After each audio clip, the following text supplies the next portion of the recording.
Thank you for standing by, and welcome to Minden Dialogue Technical Subcommittee conference call. After the speaker's remarks, there will be a question-and-answer session. If you would like to ask a question during this time, simply press star, then the number 1 on your telephone keypad. If you would like to withdraw your question, press the pound key. Thank you. David Gray, you may begin your conference, sir. Thank you, operator. Thank you, everyone, for joining us. I'm going to get right to it and let Doug take over the call. So, Doug, it's all yours. Okay, and I'm not going to make a lot of preliminaries so that Ted has his full time. First up is the Da Vinci detonation system. And just want to remind everyone that you're going to have to press star 1 to ask questions once he's done. It's completely up to the presenters today how much time they will present and how much time they leave questions. But we will stop right on the half an hour for everyone so that we can move on to the next presentation and the next speaker and other instructions for comment when we get there. So, Ted, take it away. Okay, how do I change slides here? I will change the slides. I'm sorry, you don't have control. You just asked me to do next slide. Okay, will do. Well, thanks for this opportunity, and thanks for squeezing me in. It's been an incredibly busy week here. And it got busier towards the end, and I find out tomorrow we're going to get 5 inches in Washington, D.C., so I'm not sure it's going to help with the busyness. I have one correction on that questionnaire. Apparently there was a typo. There was a question that asked how big a footprint do you leave when you build a site. I put 80 by 40. It should be 80 by 140. Okay. Now, there are ways to make that smaller, but right now the full size is 80 by 140. Yes, we'll make that change. Okay. All right, let's go to the first slide. Go to the next slide, please. I'm sorry, that one. Yeah. Oh, no, the one before that. Here we go. There's one after that doesn't have printing on it. Just the picture. Okay. Yeah. This is a picture of a DV-50. This is the one that we have in Belgium. The DV family of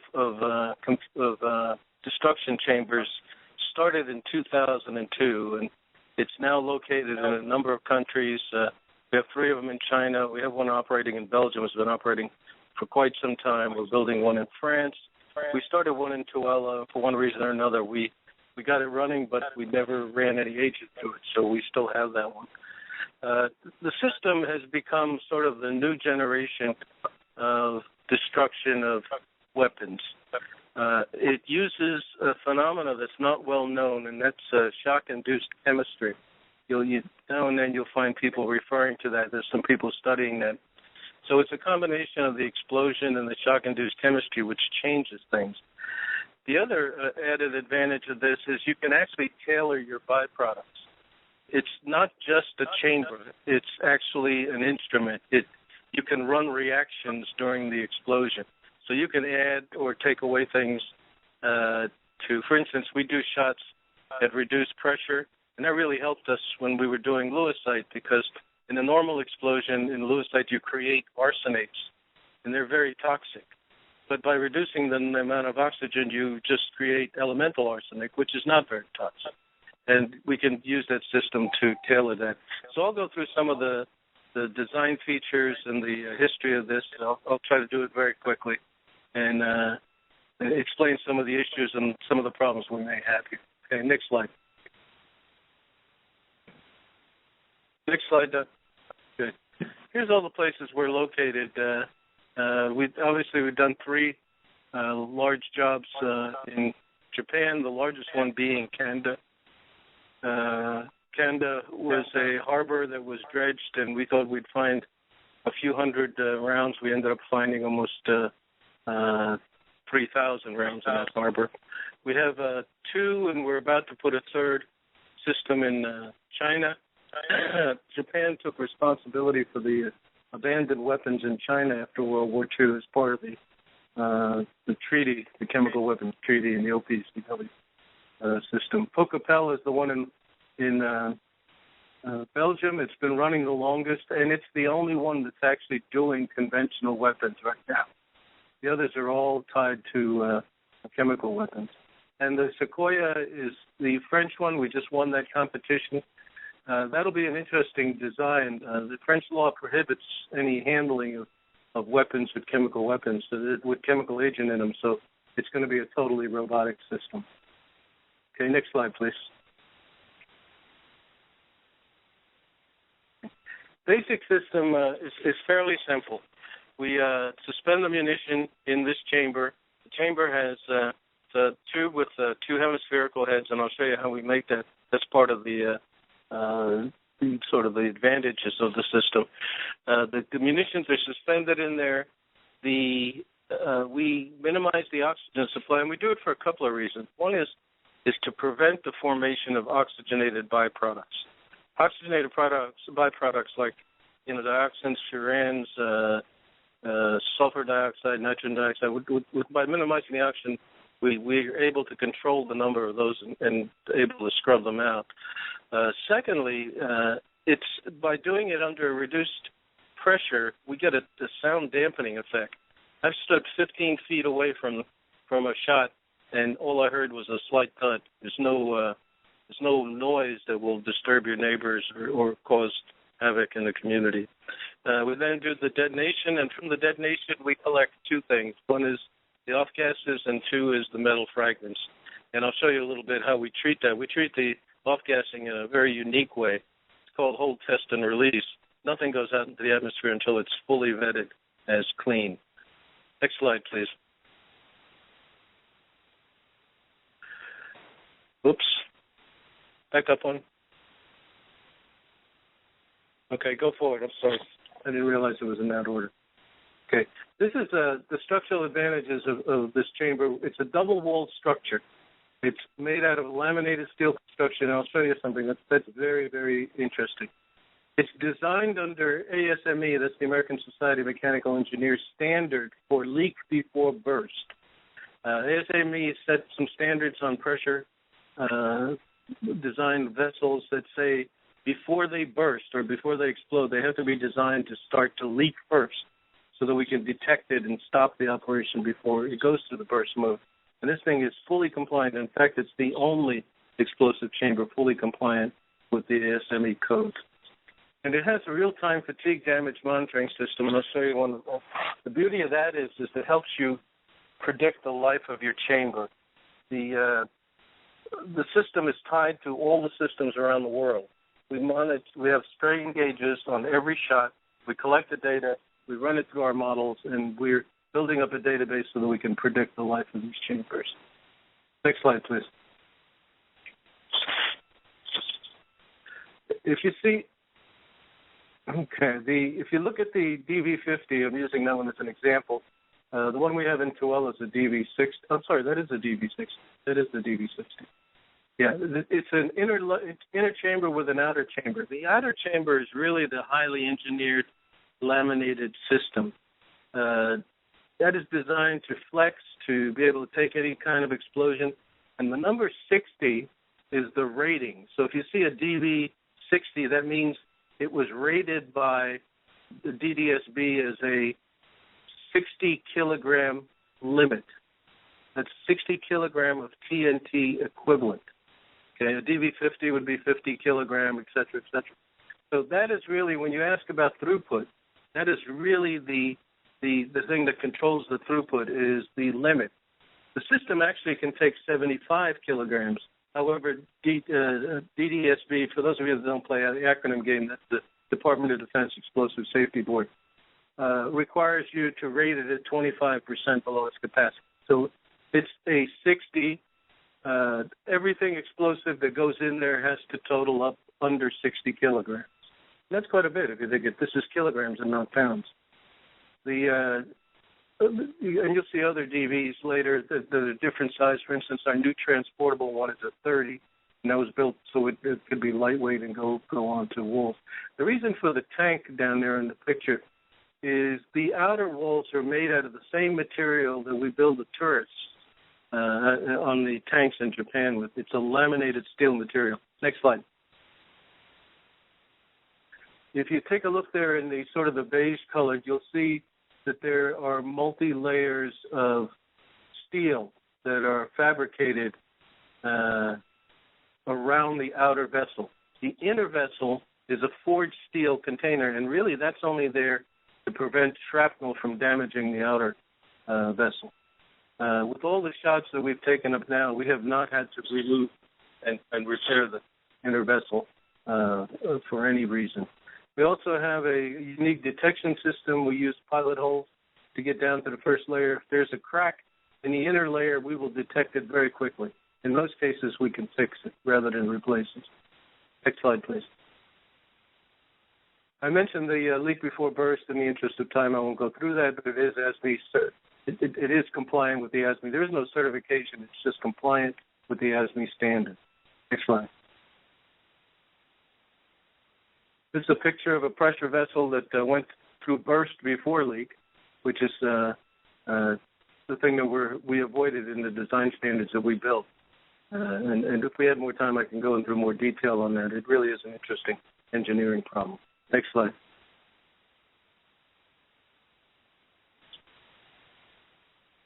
Well, oops, not sure what happened there. Did we? Oh. That's back. Yeah.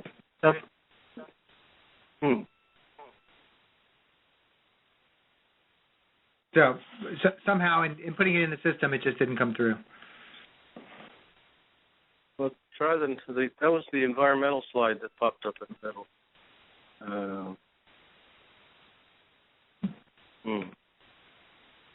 Yeah, sorry, that's where we are. Okay. Yeah, so kind of from the environmental standpoint, it's important to note, number one, it's a totally incineration-free process. It's a high degree of destruction efficiency.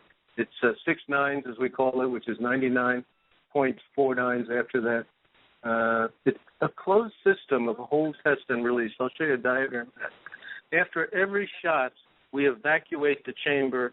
We compress the gases. We do a little scrubbing first. There's certain things like the chlorides and halogens we want to get out. We compress them, and we analyze them. If they don't meet our environmental standards, we recycle them back into the chamber. So nothing ever leaves that chamber without being tested. Once it's tested and it meets all the requirements, we can release it to the atmosphere. There is no dioxin generation. We use reduced oxygen, and we have a rapid quench system before it gets to the actual containment chamber. We contain the heavy metals and mercury in with the scrap metal, and we have minimal secondary waste. The only thing that's left is the scrap metal with some contaminant, and we generally sweep that out manually. We have, in a couple of locations, we have a robotic magnet that goes in and just picks everything up, and that stuff is just disposed of in a landfill or can be recycled. We'd have to do one more cleanup step to recycle. But the waste that we generate is minimum because we have no liquid waste. There's no decontamination going on anywhere. So that eliminates the having to deal with the liquid waste, which is probably the most difficult. The the atmospheric waste we clean up and we make sure it's not there, and the scrap we either landfill or recycle. Next slide. This is a schematic of the off-gas treatment system. You see the detonation chamber here. The detonation chamber tends to produce some CO and hydrogen, and what we have is an oxidizer, and this is a very unique design that we had built in Salt Lake City. A company up there called Ceramatech built it. It's basically an electrical plasma. There's no flame in this plasma, and it'll take care of any residual carbon monoxide, H2, and if in fact by some remote chance any agent got out here, it would also destroy that.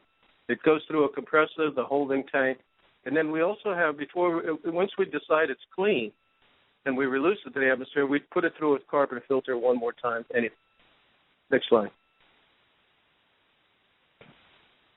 This is an example of the hold, test, and release.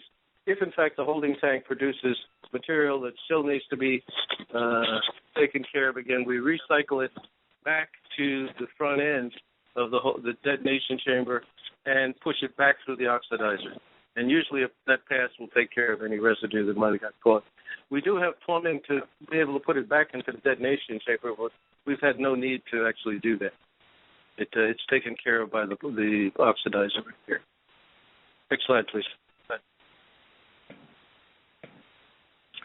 The destruction efficiencies, you'll see we get 6 nines in the chamber itself, the principal destruction.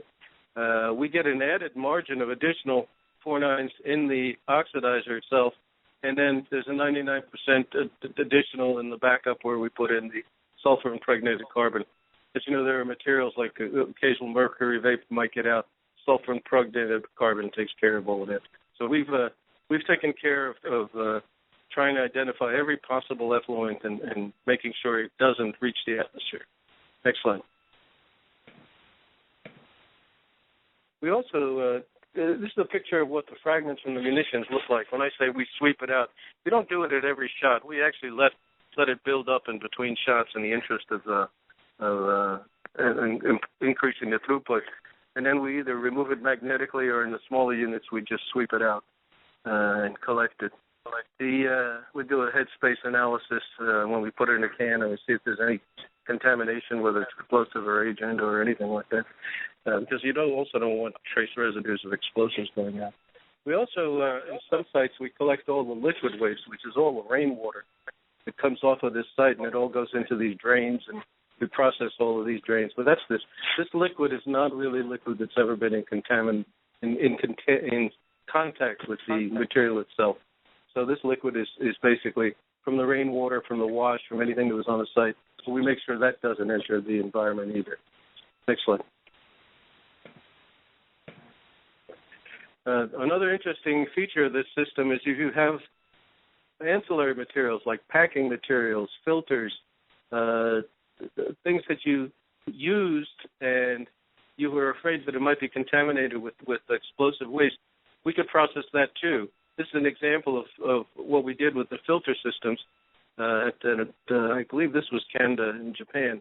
We simply suspend them in the chamber and shoot them just as if they were ammunition. So we destroy all of our secondary waste, so none of the solid waste has to leave the site either. Next slide, please.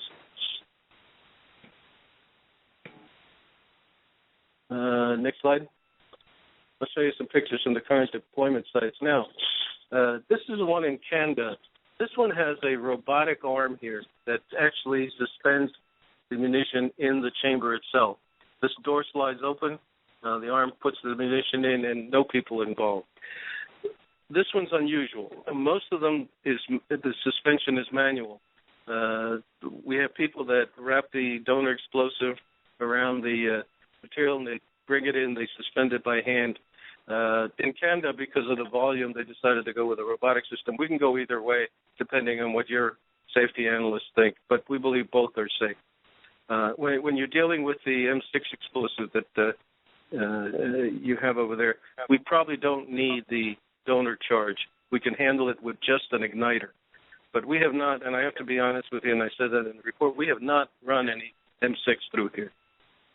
We have run conventional weapons through it, but and we've collected the data, but virtually every other site, as I told you earlier, was a chemical site. But frankly, my belief is if you can handle the chemical and you can contain the gases from the chemical and contain the waste from the chemical, you can handle a conventional.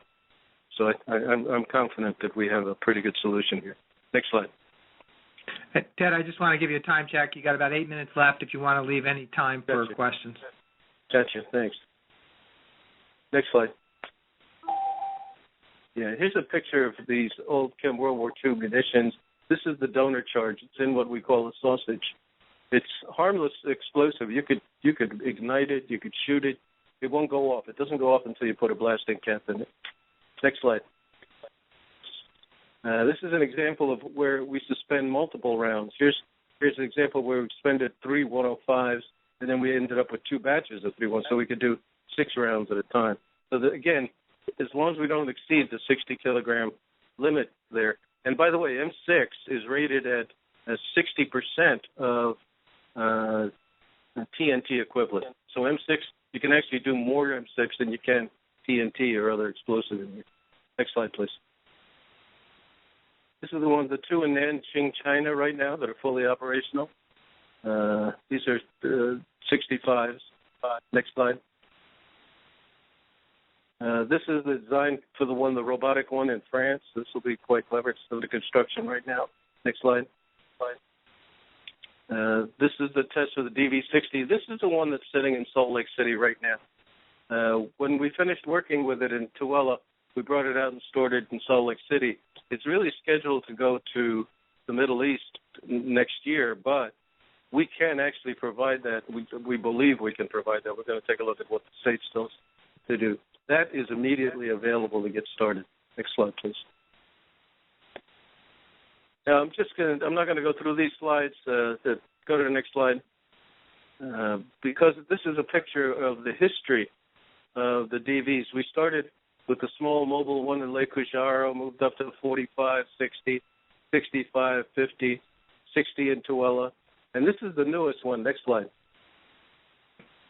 This is a 30, but it's a 30 because we built one that will be compatible with U.S. roads so that we can ship it on a lowboy.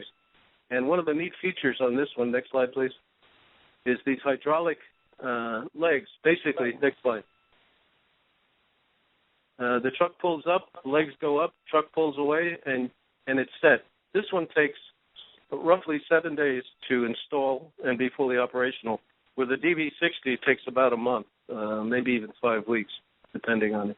So this is the it's smaller, more compact. You can get multiple ones, and it's real easy to set up and go. So if you ever run short on not having enough capacity, you could always move to one of these. Next slide. This is where everything else, this is the air handling system. This, I think, is the lab components.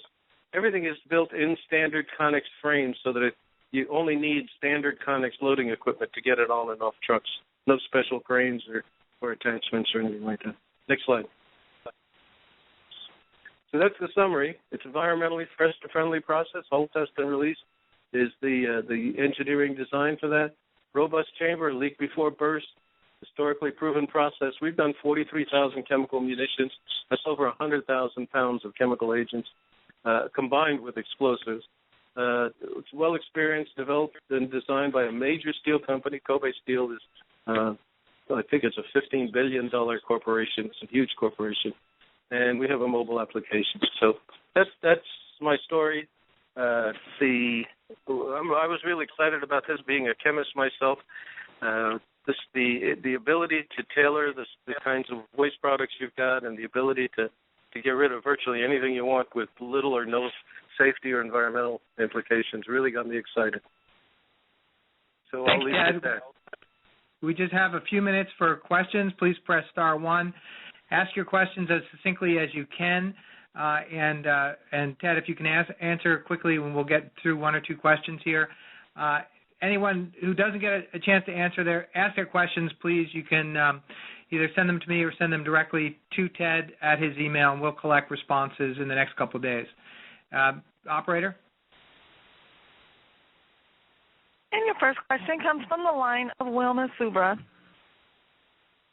On your whole test and release unit, can you tell us what parameters you will be testing for as you deal with M6, and then how long does it take to get that data to verify that it's clean? It depends on what it is that we're asked to do.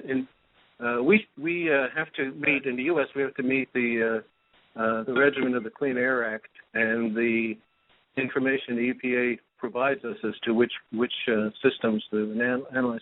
We know that oxygenated byproducts are given, so we'll look for those. We'll look for agent. We'll look for agent byproducts. There shouldn't be anything that escapes past that oxidizer, and we haven't seen anything in all of our operations so far. So each state has different rules and different exposures, but not that different. So I think we feel we can deal with virtually anything that comes out. Does that answer your question, I hope?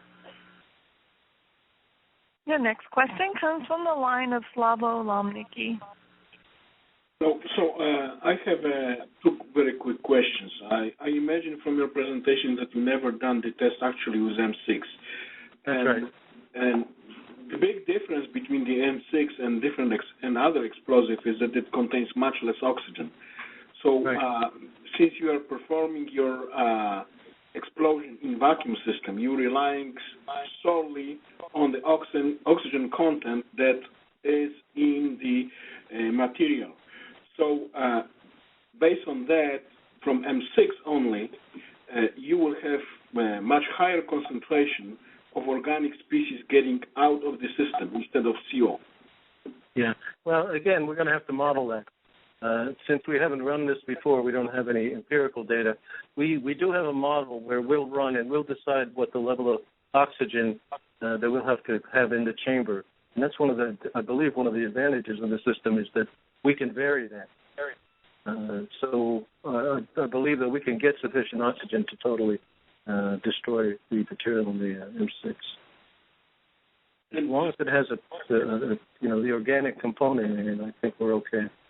Remember, this is a shock-induced chemistry, and the bulk of the destruction that we're finding comes from the impact of the shock energy to the chemical bond, and it ruptures the chemical bond. And then what happens after that is side reactions begin to happen, and that's where we have to try to figure out how much oxygen. I really need to move us. I want to get in one more person's question, if we could. Okay.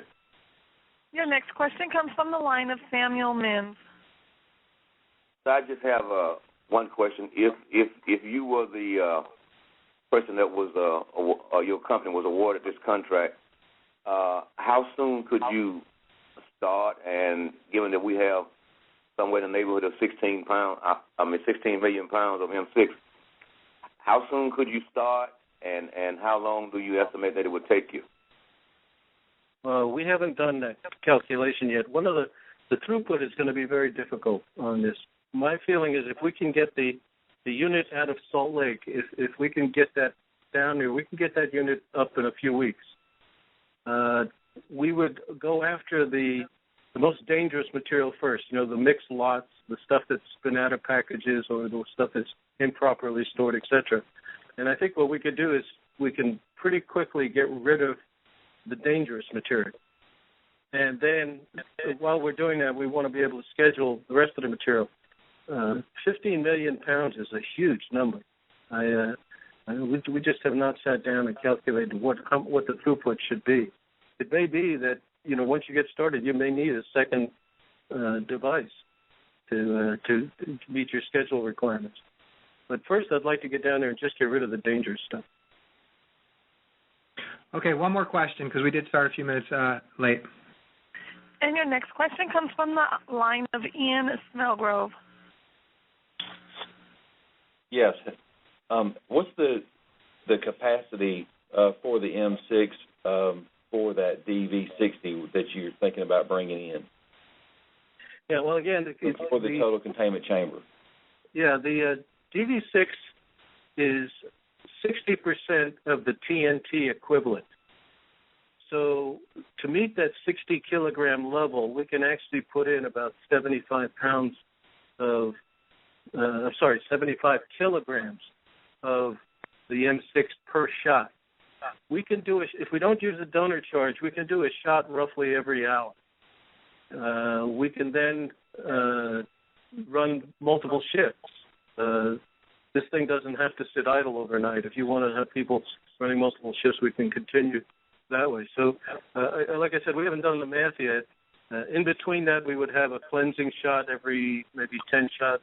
So I could probably work up a number for you on that. I just don't have it here. But that gives you an idea of, 75 pounds every hour roughly for a working day would be 8 times 75 for 2 shifts, 16 times 75. And remember, it's kilograms, not pounds. Okay, thank you, Ted. We're going to move on. Next speaker is General Atomics. Same thing. We'll let. I think he has a brief presentation, and then we'll leave time for Q&A after that. John, are you on the line? Yes, I am. All right, take it away. Okay, thank you very much. Again, my name is John Fallon. I work for a company called General Atomics. We're located in San Diego, California, and I'm the manager for weapons destruction DMIL and for also process chemical waste destruction. I just want to say General Atomics is known for, we do a lot of things, mostly supply equipment and technology provider. We don't normally prime things, but we work with local vendors and local primes that are familiar with the area and the permits and the people and things like that. But we are a technology provider. So what we're talking about today is we're talking about supercritical water oxidation. And I submitted a little view graph, just one page as a quad chart. So I'm going to start with, first of all, on the upper left, there's a little bit of a summary of what chemicals and what processes that we normally deal with SQO. Obviously, pesticides, contaminated water, paints, petroleum products, all types of organic cleaning solutions, pharmaceuticals, energetics, both explosives and propellants, and also anything unique that's not for transportation. And I'm going to be very clear about this. In the United States, a SQO does not do very well as far as compete with existing systems, infrastructures in the states. We can call somebody and they'll come by and pick up chemicals and destroy them by removing them from the site and going to a central repository. But those places that you cannot transport chemicals, that you have to destroy them on site, that's where SQO does very well compete in that arena. In addition, in Europe, we're expanding our operations because in Europe, they're starting to have the real concerns that if you generate it on site, you have to destroy it on site. And SQO competes favorably with other types of technologies for permitting and for costs.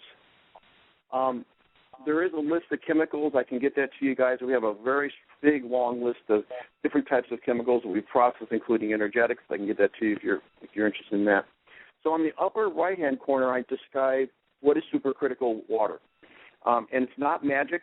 It's not gypsies doing the work. You can Google it yourself on the network. It's a known process, but basically it's where you take water and you pressurize it to above 3,200 psi and above 700 degrees Fahrenheit, and the water enters into a very unique fluid where it enables all this complete destruction of organic material. It's an excellent fluid in a one phase, but it allows the materials to be destroyed completely. And if there's any engineers or scientists on the phone call, you probably, chemical engineers, you probably understand supercritical very well. Now, our process is we do operate above the 3,200 psi, but we also, and we go higher than the 700 Fahrenheit. We go around 1,200 Fahrenheit because we like to ensure that we have complete, rapid destruction of materials. That is, with this high temperature, it thoroughly has a high destruction efficiency that you need for all the hazardous waste that we process. On the lower left is a simple little picture of how the system works. It's really a very simple system. We have air. We take air and we pump it into our chemical reactor. Along with the air, we also pump in water and fuel. And then there's a little box for waste. That's the waste that comes in. In this case, it would be the M6. And then we also have a quench water that we quench the reactor down. And also, if we're going to expect any acid gases, then we introduce sodium hydroxide. The material goes through a reactor that's either titanium lined or platinum lined or other types of material, depending upon the typical waste that we're processing. After the reactions, it goes through pressure letdown system, and then it goes through a gas-liquid separator, which the gases consist of, in this case, water vapor, CO2, oxygen, and the nitrogen that's already present in the air, and the liquid effluent is water. Now, if we're processing things like pesticides that has phosphoorganics or complicated calcium carbide solutions or really, really mixy chemicals, then we have other little processes that we have to introduce chemicals to make sure we have the reaction rates. With M6 or with any type of propellant or explosives, we don't have to do that. In fact, we don't have to really introduce much fuel because it has a high enough BTU content that the actual M6 will consider its own fuel. The only time we have to introduce fuel is if we're bringing in like water that has just a very little contamination or little BTU, then we have to add some fuel to keep the reaction rates going. Okay, so that's my little on the lower left. Basically, the technology is found. The technology is out there. It does destroy things very quickly. The byproducts are clean water and clean gases. But again, that's feed dependent. But for M6, it is that way. We sell them as compact transportable units, or we can install them in a system. And we do it for both military and commercial. So let me make it very clear. This is not an incineration process. This is a chemical reaction occurring within water. It's a complete destruction of organic material in water at high pressure, high temperature. Very rapid, very thorough destruction. There's no airborne particulates. There's no TOCs, total organic carbons, in the effluents. It's just water. And what happens is for the water, when you're running, we have two units, a 3 GPM and a 10 GPM. With a 3 GPM, you have water and your water effluent is 3 GPM output. And for the 10 GPM, we have water as an effluent as 10 GPM. Now, some of our customers in Europe have asked us to look into recycling the water, and we have a R&D program looking into that. But most of the water can be just discharged into some type of sewer system that's got a wastewater reclamation program. So that's that. The big thing to take away here, though, is our systems don't require a pollution abatement system. That is, by doing the reactions in water, high pressure, high temperature, by going through a gas liquid separator, we don't need an afterburner, we don't need a bag house, we don't need all those things here. It just completely works very well with no emissions. Our experience, we've been working with this since 1992. Again, I've mentioned we've done hundreds and hundreds of organic tests different around the world on this, and we delivered systems to the government to actually do energetic explosives. We have one at the Bluegrass Chemical Agent Program. It's going to do both chemical agent and energetic destructions.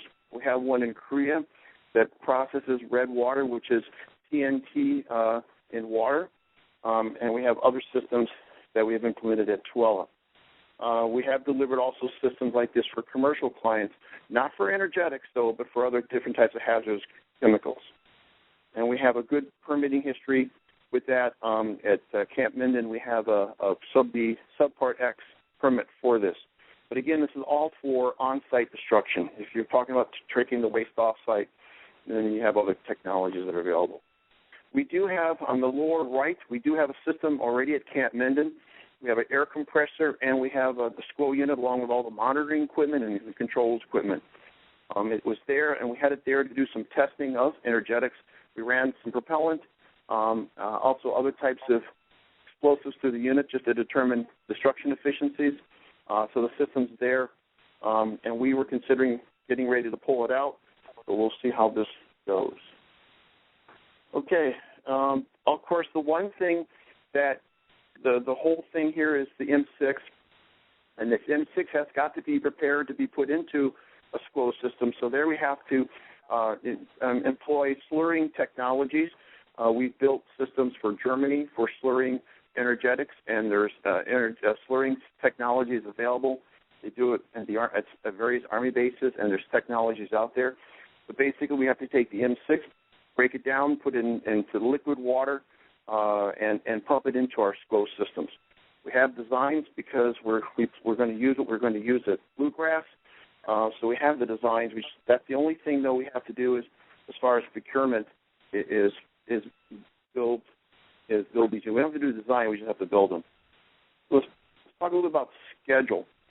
So we have one unit at Camp Minden right now. We have another unit at General Atomics that we use as a test system that could be shipped.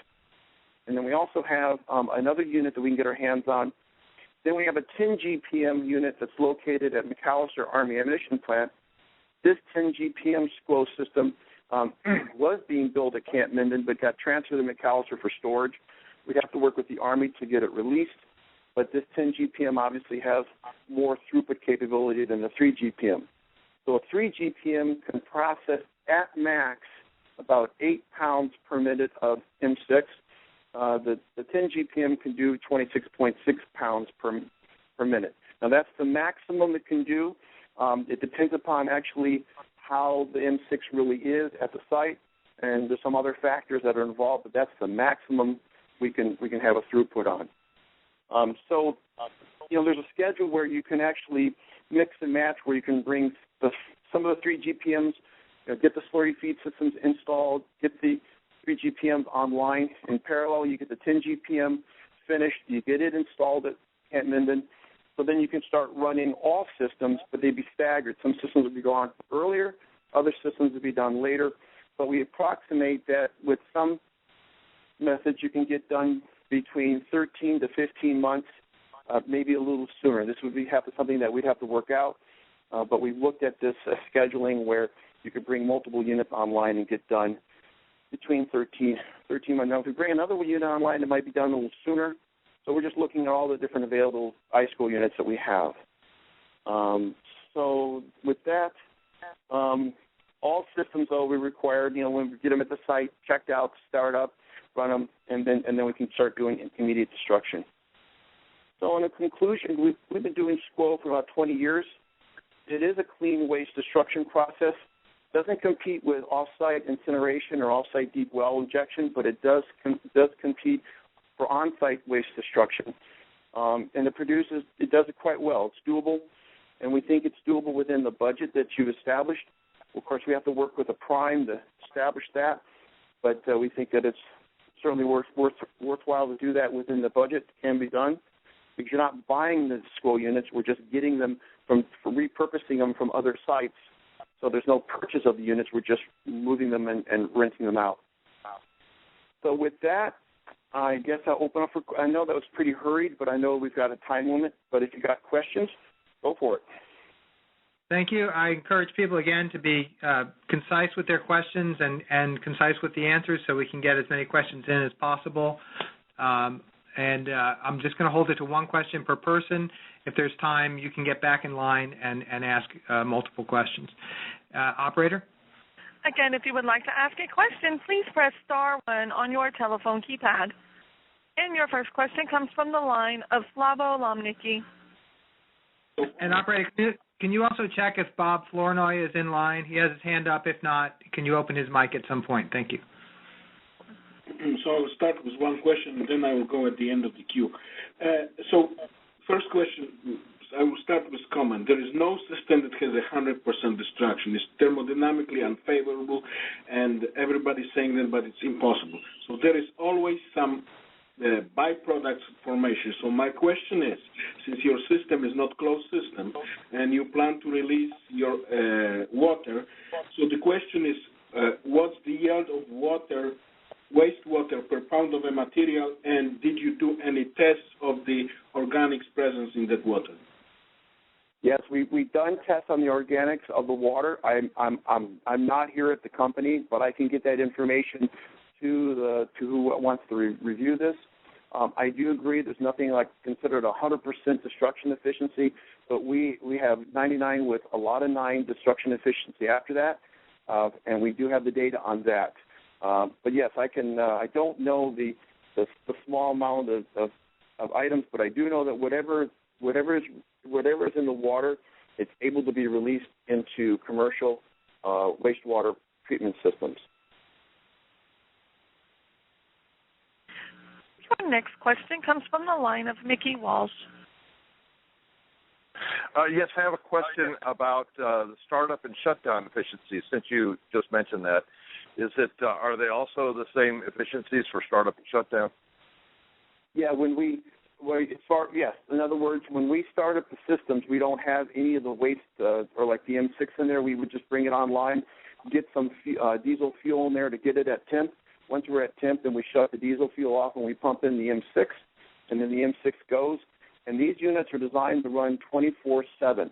And obviously, we have maintenance issues and things that we have spare parts, but once these systems are online, they just run continuously. In fact, our customers in Europe just keep them running as long as possible because you don't want to shut them down because you lose time for destruction processes. So the efficiencies for starting up is very quick. We can get a unit up and running in about 30 minutes, and then shutting down. When we're shutting down, we shut down the waste feed, and then we bring their system down, we cool it down, and then it's offline. Your next question comes from the line of Brian Salvatore. A question about the slurrying process. So would you envision that as being a rate limiting step there, or is that something that can be done very quickly? I think that could be, as far as the process, I think that could be done very quickly because there are technologies out there for slurrying materials. With the real limiting limiting capability is the fact that with a 3 GPM reactor, there's only so much chemical reactors. There's only so much material we can push through that system for achieving the destruction efficiency we want. Now, there's a certain amount of residence time. We don't want to exceed that residence time inside the chemical reactor. We want to make sure that everything is totally destroyed. So the rate limiting, I mean, you can buy bigger slurry pumps, bigger tanks. The rate limiting is just the systems themselves. And your next question comes from the line of Robert Flournoy.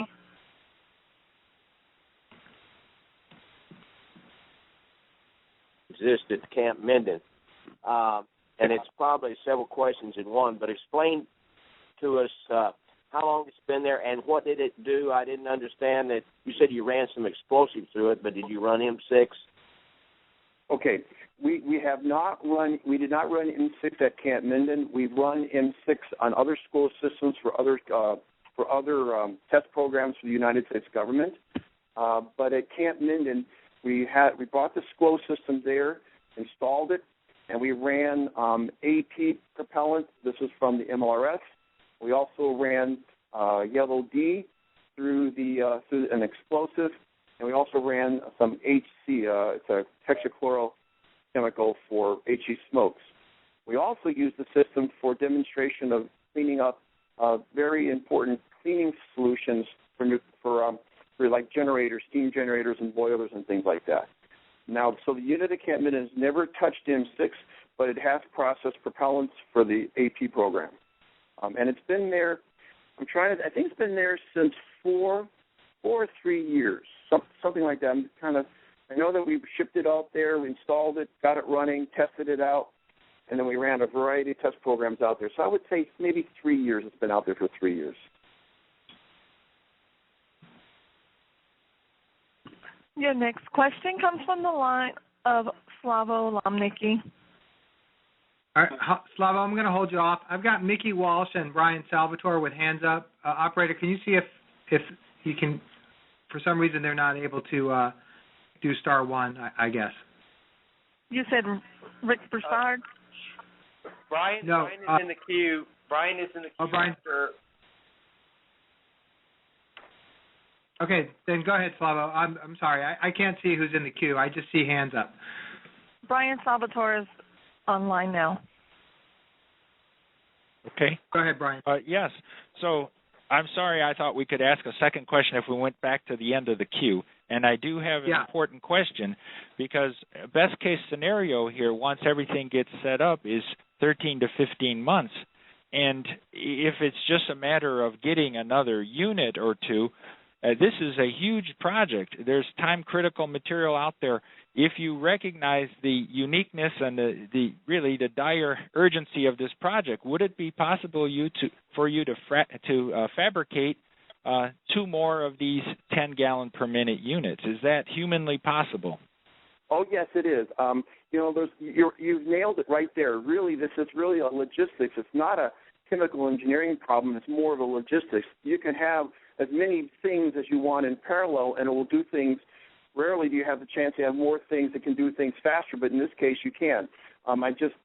We've been talking about this for the last week, but yes, you're absolutely correct. If we were to build more 10 GPM units, then you could get this done a lot faster. So it's really a method of just logistics, figuring out what is best, how to meet the schedule, and what equipment will meet that schedule. So yes, you've nailed it right there. It's really, yes, it's technically possible. We just have to figure out what needs to get done and just do it. And your next question is from Mickey Walsh. Your line is open. Yes, I have a question. Do you have the data for grinding the M6 safely for making a slurry since the M6 stabilizer is depleted? So it's a major safety issue. No, I completely understand that. I don't have it with me. I don't know if we ground M6 propellant with the stabilizer decomposed, although the grinders that we do use, they operate underwater, and we don't have a very high concentration. We don't have a high concentration by weight. So to minimize any type of propagation or any type of a detonation inside the slurry grinders, I will have to check to see. I'm in a conference in Picatinny Arsenal, but I will have to get back to you and find out what exactly by weight we did it. But I do know that the systems we have designed and implemented, they do have, we do make sure that we don't never exceed a mass det rate, both in the tank and in the grinder, so that we won't have any type of an initiation. But I can get back to you on that. I mean, if you, and there's a lot of questions, and these are really good questions to ask. 30 minutes doesn't do it justice, but if you can somehow get my name and email me, I can get you whatever information you want. And at the end of the calls today, I'll make sure everybody has all the contact emails for each of the presenters. And you do have a follow-up question from the line of Wilma Suba. In this slurry process, how are you going to control the air emissions of M6 before you get it into the water? Okay, so what we have normally done is that what we do is, so we have a containment lid over the tanks and over the mixing process, although it's underwater. We collect the gases, and these gases get introduced into the system through a special little port on our flow systems at high pressure, so we can introduce these gases. So there's a vacuum. I mean, it's not a huge vacuum, but we don't need much of a vacuum, maybe a couple inches of water.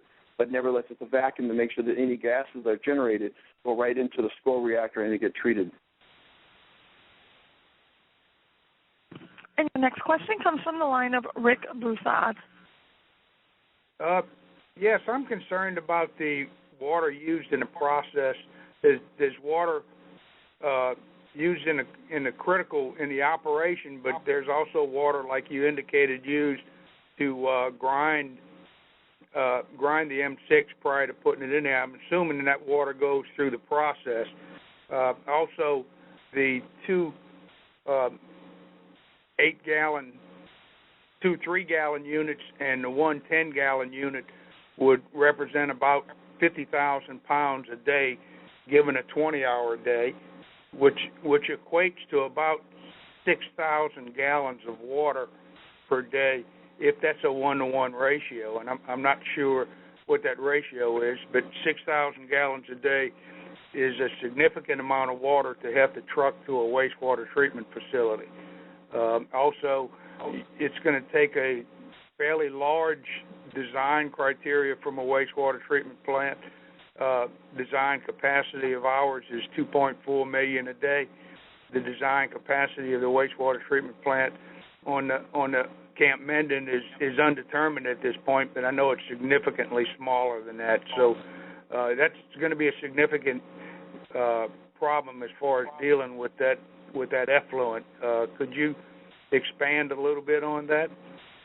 Well, you're right. I mean, you're absolutely right. Most of our customers, when they have the liquid water discharge, it just discharges into the commercial residential sewage system that their wastewater treatment facility down the street takes care of it.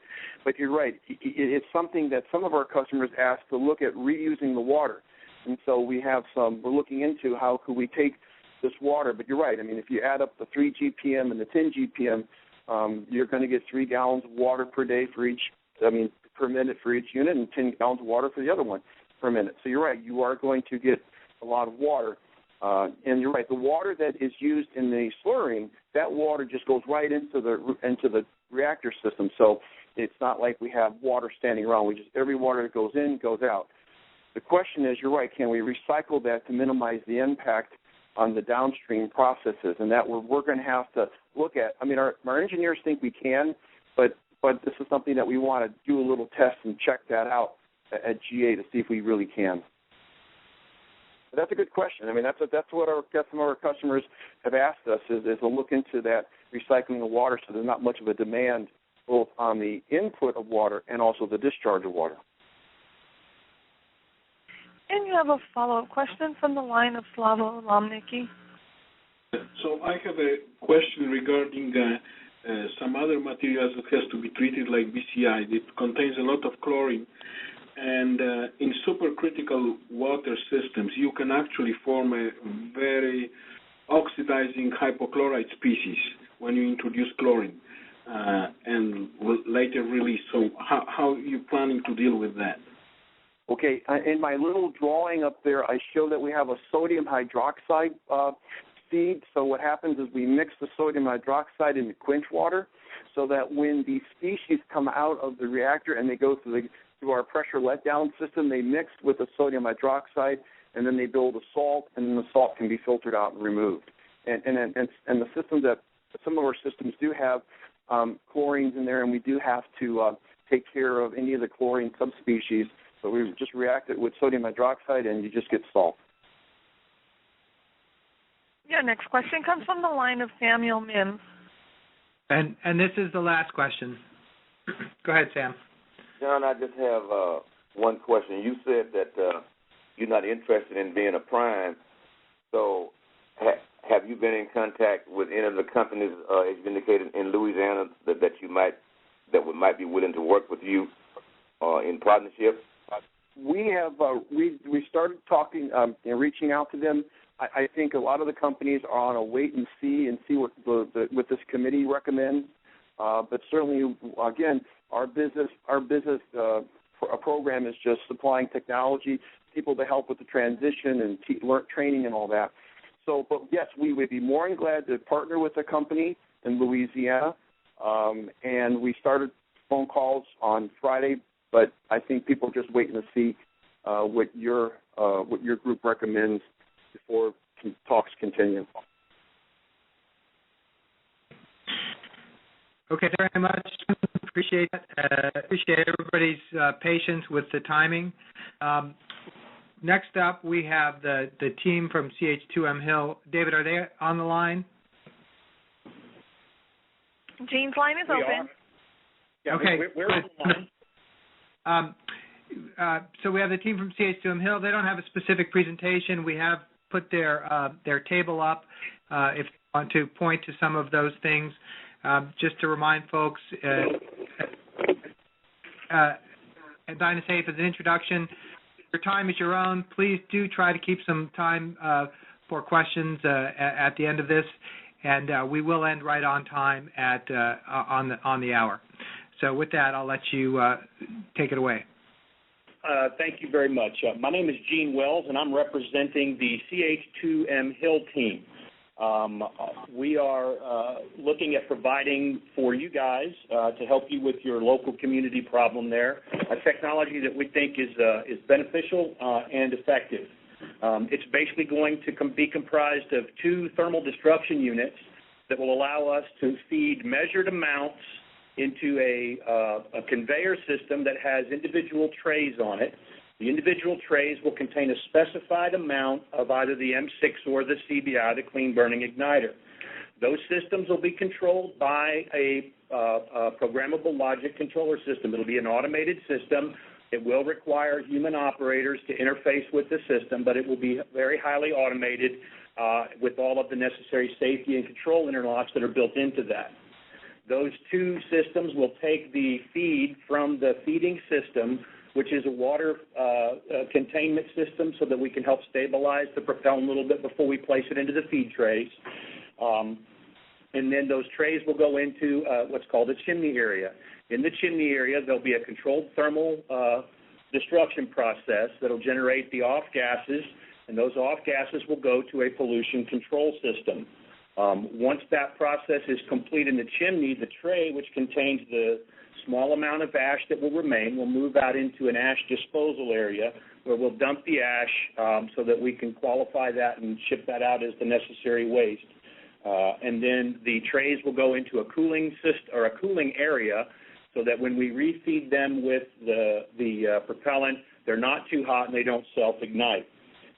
We will have to fabricate the system and ship it and install it in Louisiana, but there aren't any donor charges or anything like that that's going to be required.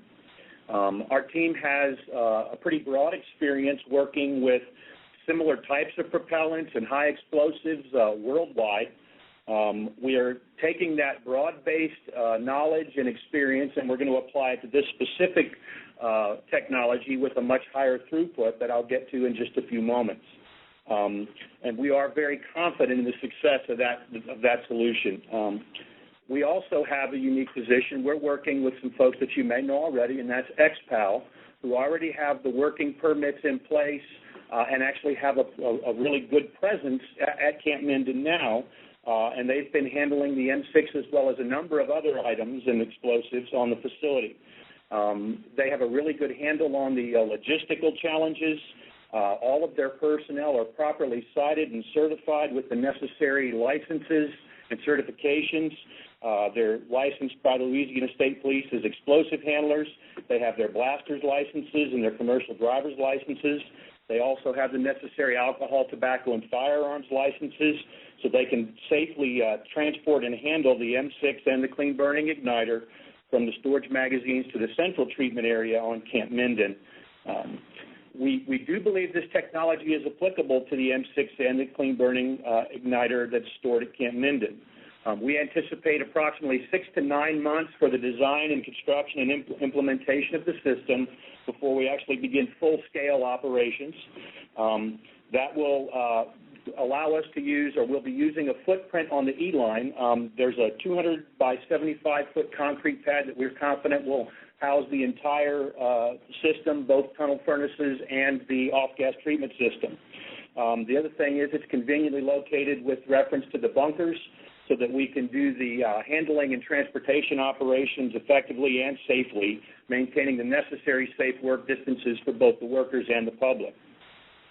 And we've had some of our engineers take a look at the M6 on the clean burning igniter, and based on the burn test as well, we're looking at approximately a 0.05% or less weight distribution for the ash. In other words, 99.95% or so of the mass will be destroyed by the process, leaving us a very small amount of ash per unit. Now, we understand that with approximately 15 million pounds, that's still a substantial amount of ash, but the ash will be relatively easily handled and will be able to be categorized and dealt with typical hazardous or non-hazardous waste disposal methods, depending on the characterization. There won't be any liquid waste from our system. Even the off-gas treatment system is going to be designed as a dry off-gas or pollution abatement system. There will be some dry waste that will be generated by the off-gas treatment system. It's going to consist of a secondary combustion chamber and a baghouse filter primarily. There will be in place continuous emissions monitoring of the off-gases, and that will be tied into the control system so that if we exceed any of the required levels for the pollutants that we're required to monitor, it will automatically stop feeding the system so that we don't feed any additional components or trays until we've isolated the issue and corrected that situation. There's ample space on the E-line for us to do all of our activities. Now, we do understand that that's certainly a very important part of this, and again, we do have experience with our continuous emissions monitoring systems. All of us have worked with those, and we're confident in that solution. In the past, we've operated a system that's similar that has destroyed high explosives up to about 120 kilograms per hour. That's about roughly 250 pounds an hour. And we have other systems that work with large quantities of propellant as well, although not this quantity. So again, we're going to take that experience base and we're going to merge those two things into a technology that's going to do approximately 1,200 kilograms per hour. That's roughly 2,450 pounds per hour. If you equate that to a super sack, that runs into around 3 super sacks an hour, roughly 72 a day. At that rate, with the 2 tunnel furnaces, we're looking at complete destruction in approximately 10 months. Now, if it's desired to do that more quickly, we can do that. It's scalable. We could add a 3rd tunnel furnace if that's something that you wanted to do in terms of a cost. But our initial proposal was based on 2 tunnel furnaces and an off-gas treatment system, so that we'll be able to do that. Again, we're looking at about 9 months, 6 to 9 months for construction and implementation, and roughly 10 months for the destruction operations. And that will include a testing period so that we can make sure the system works correctly and is safe, and we reach that throughput with the safe margins that we typically have.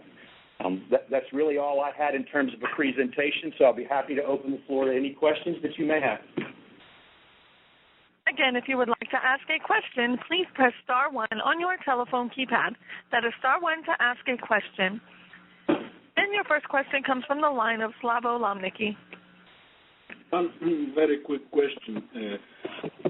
Your off-gases treatment, what's the actual DRE of your off-gases treatment, and what is the method of controlling of PM emission?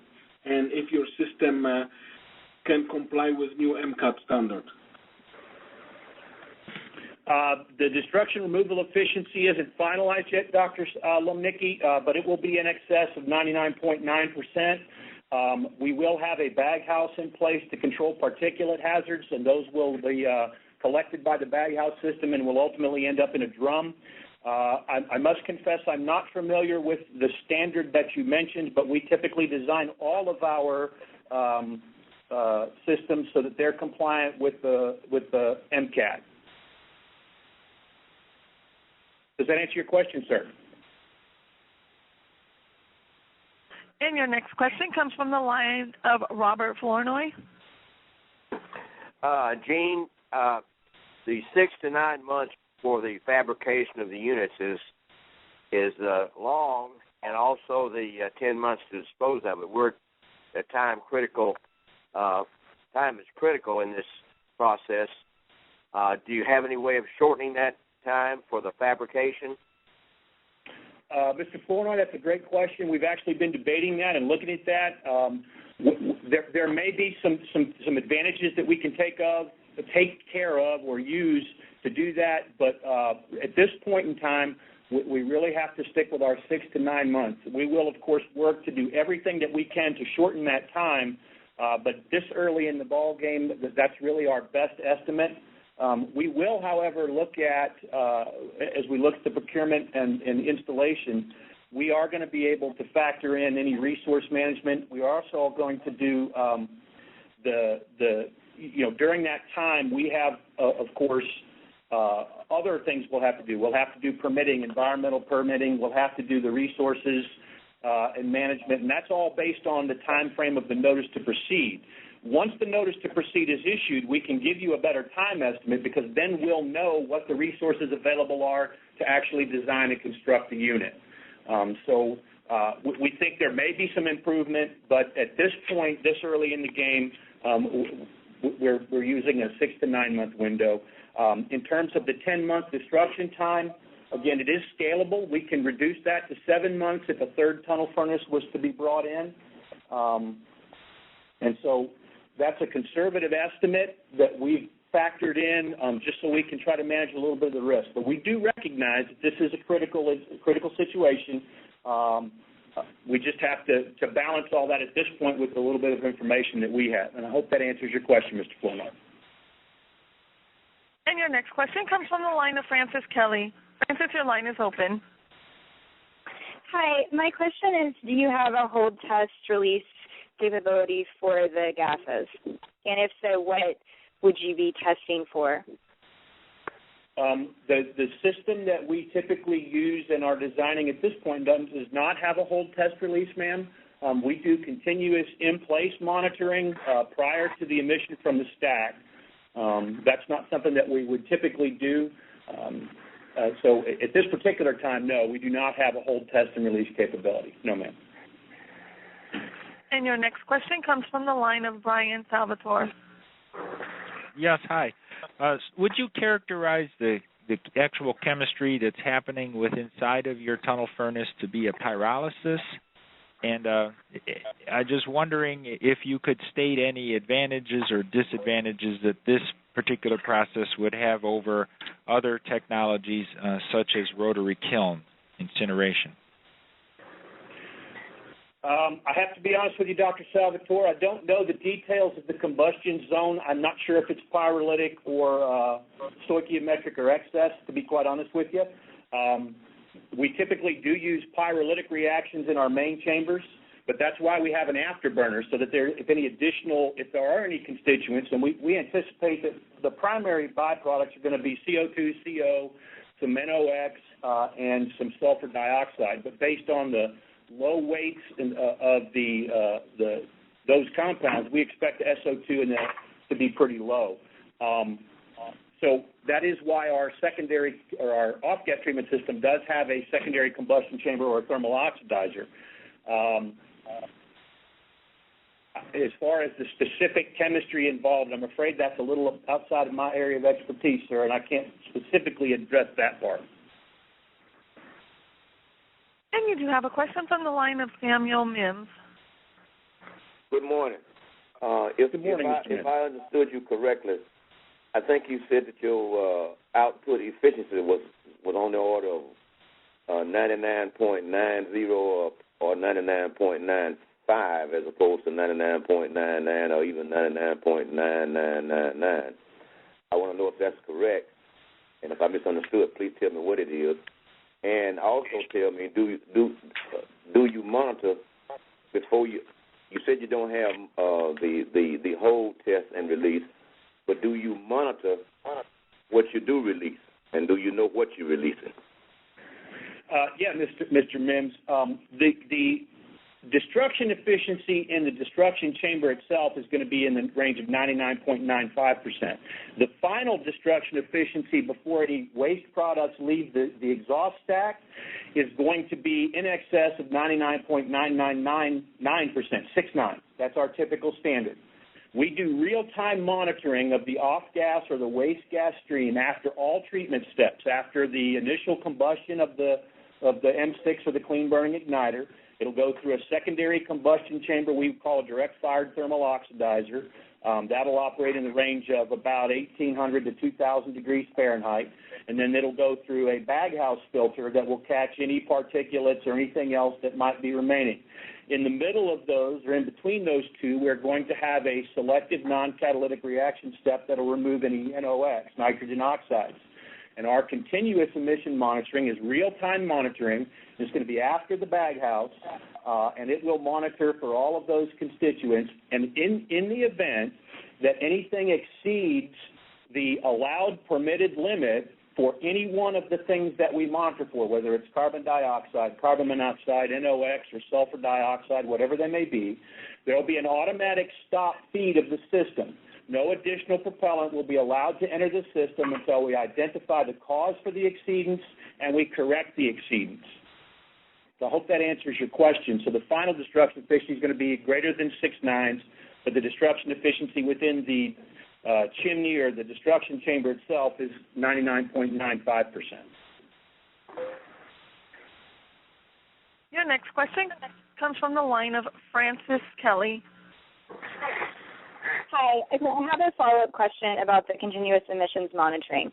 Are you monitoring for any organic compounds, such as the ones that would be in the source material or any products of incomplete combustion?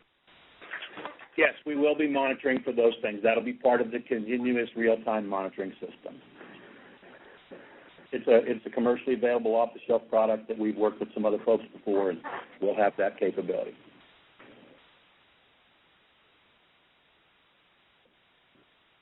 And you have a follow-up question from the line of Slavo Lomnicki. You just said that products of incomplete combustion, you're going to have online monitoring. So from my knowledge, usually systems like this only monitor for NOx, SOx, and CO. And the assumption is that CO is actually the indicator of other products of incomplete combustion. If I'm wrong, I would like you to tell me what exactly organic compounds you are monitoring. No, you're correct, Dr. Lomnicki. We'll be monitoring primarily for CO, as that's the lead indicator for products of incomplete combustion. And in the event that that's exceeded, that will immediately create a stop feed, so no additional trays will be fed.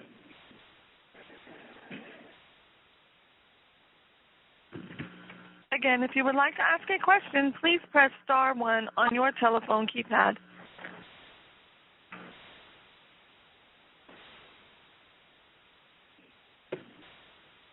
Am I allowed to make a statement at this point?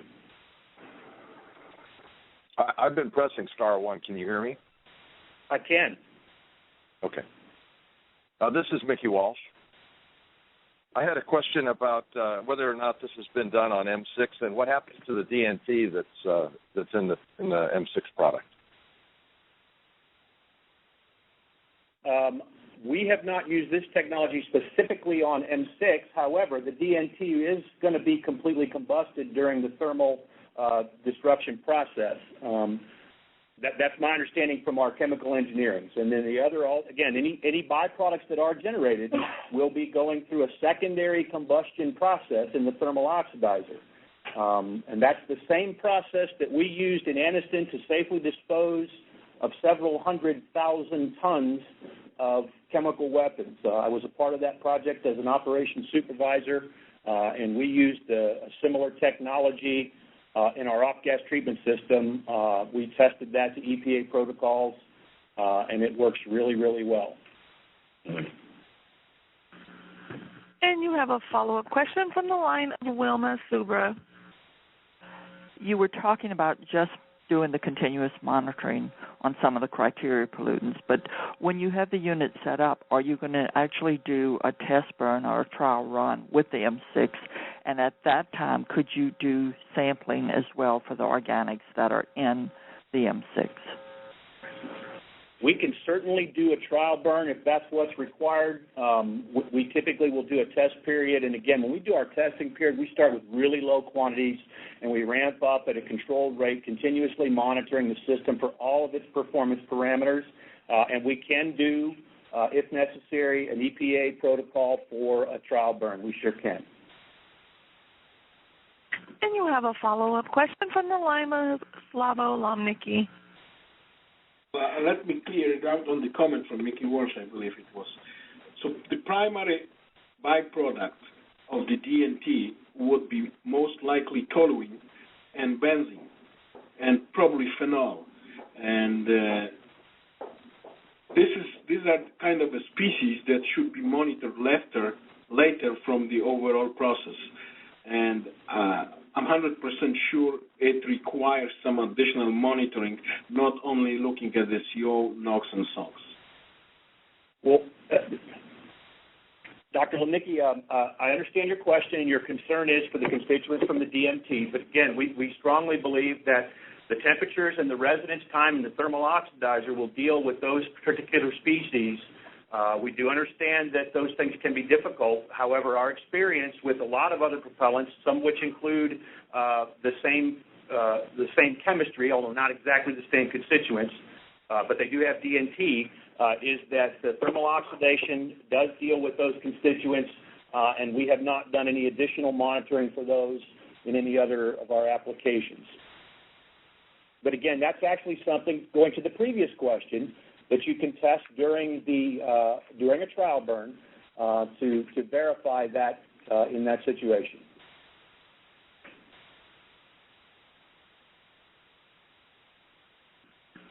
I'm sorry. Just a quick announcement. I might not have been totally clear, or other people are joining as time goes on. We at this time, just to make use of our time, are taking questions only from Dialogue Committee members. So if non-Dialogue Committee members are trying to get in the queue, that's why you're not able to get in the queue. And I do apologize for that, but it is moving quickly. Operator? The next question comes from the line of Robert Florney.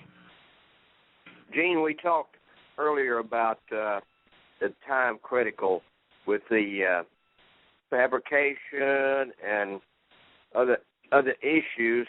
What about permits? We got to consider permits in there. So this thing, where you were looking at right now about 19 months at the most, we're looking for permits are going to delay this thing even perhaps longer than that. Well, what's been your experience? Yeah, that's actually a good question. We've discussed that at length, and we're pretty confident based on our work with XPAL as one of our partners, and we have some really strong relationships. We feel, and we have some really strong resources in the environmental permitting arena. We feel that we can accomplish all the necessary permitting during that 6 to 9 month construction period, so that everything can be in place, so that as soon as we're ready and the system is in place, we can begin testing and operations. That's a great question, and we have identified that, and we're working very hard to make sure that we sequence everything correctly and that we build what we understand and consider to be a conservative time estimate for those permitting processes in place as well. Okay, and along with that, are you going to be the prime contractor? Are you CH2M Hill going to be the prime? Yes, Dr. Fulner, that's correct. CH2M Hill is the prime contractor, and they're working with DynaSafe and XPOW. Okay, thank you. Yes, sir. Again, if you would like to ask a question, please press star 1.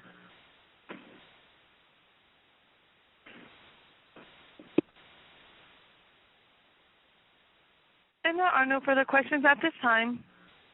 Francis, did you have a question? I see your hand up. Can you open up Francis's line, please?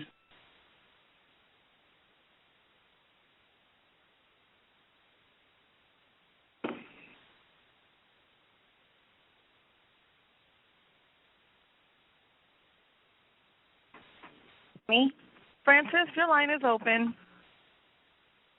Can you say one more time the name of the system that you're using for continuous emissions monitoring that can test for the organic compounds? I don't have the name of the manufacturer right now, Ms. Kelly. I apologize, but we're sourcing a system that will provide us with real-time monitoring. If I said that it would do the inorganic compounds, I must apologize. I did not mean to imply that. I don't know the specific constituents in terms of inorganic compounds. That is something that organic. Okay. Oh, organic. Okay. That's what we want to know. And if you can write in writing, that would be helpful. We want to know if you can do continuous emissions monitoring for the organic compounds, and if so, how, and if so, what organic compounds you'd be able to test for and monitor for. I understand the question, Ms. Kelly, now, and I apologize. I honestly don't know the answer to that right now. We'll see what we can find out and see if we can't provide something for you.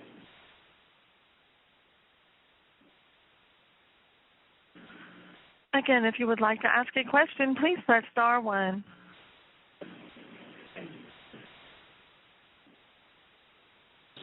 So if there are no further questions, what I'm going to suggest is we take a 3-minute break, because if other folks need to use the restroom as badly as I do, then you need it. And we'll be back in just 3 minutes. All righty.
Hello? Okay, Okay. Doug, we're back. So we're back, and we have our next presenter from Unirem Environmental. And Valentine, we'll let you decide how long your presentation is. We strongly encourage that you leave some time at the end for Q&A. And once it's Q&A, I'll kick that off, and we'll move through that as quickly as we can. But we will end this precisely at 11:30. So with that, I'll give it over to you. How do I change the slides? I'm sorry, yes. You just say next slide, and I'll slide them along here. Okay, thank you very much. Uh-huh. Yeah, good afternoon, everybody, if you are on the East Coast, and good morning if you are at Central Time. My name is Valentine Zengung. I'm the CEO and Chief Technology Officer here at Unirem Environmental. I would like to discuss today the application of Unirem Environmental technologies to neutralize explosives and also destroy nitrocellulose propellants. Next slide, please.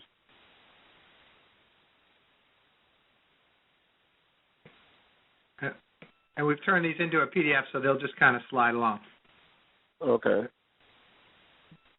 The topics that I would like to discuss today is the different technologies that Unirem applies to destroy explosives, and then I will focus on nitrocellulose propellants.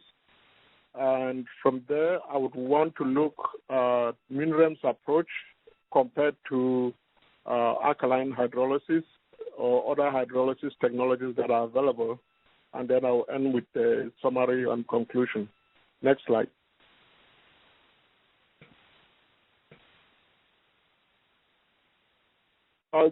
Background on Unirem. Unirem is a patented product that involves reduction chemistry.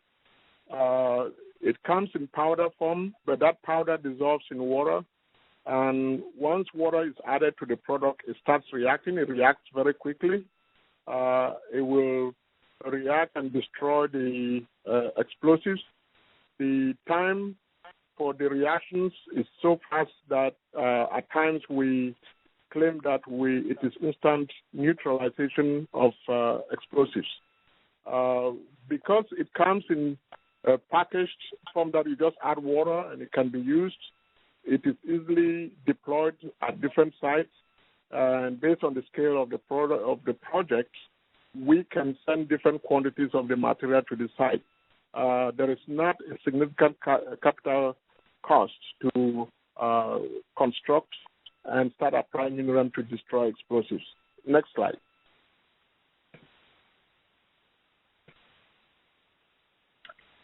Unirem has been recognized as a 2010 Better World Technology by the Association of University Technology Managers.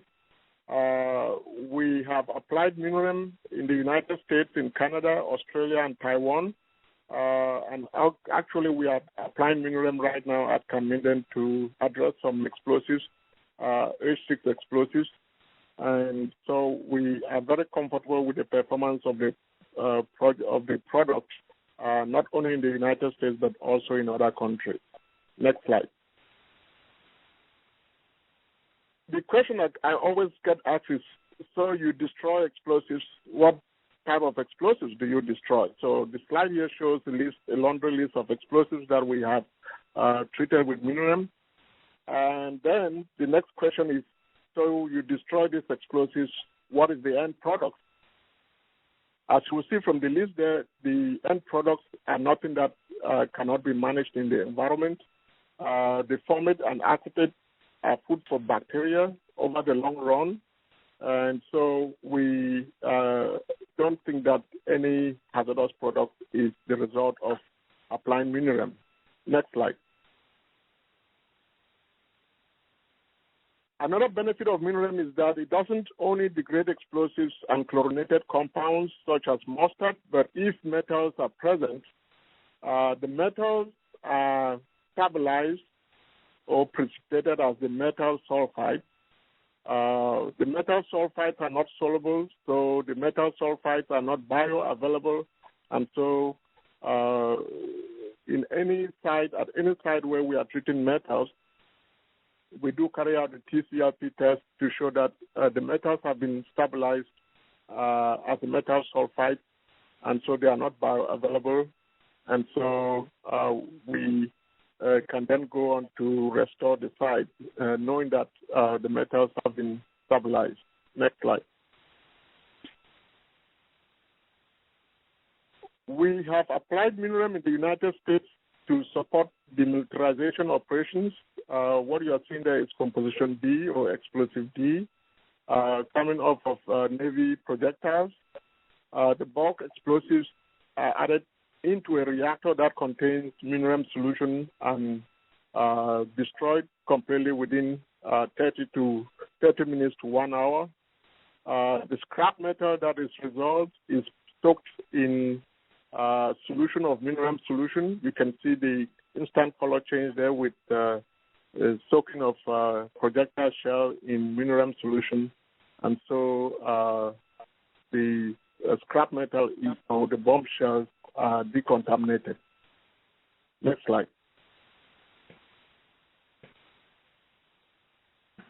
This application was in Southeast Asia confidential site where we were called in to support an ongoing demilitarization operation that had gone bad. So we shipped out the product to the site and went in and trained the folks how to apply MinREM to destroy the explosives on bomb shells, on the work areas, on equipment, and soil and sludge. Next slide.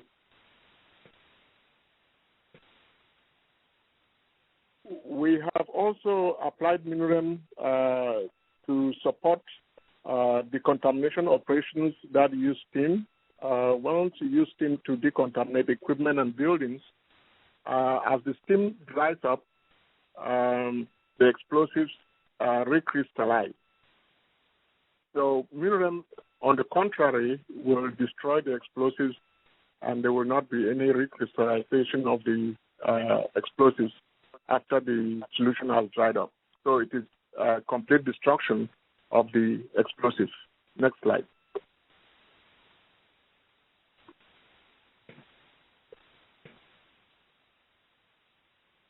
We like to look at MinREM and compare it to what is being done in the industry. So the slide here, I'm not going to go through it. It has a lot of information. It's loaded. It's good for you to look at it at your convenience. But what we are looking at here is the comparison of MinREM to destroy munitions and the benefits in terms of the speed and efficiency of MinREM compared to alkaline hydrolysis, open burning, and flashing. Then also safety is another consideration. MinREM is very safe.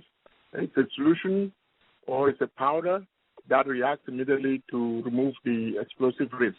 And there are no byproducts that can be classified as hazardous waste. It is easy to move the product to a site and to scale it based on the size of the project. The cost savings are very significant. We have seen cost savings of 30 to 50% compared to other technologies. So there are quite some benefits there that are worth examining once we do a comparison with other technologies used to destroy munitions. Next slide. As I said earlier, we are currently applying MinREM at CampMinden to safely decontaminate equipment and some space in the building. And so we are very familiar with the challenges out there. In the course of doing this, we have come to realize the amount of challenges that one is faced doing some of these jobs. And so we know what the challenges ahead of us if we were to do any additional work at CampMinden. Next slide.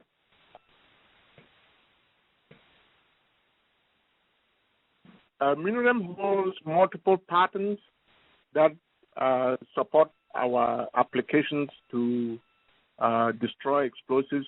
One of those patents is focused specifically on the destruction of nitrocellulose propellant and plasticized munitions. So this particular application, unlike the Minurem product you saw in the bucket, involves multiple chemicals in the chemistry that we apply to destroy propellant. The first thing we have to do with propellant, looking at these particles here, is one has to make sure that they can access the explosive components, and it's not easy to access the explosives in particles of propellant or in grains of propellant. So the innovation here is to treat the propellant in a way that we can neutralize the nitrocellulose and other explosive constituents of the propellant. Next slide. We have actually done some work using the technology. We completed a number of bench scale tests, and based on the success of the bench scale tests, we were asked by the Army to go to Indiana Army Ammunition Plant and do a demonstration to show that the technology is capable of neutralizing nitrocellulose propellant. I'm going to show you a number of results from that application. And following the success of that application, we were asked by the Army to prepare or to develop what I'm going to term or call propellant destruction kits. These are small boxes or small suitcases in which we have everything that one would need to destroy small amounts of propellant.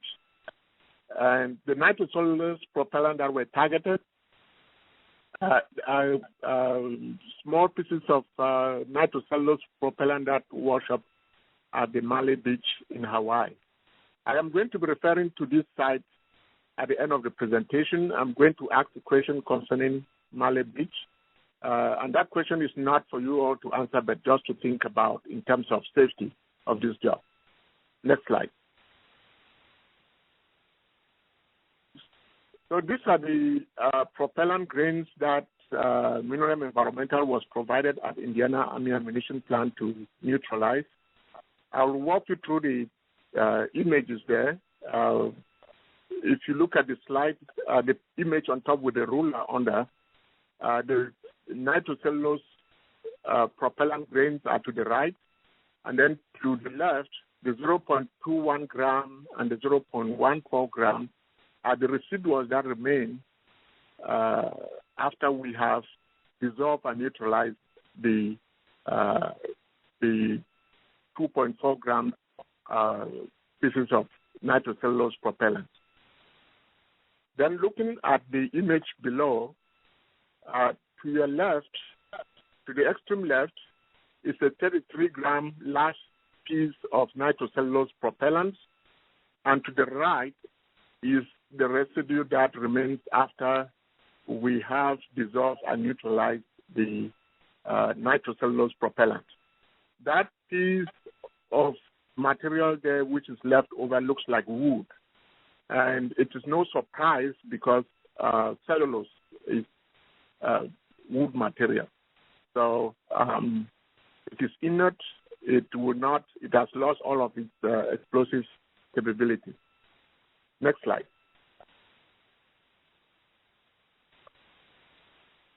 Here I want to explain the previous slide a little bit more in detail. So to the right, where you see the pennies, are two pieces of nitrocellulose propellant. To the left is the resulting wastewater. The dark colored bar is the resulting wastewater that remains after the propellant is neutralized using our chemistry. Next to that is the saucer with pieces of residue that are left over, and those pieces are similar to the pieces that I showed previously. And if you look below, in the image below, next to the ruler, you see those small pieces that are to the left. Those are the same pieces. Going back to the image on top, to the left, extreme left, is the solution that is left over after we have polished the dark colored solution that you see in the vase. So we have the capability to treat the wastewater that is left over, that is the result of the neutralization of the nitrocellulose propellant. Next slide.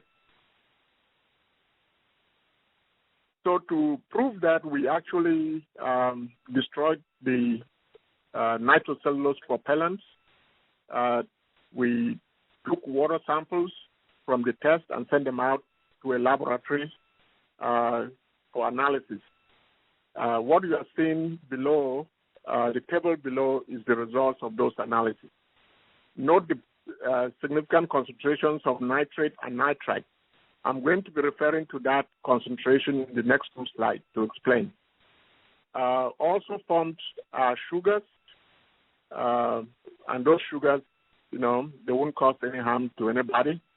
But looking at the next slide, and referring you to the nitrite and the nitrate concentration, you will see that we have the capability of decreasing those concentrations by using our MinRem product, which is used to destroy high explosives.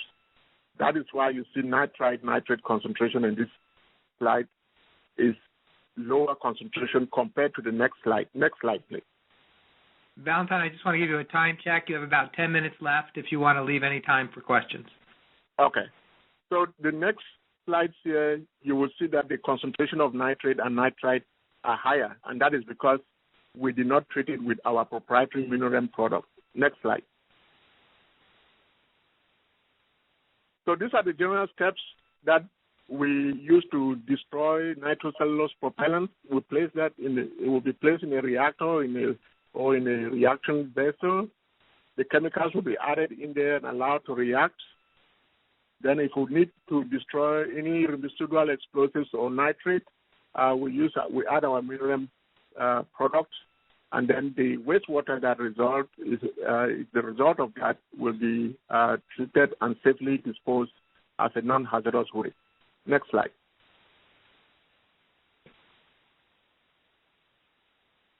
What I have said there in words is shown here in diagram. You have the nitrocellulose propellant you put in the reaction vessel, add your chemicals in there, and at the end of that, the nitrocellulose is gone. There is wastewater. You adjust the wastewater and add some nutrients in there if you want to use bioremediation or biodegradation to clean up that wastewater. Then the residues are collected and disposed at a landfill as a non-hazardous waste. Next slide. I have made a comparison here between alkaline hydrolysis and MinRem, and the 2 points to note here, the two take-home points here are the operating conditions. Note that MinRem has an organic solvent, unlike alkaline hydrolysis, and so this organic solvent is added to give us access into the nitrocellulose and to the other explosives that are within the propellant, and so it increases the rate of the reaction. Next slide. So, with this said, one has to go in those buildings, in those storage facilities, and take out the propellant and put it in a reactor to treat. If that material is unstable, it poses a significant explosive risk to the workers and everybody who lives around the area. So how do you deal with that? Well, I said I was going to refer you back to the Male Beach site, which has some propellant that washes up on the beach. That propellant comes out, and in some cases, tourists have actually gone down and picked up the propellant from the sand, thinking that it is jade. If that propellant has stayed in water for that long and is still stable, could one think that cold water added to the propellants or soaked in cold water would allow for the transportation of the propellants into a container? that will be used in the neutralization reactions. Just thinking aloud. Next slide. Sorry. So I would like to conclude by saying that we have the capabilities to neutralize nitrocellulose propellants. Our process is scalable, and we do not only neutralize explosives and nitrocellulose, but we can also neutralize chemical warfare agents, stabilized metals, and the end products are non-hazardous.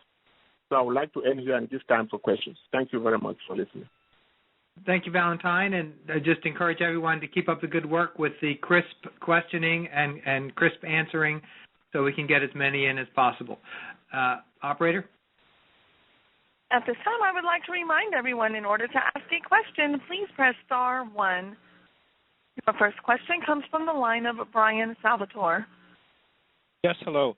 So I was just looking at your process and some of the results. I see you're getting a high nitrite to nitrate ratio, and that would seem to indicate, although you didn't say it explicitly, that it's a base hydrolysis process. Would that be a correct inference? Correct. Okay. It is an enhanced base hydrolysis process. Enhanced base. And can it be scaled up to the amounts that are present there? It can. One would just have to build a tank farm. Okay. Thank you. Your next question comes from the line of Slavo Lomnicki.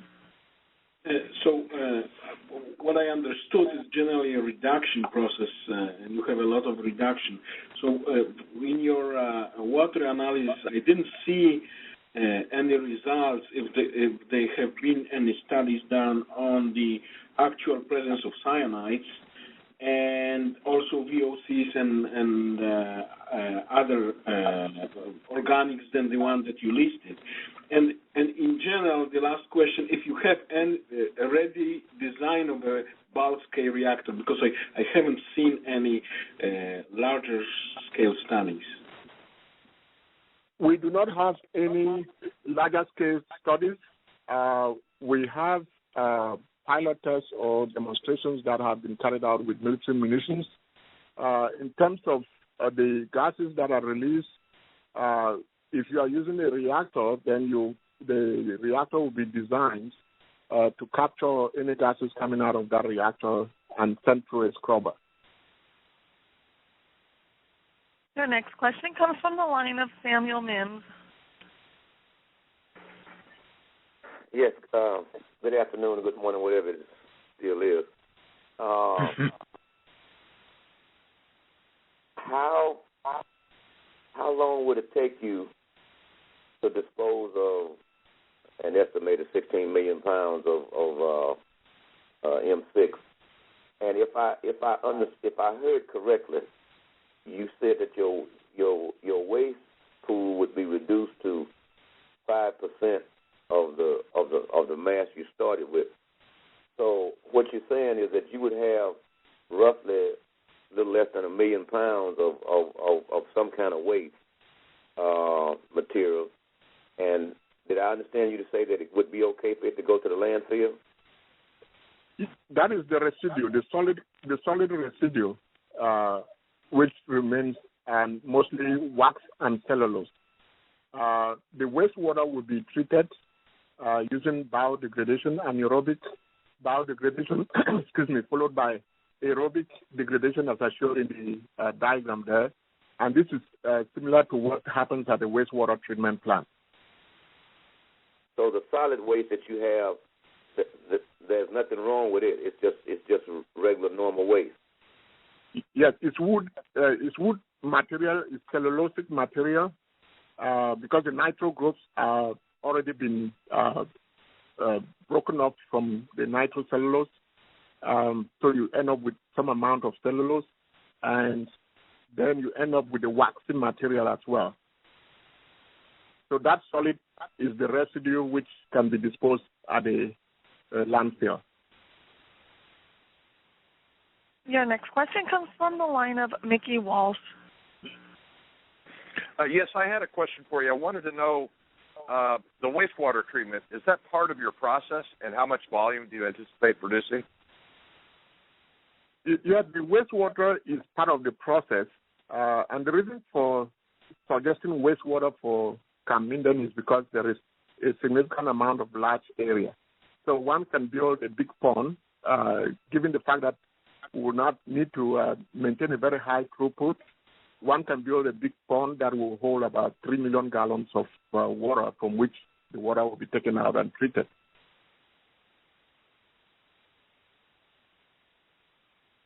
Your next question comes from the line of Wilma Subra. What Mickey was asking about. So apparently you're going to put in a wastewater treatment plant, and you're going to be discharging the treated water onto the drainage system at CampMinden. And so the issue becomes, what will it do to the hydrology of the whole area when you're discharging such large quantities? I don't think that it would be necessary to discharge it to the drainage system there, because if you send that water through the bioremediation process, anaerobic followed by aerobic, you end up with water that is good for disposal to surface water. And if you feel that you want to dispose it in a more environmentally friendly way, it could be sent through a wetland for polishing, and phytoremediation will kind of deal with that water as it flows into surface water. And I do not expect for there to be any other contaminants that should pose or should be of concern. The other issue here with wastewater is there are three things you can do with wastewater. You can use the chemical process and treat it, that is oxidation, or you can use bioremediation, and the other option is simply to carry it out to a wastewater treatment plant, and they will add to their wastewater and treat. You do have a follow-up question from the line of Brian Salvatore. And this will be the last question. Okay. Go ahead, Brian. Yes, Doctor, you had confirmed that it was a basic hydrolysis, but you didn't mention anything about dinitrotoluene, and I have concerns about dinitrotoluene because when you subject that to strong basic hydrolysis, you're going to form Meisenheimer complexes, and you're also going to form nitrocresols, and those nitrocresols are very hazardous substances, and you're talking about putting this into wastewater. How would you deal with something, the 10% dinitrotoluene in the M6? Okay, and I can address that question very clearly. Minurem has two products for destroying explosives. One is for destroying the nitroaromatics. The other is the process I described for nitrocellulose propellants. If you go back to that diagram that I showed, the table where I showed the reagent, I did say that by adding Minurem to the wastewater, you destroy any explosives that are left in the wastewater, and you stabilize the metals that may be present, aluminum, lead, or whatever it is. You stabilize them as the metal sulfides, and they will precipitate out of water. So the nitrotoluene or dinitrotoluene and whatever explosives are in there, we have a technology, we have a product that can be added to that wastewater to destroy. And we have actually done that, and it's very successful.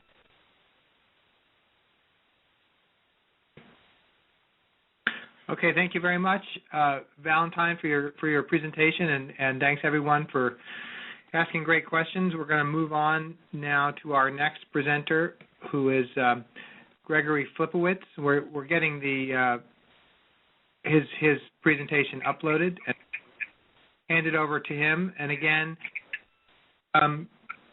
Gregory, are you on the line? Yes, I am. Okay, great. So you can take as much time as you want. I'll give you a heads up as you get to about the 20-minute mark to make sure you leave a few minutes for questions if you haven't already. Can I flip the pages, or will you be doing that for me? I will have to flip the pages, unfortunately. Okay. So you just tell me when to move forward. Yeah, so as an introduction, Aton is a Polish company, European company. and they offer a technology which is called microwave thermal treatment. This company was set up in 2010 approximately, or maybe that's when I started working with them. And we've had our demo reactors here in the U.S. for testing on auto salvage residue, medical waste, sands for General Motors, etc. Please allow me to apologize. I'm not a scientist nor an engineer. The founder and chief scientist behind this technology, Dr. Perosa, was not available. He's in Belgium today on some atomic reactor business. So I have to struggle through this. Next slide.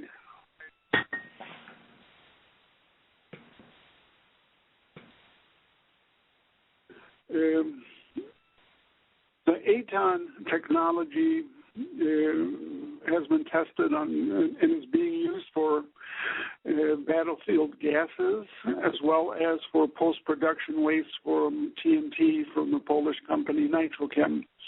It's worth noting that Nitrochem has been a supplier of TNT to the U.S. Armed Forces for quite a long time until they switched the type of materials they were using.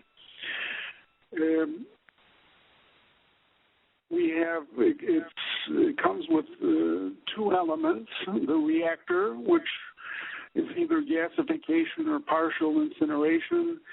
As I've said, we have not tested any M6 propellant because we just found out about this last week. But the two elements are the reactor, which either gasifies or through a partial incineration destroys the material. Then the hot gases go to the microwave oxidation system reactor for destruction of hazardous gases, and this is basically a catalytic converter. It is filled with ceramic rings which are heated by microwaves, and they pretty well take care of most of the gases. In this particular case, from my studies, that would not be enough because we'd be looking at a lot of NOx gases coming off, and that would require additional scrubbing. After that, we have the heat generated can either go generate steam or go directly to an electrical generator. Next slide, please.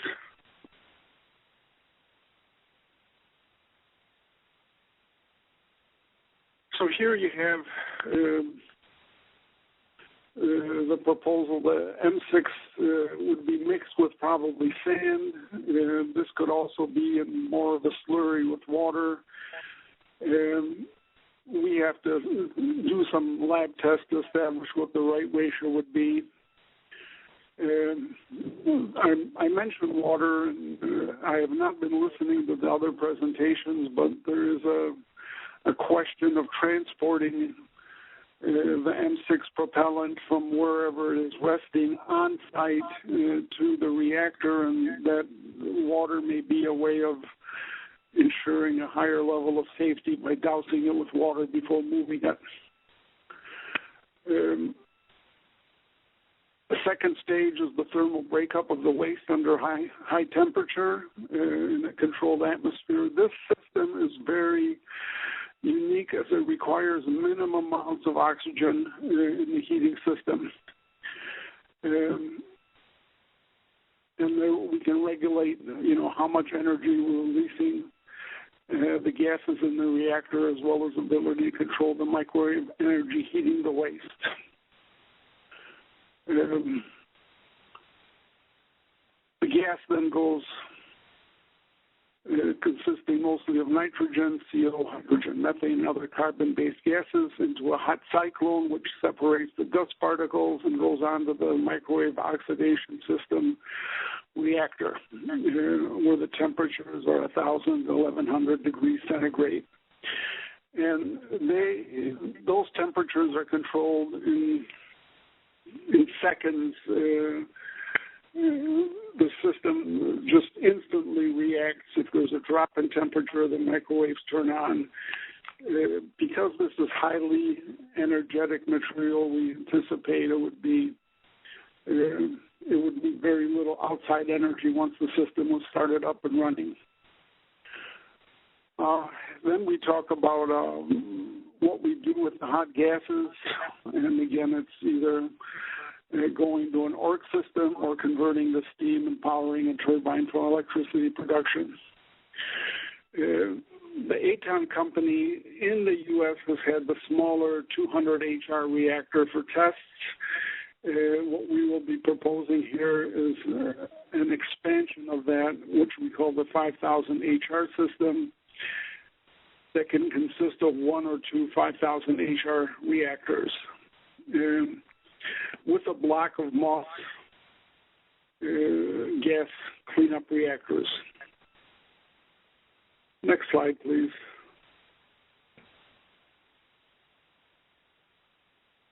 And that was a quick presentation. At this time, predicting specific costs would be premature.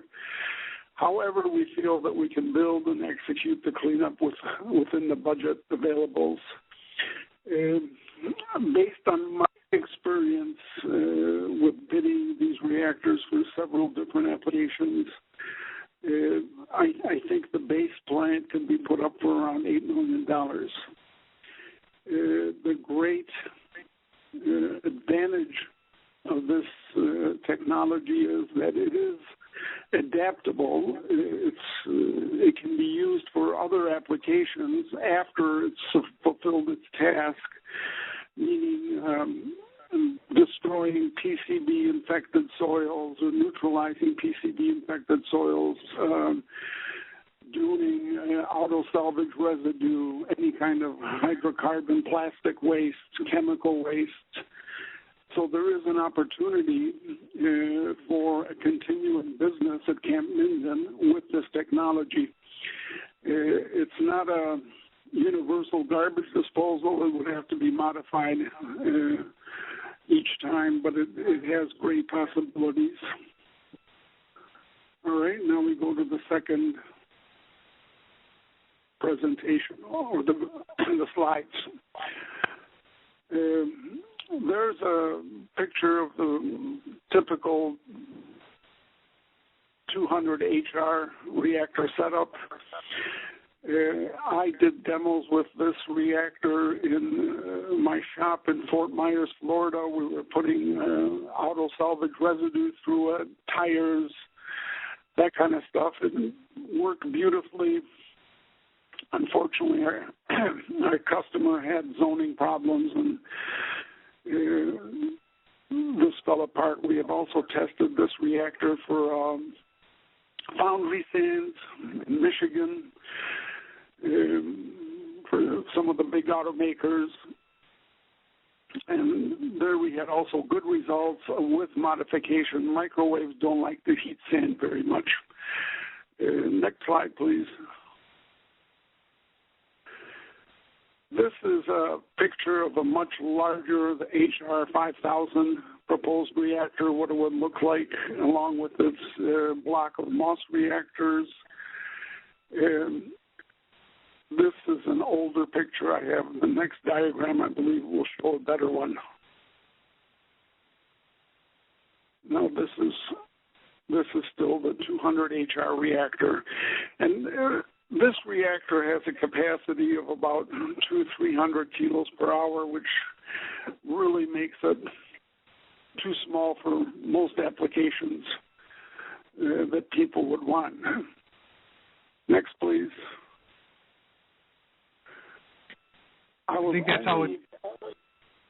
Yes, that's good. Another view of the proposed Aton 5000 HR reactor design. This is the one we've done the most work on. And there you see the size of it. There's that little green spot towards the right. That's the size of a man. This is a big unit. And it would have to be under a... Okay, now we're going to the next presentation. Okay.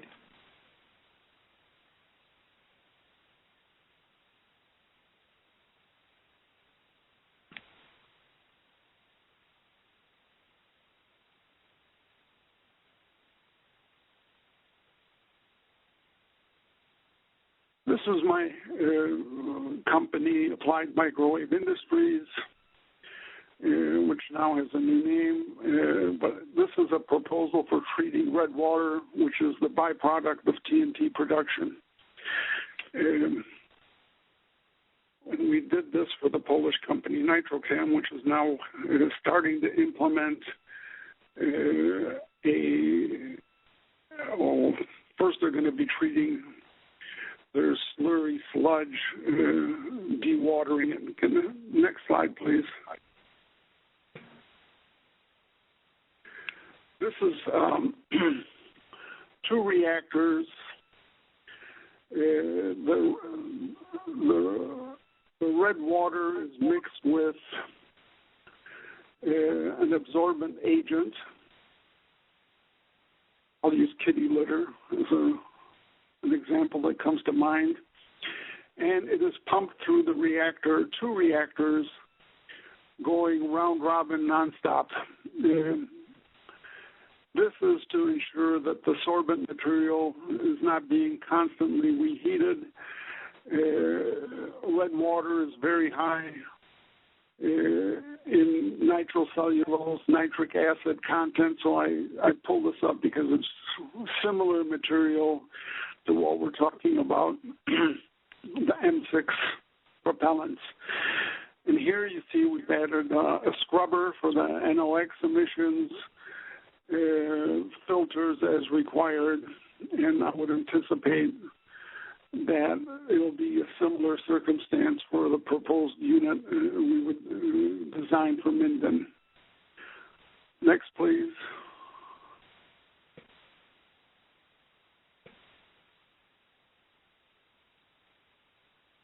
Well, this is again a description of how we treat the gases.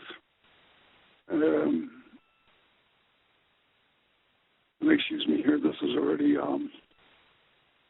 getting beyond my pay grade, and the technology, but it's self-explaining, I believe, to the people who know.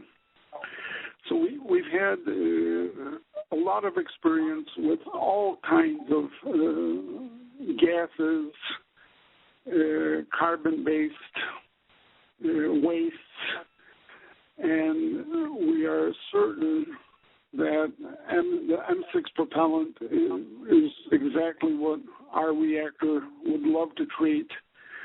We are ready to do tests to be able to give you a more specific information on what the ratios we would anticipate of mixing, how much sand, how much M6 propellant would have to go through.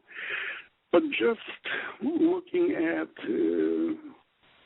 our past experience, we would anticipate that a dual bank of reactors could treat perhaps 6 tons of the propellant per hour, running on a 20-hour basis a day. And that's we feel is a very good result. The leftover materials, ash, depending what elements are still left in the ash, if there are pollutants left in it, we would go through a small reactor, where a vitrification reactor, where we would just encapsulate those poisons in glass originating in sand, and I believe that's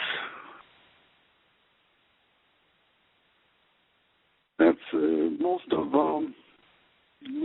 what we are prepared to offer today. I would answer whatever questions I can. However, more detailed written requests, I would forward to Dr. Perosa and have him and his team of engineers answer that directly. All right. Thank you, Gregory. And questions again, let's keep them moving.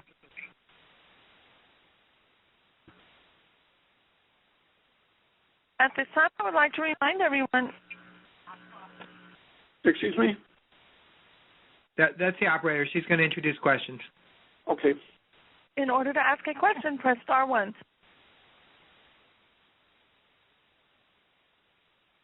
The first question comes from the line of Brian Salvatore. So I'm interested in the design there of that second system that you presented with the 2 chambers that cycle around and around. Yes. Do you have real-time monitoring as material moves between one chamber and the other, and could you hold it in that cycling mode as long as you need be to meet the emission specs before you would actually let it release from your system? Yes, absolutely. It's monitored throughout. And if you wanted to meet max specs, would it take a real long time of cycling? I mean, would you have the sort of throughput that you would need here to deal with what's out there at Camp Minden, almost 16 million pounds?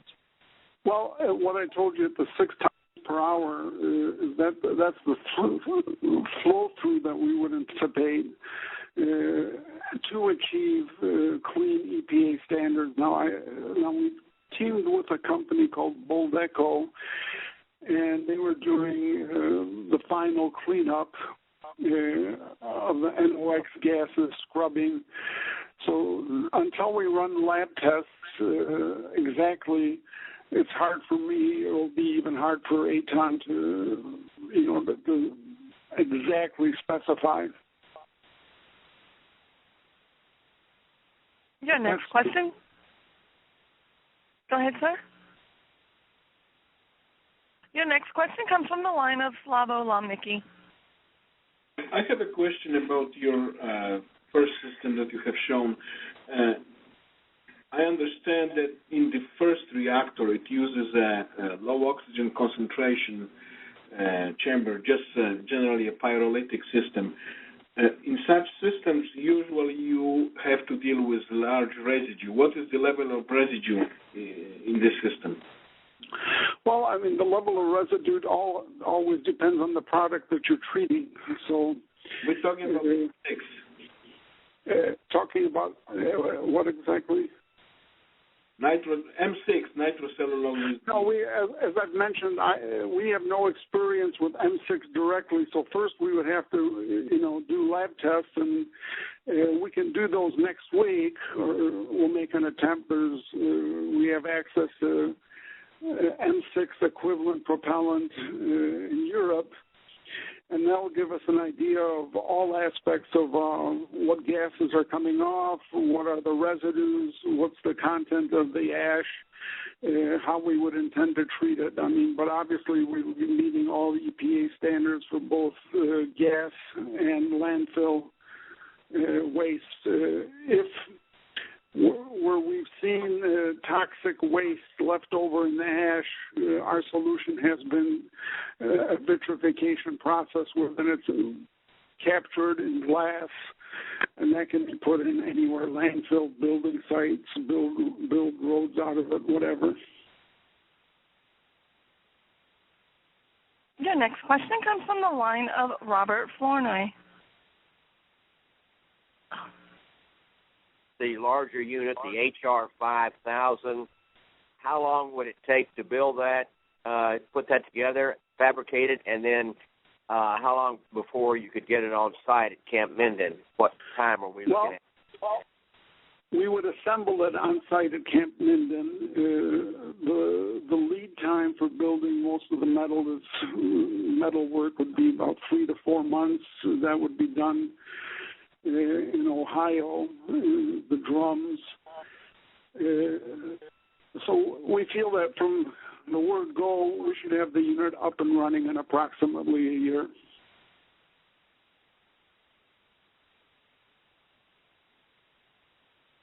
Your next question comes from the line of Mickey Walsh.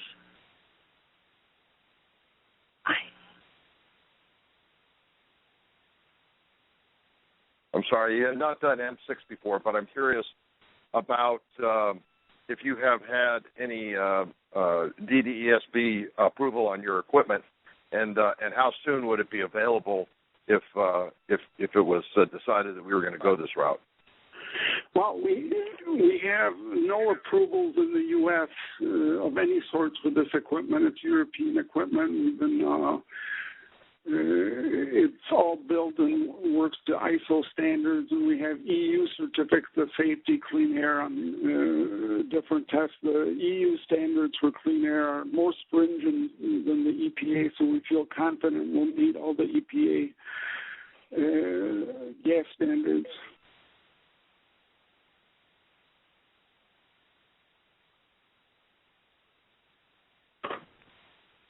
Your next question comes from the line of Wilma Subra. When you mix the sand with the material that you're going to be destroying, could you give us a quantity or quantity range of sand that has to be added?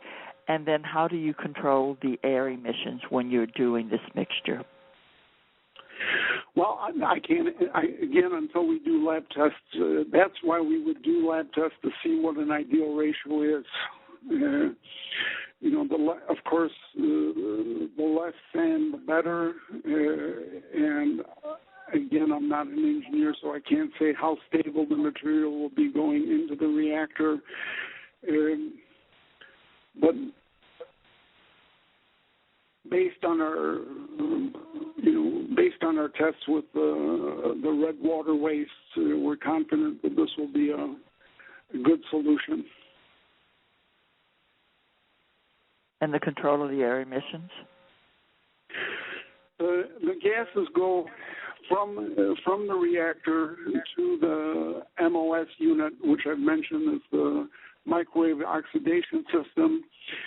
And coming out of that, whatever emissions are still left, if necessary, would go through, and I envision NOx emissions, they would go through a scrubber, and that would finish the cleanup. Your next question comes from the line of Francis Kelly. Thing about the unit being able to be used for other cleanups. Is this a permanent unit that would be installed at Camp Minden, or is it something that y'all would take with you after you left and go deploy at other sites? Well, this is not a portable unit. It's very much being built on site, assembled, and although it could be disassembled if need be to move to another location, we viewed it as a great opportunity for Camp Minden and potential partners to establish a new business utilizing the unit after the cleanup is done. One of the greatest applications for this technology from a financial point of view is treating the non-metallic waste from car salvage, auto salvage residue. I know in Louisiana they have troubles with landfills, and the ASR produces great amounts of electricity and recovers a lot of metal. The ASR, or the ash, the carbon that's left over, is also an early version of activated carbon. So there's a great opportunity perhaps to do a public-private venture or just a joint venture with local businesses to run for an ASR cleanup unit. Your next question comes from the line of Rick Broussard. Yes, there's probably little or no desire at this stage of the game to consider a system that would bring in other hazardous waste from other areas in the vicinity. We're having enough trouble trying to get rid of the ones that we already have. But the fact is that the Camp Minden was considered on the super fund back in the 80s, 86 I believe it was. So there's probably some remediation beyond the M6 as far as soil remediation, RDX or HDX, left over out there in the ground that could possibly be used through this system to help remediate the entire facility. But there seems to be little or no interest in using it as a business to carry it, bring in other waste. Rick, to qualify that, ASR, for the most part, is not a hazardous waste, and it's approved as a landfill, at least here in Florida. But we found that we're losing about, from a percentage, 6% of the ASR waste is metal, wiring, copper, huge values to recover. So, yes, we can do soil cleanup, et cetera, and still do a non-toxic business potential anyway. It's a great opportunity, other than just dismantling the reactor and moving it somewhere else. Although I'd be thrilled to do that, because I have sites in Michigan, Detroit area that are tremendously interested in this ASR business. Your next question comes from the line of Wilma Subra. And this will be the last for this presenter. Go ahead, Wilma. How are you going to address the safety issues of mixing the sand with the M6? I have no idea. If I was to say something, it'd be under a water spray environment. But that's something for the engineers in Poland to answer. And they have technologies and have destroyed M6 before, not using the system. So today I spoke with the president of Nitrochem, their TNT manufacturer, and I asked the question. As I understand, the M6 is becoming unstable as it's being currently stored. The biggest safety issue is I would think is transporting it from wherever it is to the reactor and then the mixing process.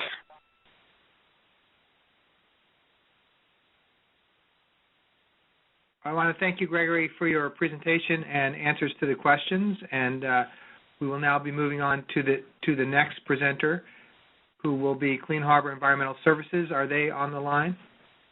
Thank you. Thanks, Greg. Hey, Bye. Doug, this is David. So Frances has her hand online. I just want to make sure that that's intentional. That's all.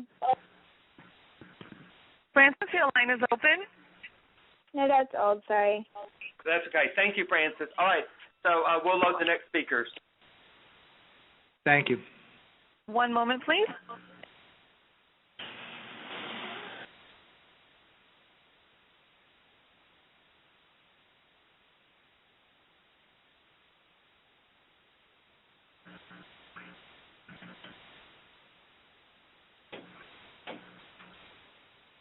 Peter, Michael, and Mike, your line is open. So welcome, gentlemen. We've been staying right on time, so I'm going to hand it over to you to provide your presentation. Remind and encourage you to leave some time for questions, and then with that, we'll let you go.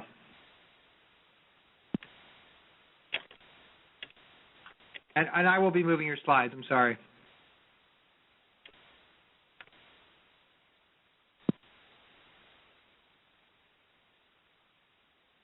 Are you there? You ready to go?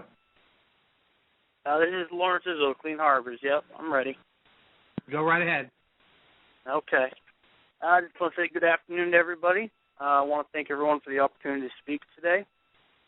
Clean Harbors has teamed up with ECC to develop an alternative technology to the M6 removal at Camp Minden. Today we'd like to present this approach with the community. If we could go to slide number 2. Oops.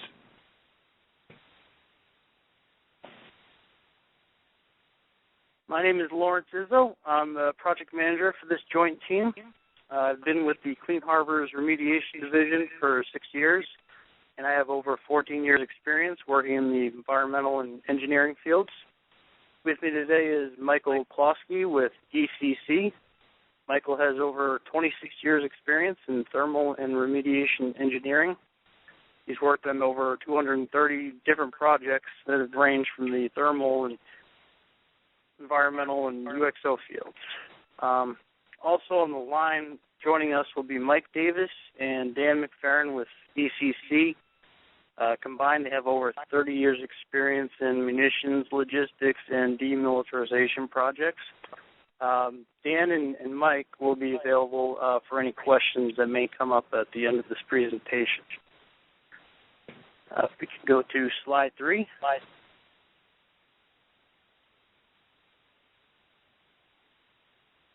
Just like to speak a little bit on the background of our team. Clean Harbors Remediation Division has worked on cleanup projects all over the country for a variety of clients, both in the government and private sectors.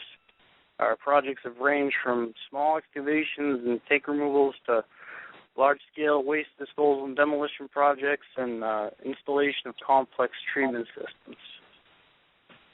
Recently, Clean Harbors has had experience at Camp Minden. We completed a project for one of our private sector clients at the site. The project included removal and disposal of approximately 850,000 pounds of nitrocellulose. This nitrocellulose was part of the old Explo site operations. In addition to our recent experience there at Camp Minden, we also own and operate a licensed disposal facility in Colfax, Louisiana, that specializes in the treatment of explosive and reactive waste. The facility down there processes over 300 different kinds of waste, including munitions, propellants, nitro-related compounds. The team presenting today, we've had the ability to utilize the expertise from this facility in coming up with our approach for this M6 project. Next slide, please.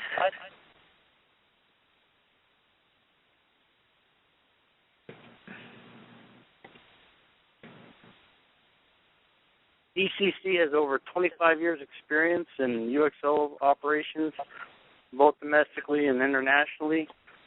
Some of these operations have included working in some high-risk contingency areas, such as some projects they've performed in both Iraq and Afghanistan. ECC is specialized in the handling of high-risk and unstable munitions stored in dangerous or less than ideal conditions.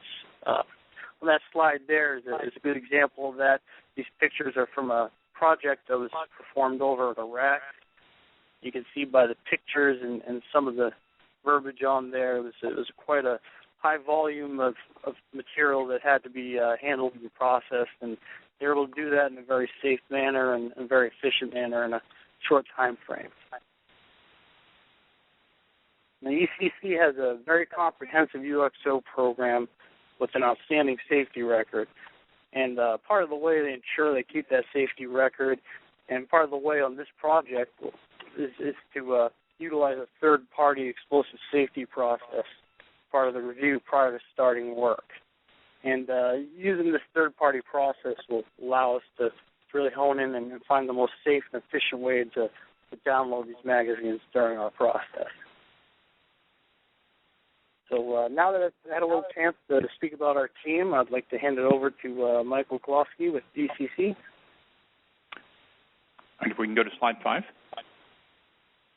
Well, good afternoon, everybody. I am Michael Klosky with ECC, and again, I appreciate the committee for giving us this chance to discuss our proposed approach to safely but expeditiously destroy the waste M6 propellant at Camp Minden.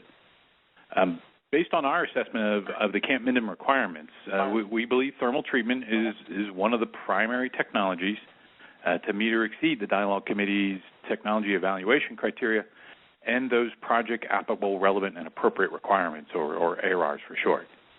Our team and our specialty subcontractors have extensive experience with thermal treatment of hazardous waste and explosive waste, using a variety of thermal technologies as depicted in the table on this slide.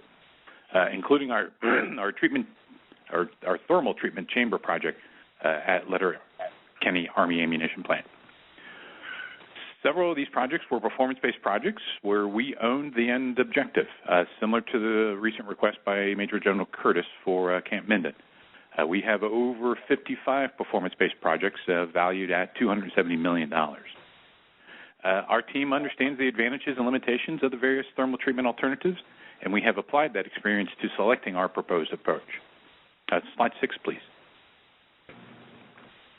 One of the first steps that we go through in order to assess and select and design a thermal approach is we first went through and identified those key project requirements. This list that's on the slide is not meant to be exhaustive of all the requirements, and of course we will finalize that ARR list with the stakeholders at the start of the project. However, the depicted ARRs we have here are the primary requirements that drove our technology selection and what we're proposing to you today. The first is the EPA administrative order that requires the destruction of the propellant within 12 months.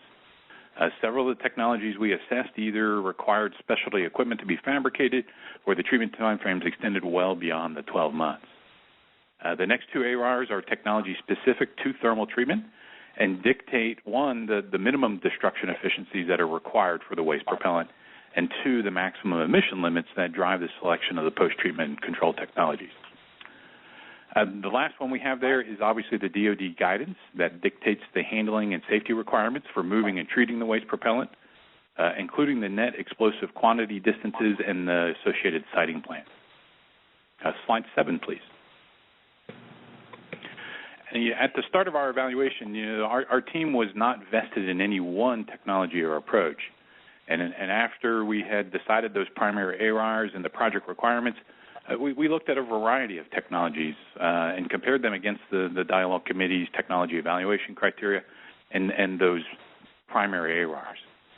And while we will be the first to admit that some of the criteria in our associated assessment will be subject to lots of professional debate, we believed our proposed approach with thermal oxidizers with an appropriate feed preparation will be the only technology to conservatively meet or exceed the evaluation criteria, especially the ARRs for emission limits and the time frame specified in the EPA administrative order. Slide 8.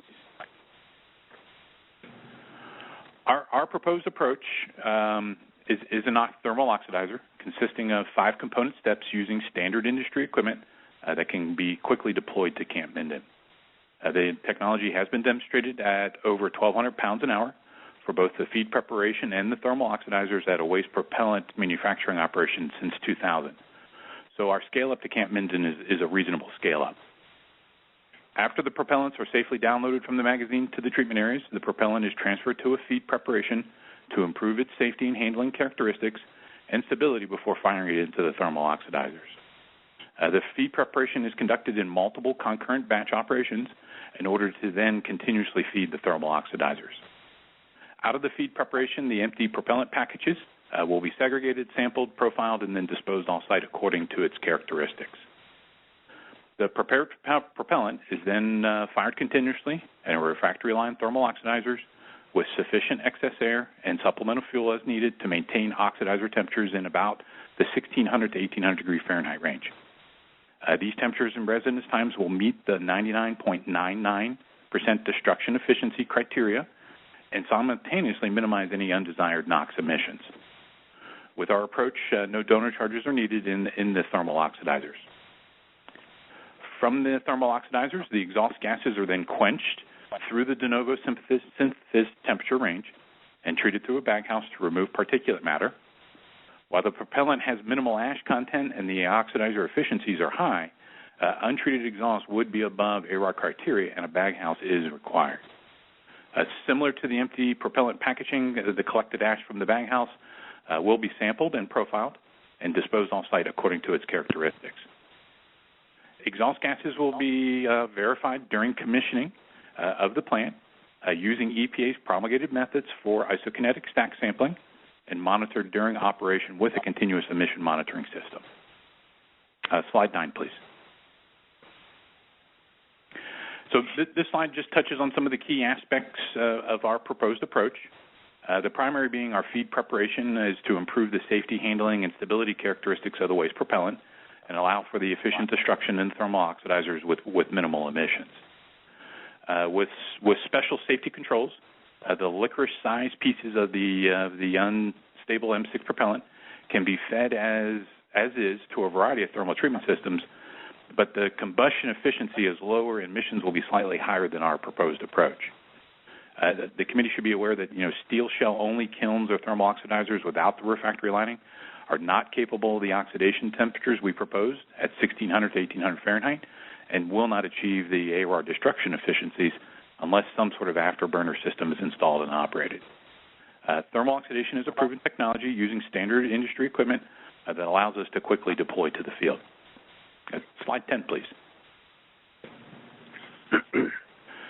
This slide depicts the measured emissions from the thermal oxidation of waste M6 propellant with a baghouse air pollution control at the waste manufacturing operation. As you can see, all emissions are below the 40 CFR subpart EEE criteria that will be applicable to this. Since we do not process the propellant packaging and metal components, there is not a concern with metal emissions. We will use stack testing at commissioning of our thermal oxidizers and then a continuous emission monitoring system during operation to verify emissions and compliance with AORs. We don't anticipate that a selective non-catalytic reduction system is required to meet the NOx emission standards, but it can be added as needed. In addition to the stack testing and continuous emission monitors, we also will complete air dispersion modeling during the design phase of the project and use perimeter monitoring stations during operation to demonstrate compliance with the National Ambient Air Quality Criteria at Camp Minden boundary. Slide 11, please. As depicted in this milestone chart, we have designed our technology to process the 16 million pounds of propellant within 8 months following 4 months of design, fabrication, construction, and commissioning. This amounts to a design throughput capacity of roughly 100,000 pounds a day. This can be deployed in about 4 months since designs are essentially existing from our existing systems, and we will use standard off-the-shelf industry equipment. Depending upon the final project timing, some of these components are existing and may be used, but for the moment we're planning on a worst-case scenario to fabricate new. We do plan to submit an ESS concurrently to the fabrication and site construction activities. In order to meet the timeline requirements as specified in the EPA order, we will conduct several of these concurrent activities in the initial stages of the project. We also plan to conduct a magazine assessment during this construction phase to immediately stabilize any of the current magazine storage issues and also to confirm the current propellant stability so that we can prioritize treatment of the least stable magazines first. With that, I will turn the presentation back over to Larry, and slide 12, please. Thanks, Michael. Our team is very confident in the approach we've laid out here. And we're confident that we're going to meet that ultimate goal, the M6 removal, and we're going to do so in a manner that's safe, sufficient, that's going to reduce any real significant impact to the environment. Our team believes this approach is meeting and exceeding the evaluation criteria set forth by the DialogueCommittee. And our ultimate goal is to meet the completion schedule that's dictated by that EPA administrative order.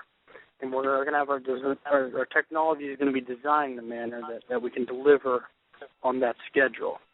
Between the two firms, our team, we have over 50 years experience in this field, experience handling both at the site there and overseas and domestically, and as well we've shown the capability to handle a high-volume project, do so in a safe and effective manner. I just want to thank everyone for listening today, and at this point I'd like to open things up to any questions the committee may have. At this time, I would like to remind everyone, in order to ask a question, please press star 1. Your first question comes from the line of Brian Salvatore. Yes, hi, good afternoon. So I have a question because a number of speakers from other companies and also the ESB has raised concerns even about transporting the material within the Camp Minden site. And you're mentioning here that some movement of the material off-site may be necessary because you're not building anything on site here. What method would you use then to safely transport the material off site? Dr. Salvatore, I'm sorry if that was if it was misinterpreted by us or misstated by us, but we have no intention of moving any material off site. We will not be using the Colfax facility to process the material, and the thermal oxidizers will be established and constructed there in Area E at Camp Minden, with the appropriate, quantity distances as specified by the DDESB for protection of non-essential personnel.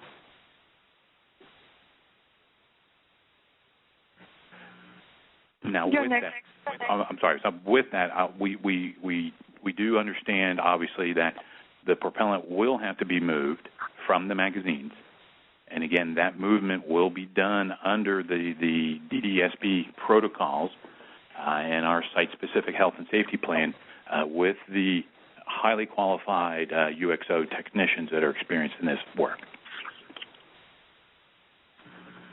And your next question comes from the line of Francis Kelly.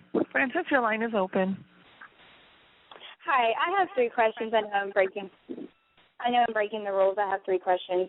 One, it seems like I don't really understand what you mean by thermal oxidizers. That seems like that's the same thing as an incinerator, and I would like that to be clarified.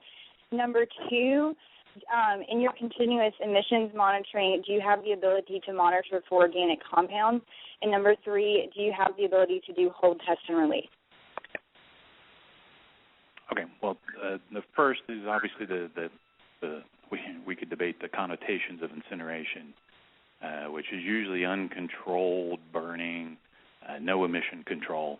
I'm not going to debate the thermodynamics. It's the same thermodynamics, but obviously what we do in terms of a preparation and the actual oxidation is very different than just an open burning, uncontrolled. And obviously we have the appropriate emission criteria in place to make sure, again, that we are meeting EPA standards. The continuous emission monitoring, so at the initial commissioning startup, we will do the stack testing using the EPA method 0030 VOST, which will then give us the individual HAP components. We will then use in the continuous emission monitoring the CO and the total hydrocarbon analyzers that will be online continuously to then monitor and use them as surrogates for any sort of HAPs that are coming off. And then, I'm sorry, Francis, I missed the third question. Do you have the ability to do hold, test, and release? Yes. So the hold, test, release is obviously applicable to the waste packaging and the ash components that we generate. And not for the gases, actually. That's what we want to know about for the gases. No. So obviously this is a continuous emission process, and with the volumes of gases that we're dealing with here is why we would use then the continuous emission monitors.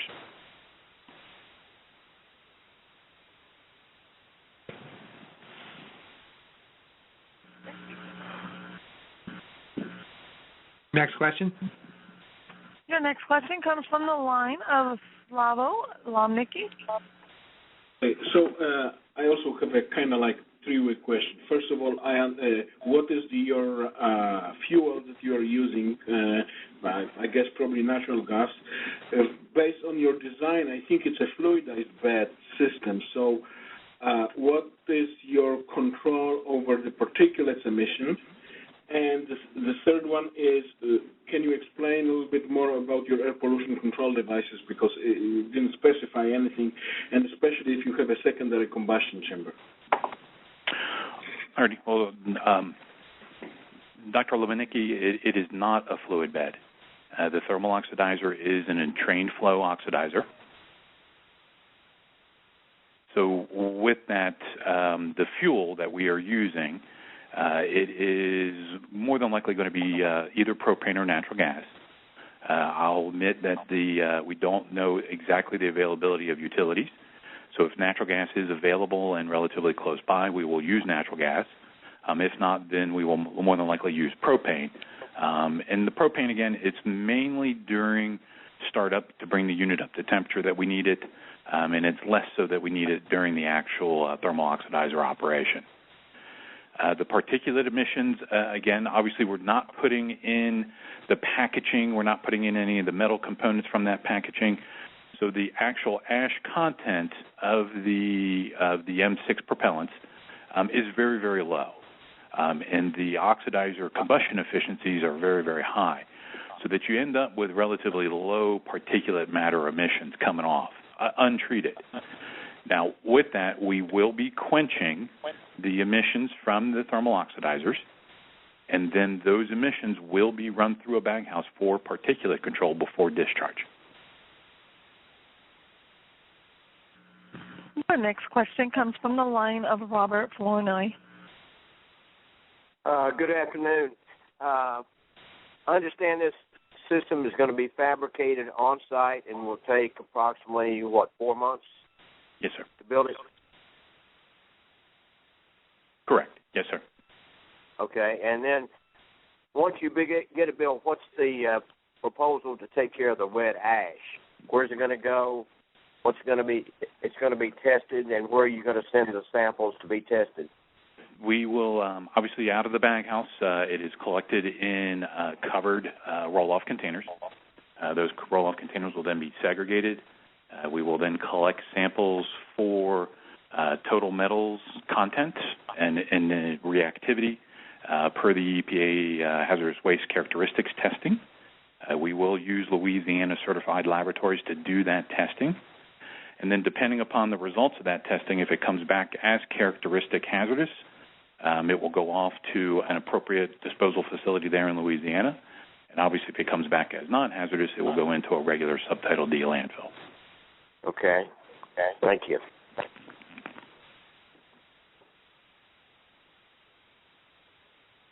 Again, if you would like to ask a question, please press star 1.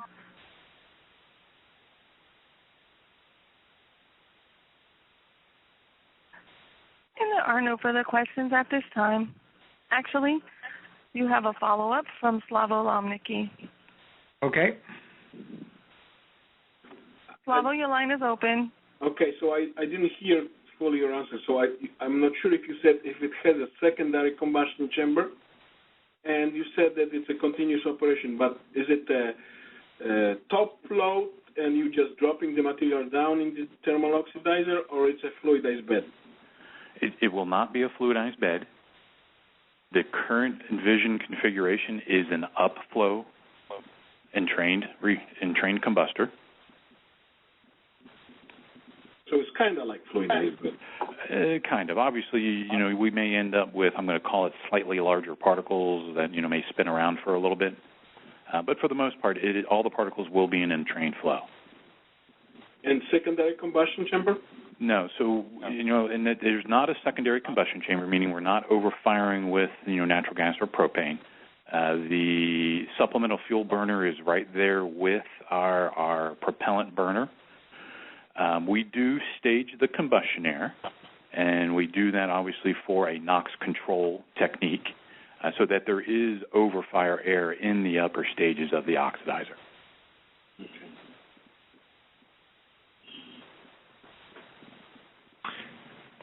Any other questions? Yes, you have a follow-up from Robert Flournoy.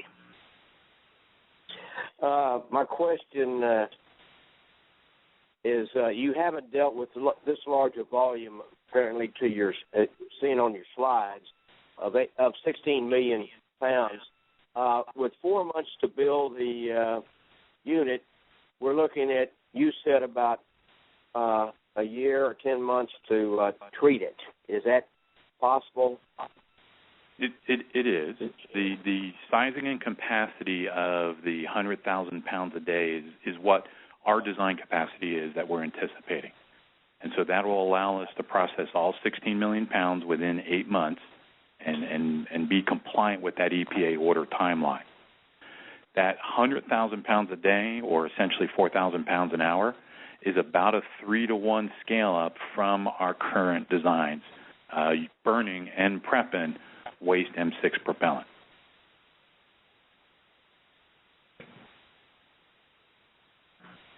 So I think it's a very reasonable scale up.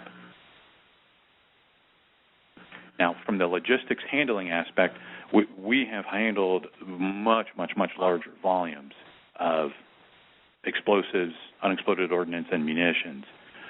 So again, we have that manpower and that expertise to safely move this material.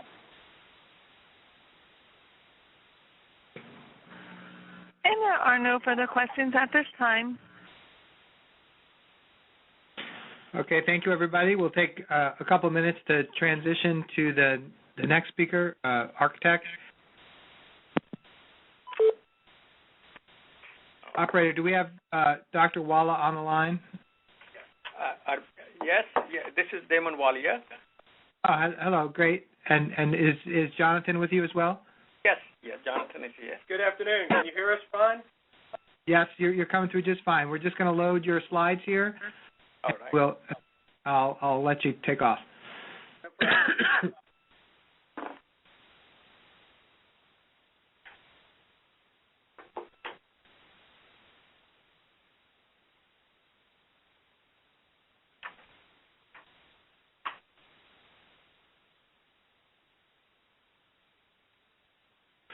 Okay, great.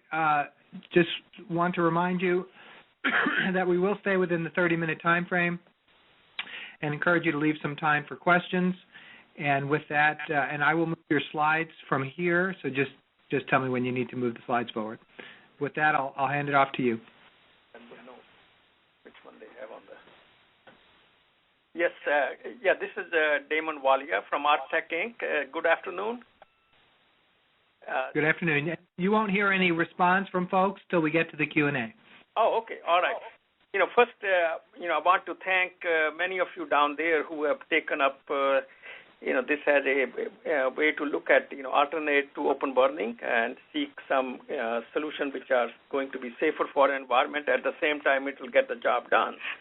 And, we have teamed with the Ordnance Holding Company, and I have Jonathan Spurka with me, who has about 20-plus years of experience in dealing with explosives, and so do we as an architect. We are a company who spun out of Atlantic Research Corporation, and in fact, we made some of these materials, and then we became involved with looking at how to remediate. Yes, if you go to the next slide, please. Yeah, and can you please go to the next slide? And so we have a long history of, developing, these environmental safe solutions. In the 80s, we had developed a composting technology as an alternate to incineration or thermal approaches to clean up explosive contaminated, military grounds. In fact, it was tested at Louisiana Army Ammo Depot, which is now Camp Minden. In the mid-90s or early 90s, when the U.S. Defense Department had started a program to start demilling excess munitions, so we became involved at that time, and the vision they had put forward was to come up with a recycling approaches. And one of the image presentation the Defense Department had made was to show a cannon and a plow stuck together. And that kind of led us to start seeking as a solution which can meet that particular objective. So in the 90s, we scaled up this technology and built a production system which could process 2,000 pounds of various propellants, explosives. I'll share with you, we have done a lot of work with M6 and double base, triple base, high explosives. Also, our technology was selected as one of the technology for looking at for destruction of chemical weapons. So our whole company's focus has been to develop environmentally safer, effective technologies and deploy them. Next slide. Next slide, please. So we have now teamed up with the OHI. As I mentioned, they have a huge experience in dealing with handling these explosive materials. They have a number of projects going on with the naval, with the army, and other places to help them to get rid of those things. Next slide to our ecto-demil. Okay, ecto-D-mill technology is a patented technology. First patent we received in somewhere in mid-90s, and this was a focused on method for safely disposing propellants and explosive materials and for preparing fertilizer compositions. And we've been recently awarded another patent, which was awarded to us in December 23rd of last year. And this has a much broader applications of this technology to many other needs out there. Over the years, we have scaled up this technology, starting from our projects at Hawthorne, then to McAllister. Then we have done projects at Crane Army Depot, Radford, U.S. Forces, a joint project for D-mills. We have built a unit for Egyptian military in Hike Step to decon, these explosive contaminated shells. We have worked with the Turkish military. And the next slide, please. Here, we have a bench scale unit. We have taken it to many, many places. It has flown in airplanes to many different countries, and we have used this to demonstrate this technology approach as a way to, take 2 to 5 pounds of energetic materials and safely convert them into non-energetic. We scaled up this from a 50-pound to 100 to 2,000 pounds, or should be 1,000 pounds to 2,000 pounds. It's a batch process, and I'm showing a photograph of one of the units we built, which was operated at McAllister for a number of years. And this unit, we take a 2,000 pounds of propellants, and in a matter of a total of 10-hour shift, it's completely converted into a non-energetic material which has been approved and has been used as a fertilizer. And next slide. And if I could just add to that, on the list of sites that it's been used at, this process has been tested and demonstrated and used for M6, in specific at Hawthorne, Army Depot, McAllister, and also at Radford. It's been tested and used against single-base propellants. So we do have data for M6. Go ahead, Dr. Lloyd. So, excuse me. We're showing that, for the CampMindenBurn, based on our understanding, that the need and the challenge there, and we have, studied this, the scenario, this M6, how they're stored, and in the different bunkers, and of course, not only you have M6, but you also have about 300,000 pounds of this clean burning igniter or CBI, which is essentially the nitrocellulose, and we have also done tests with that type of material. So basically we see that this technology can be deployed, and it will have primarily 4 steps. Our input chemicals will come on a railroad, and so which will not create any large trucking traffic or any of those things, so our step 1 is where our technology starts.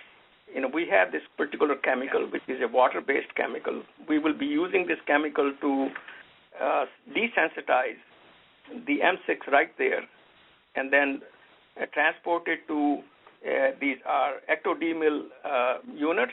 And what we are envisioning, we have identified already commercially available mobile units, and which we can deploy them and retrofit them to make sure that they're going to have all the safety provisions and other factors taken into it. And these units, the first step, transformation or conversion of the M6 and the other components in it, DNT and other stuff. Then the liquid from this will be transferred to the step 3 in a neutralization oxidation. This is something similar. I think this morning you heard about supercritical oxidation, but this our neutralization and oxidation is based on using a chemical or a reagent. Okay, so during this process, we do form some NOx gas, which will go through a scrubber. In fact, that scrubber uses the same reagent 1, which we are using as a part of our process. So essentially, we see 2 reagents will be brought to the site. Some other minor in terms of dealing with some of the other needs. So out of this neutralization, oxidation, we have a provision to hold, test, and release. And this whole process, which I'm describing to you, is a batch process. And so we have now various options to dispose of the product, which is essentially will be a water-based solution coming out of that. It can go into land application, or it can go to a non-hazardous landfill.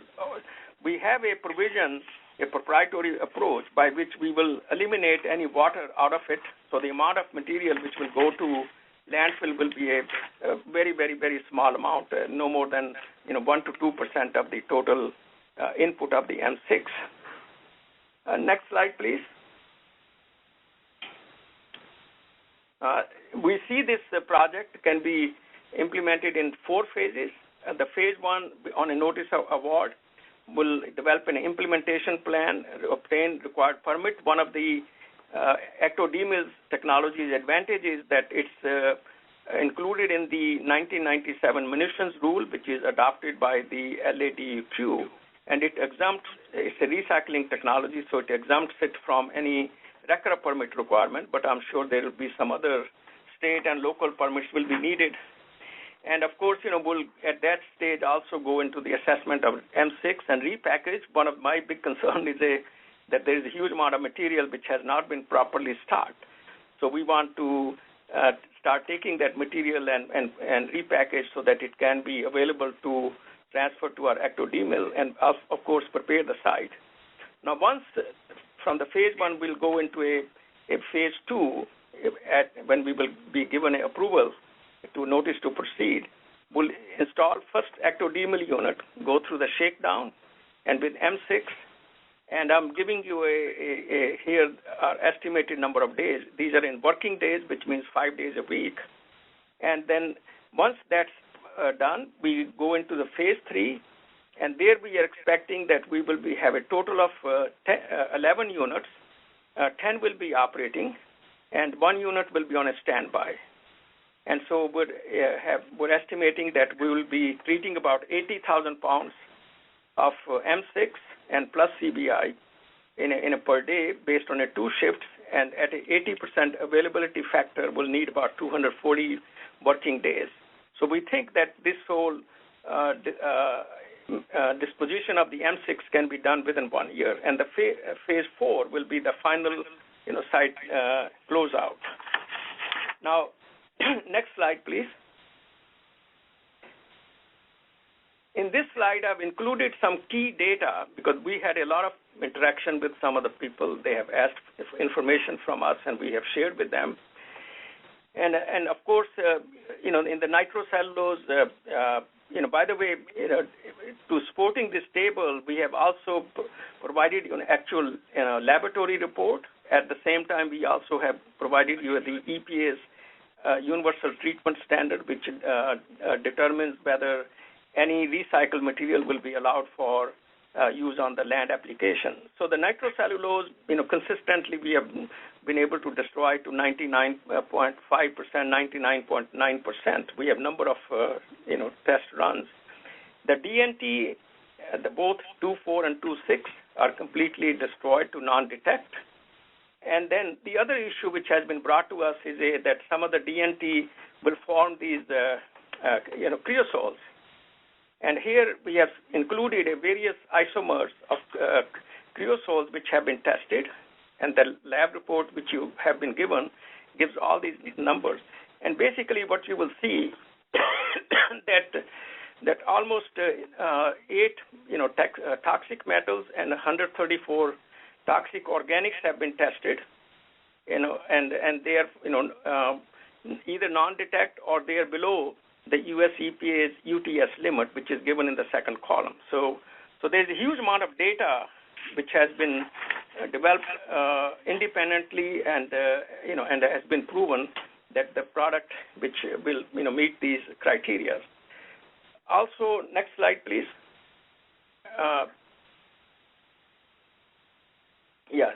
We had this product also tested to make sure that it's not carcinogen. So there's an independent laboratory, ILS, conducted test using an Ames test, and they also, of course, showed that the mutagenetic index of this product is way below this, where it should be of any concern. Now, next slide, please. Now, when we conducted this project at Hawthorne, which was one of the first scale-up projects, the Nevada EPA, did a extensive scrutiny, and they obtained the samples of the product, and they had it analyzed. And I pasted here two letters. The first letter says that it's not a hazardous waste and that it may be applied to the land as a humic acid fertilizer. Second letter, which they gave us, say that they commend Architect's efforts to develop fertilizer from this otherwise discarded material. I apologize, but these are in very fine print, so I kind of highlighted what these letters say, and you can take a look. The other issue has been explosive safety. Next slide. This issue regarding the explosive safety, of course, we have fully complied. In fact, when we designed these systems, the Army had about 5 of their explosives experts who were on the design review committee, and based on that, that we designed, and then we had these units built. And of course, this unit, which I showed you a photo before, was operated at McAllister Army Ammo Plant for about 4 or 5 years. And with the Defense Safety Board experts sitting right there, we know that we had given them tech package, because this unit was owned by the U.S. Army, and it was operated on the U.S. Army base.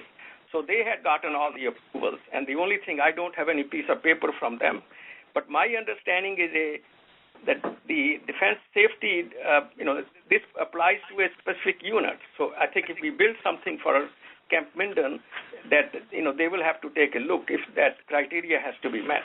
There's no, as far as I know, that one can have that type of approval for a technology. It's specific to a system which is being used to apply that technology. The other piece I have in there at the bottom of the chart is an excerpt from the U.S. EPA's munitions rule, which says that it's exempt from RCRA and allowed for recycling into fertilizer. Next slide, please.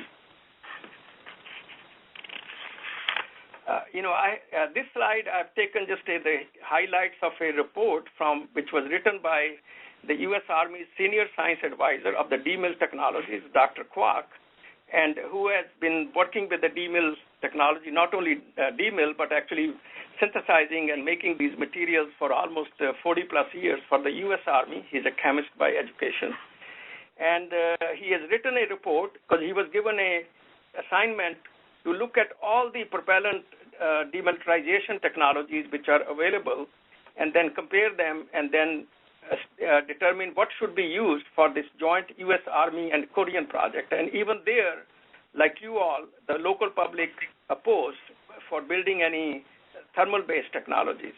So this report, which has been given to some of you, goes into a lot more depth, but I've taken the key points out of it. The bottom line, he says that the humic acid-enriched hydrolysis will not produce any toxic byproducts. And this is the uniqueness of this technology. It's well known that chemical alkaline-based hydrolysis can do these things, but they produce a lot of toxic byproducts.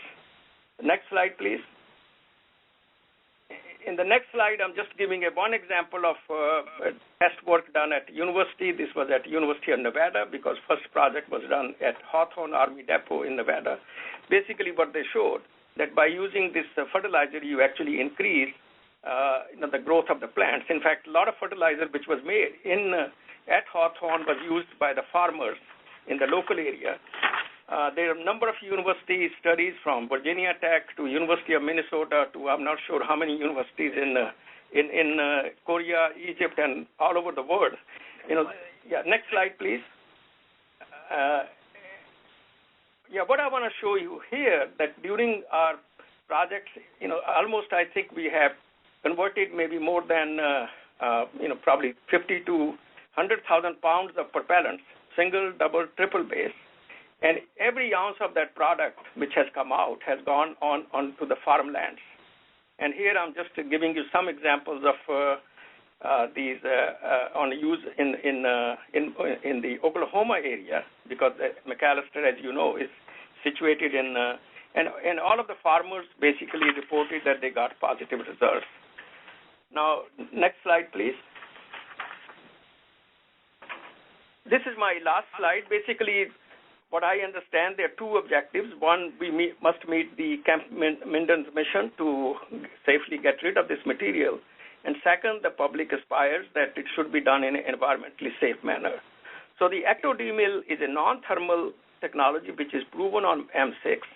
This gives a clear-cut approach to doing it in an environmentally safer manner, and it's an inherently safer technology, so it can be done safe. My objective is I don't want to see any accident or anybody being hurt, and we have done everything, taken into account all the issues.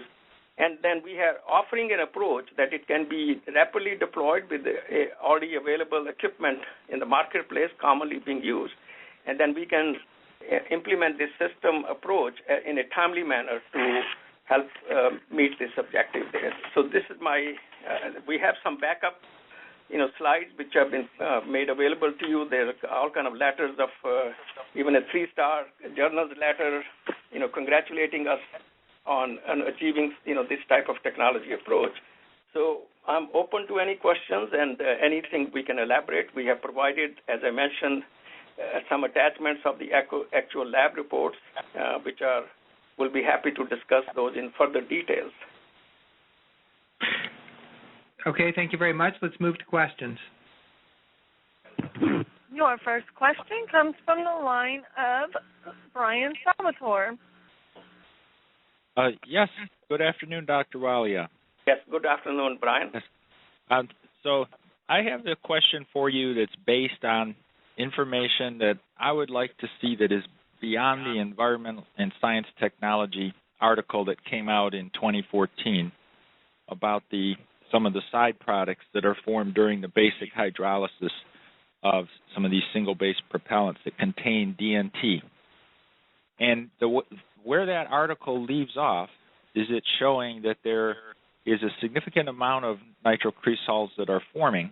And I've done some estimates here, and we have 1.6 million pounds of nitrocresols because it's 10% of the 16 million pounds. And so we would end up with, that amount of the dinitrotoluene is 10%. We would end up with about 80% yield of these nitrocresols according to that paper. And in your table there, you're showing that it's not detected, but that paper was very clear in showing the mechanism of how it's formed. And what I would like you to provide is a very clear mechanism of what's happening beyond that, where something which is this very large amount is going down to something that would be undetectable. And that I haven't seen. And I know you have a concern about intellectual property, but you just stated your patents are new, they are strong. Companies that have strong technology can discuss this information publicly, and this is what I'd like to ask you. Yeah, I've given you, but I'll be happy to discuss it again. No, there's nothing we are holding back. We put everything on the table. First, you need to understand that our hydrolysis is not same as alkaline hydrolysis. And please read Dr. Kwok's report. He explains the mechanism. He explains what is happening. And then this data, which we have presented to you today and given you an independent laboratory report, shows that these metacreosols are not formed. They are non-detect. Okay? So that's all I can tell you. If you can, I don't want to go change the process as you're recommending. I think that will take us to a big-time disaster. It needs an aggressive hydrolysis approach. It needs an approach which has a unique this component in it so that these toxic byproducts are not formed. Now, if you have somebody who wants to take this material coming out of our process to do repurpose, I'll be more than happy to hand it over to you. That's all I can tell you. I did read Dr. Kwok's report, too. I'm just looking to what it becomes, what it turns into. The report didn't say that. It does. It does.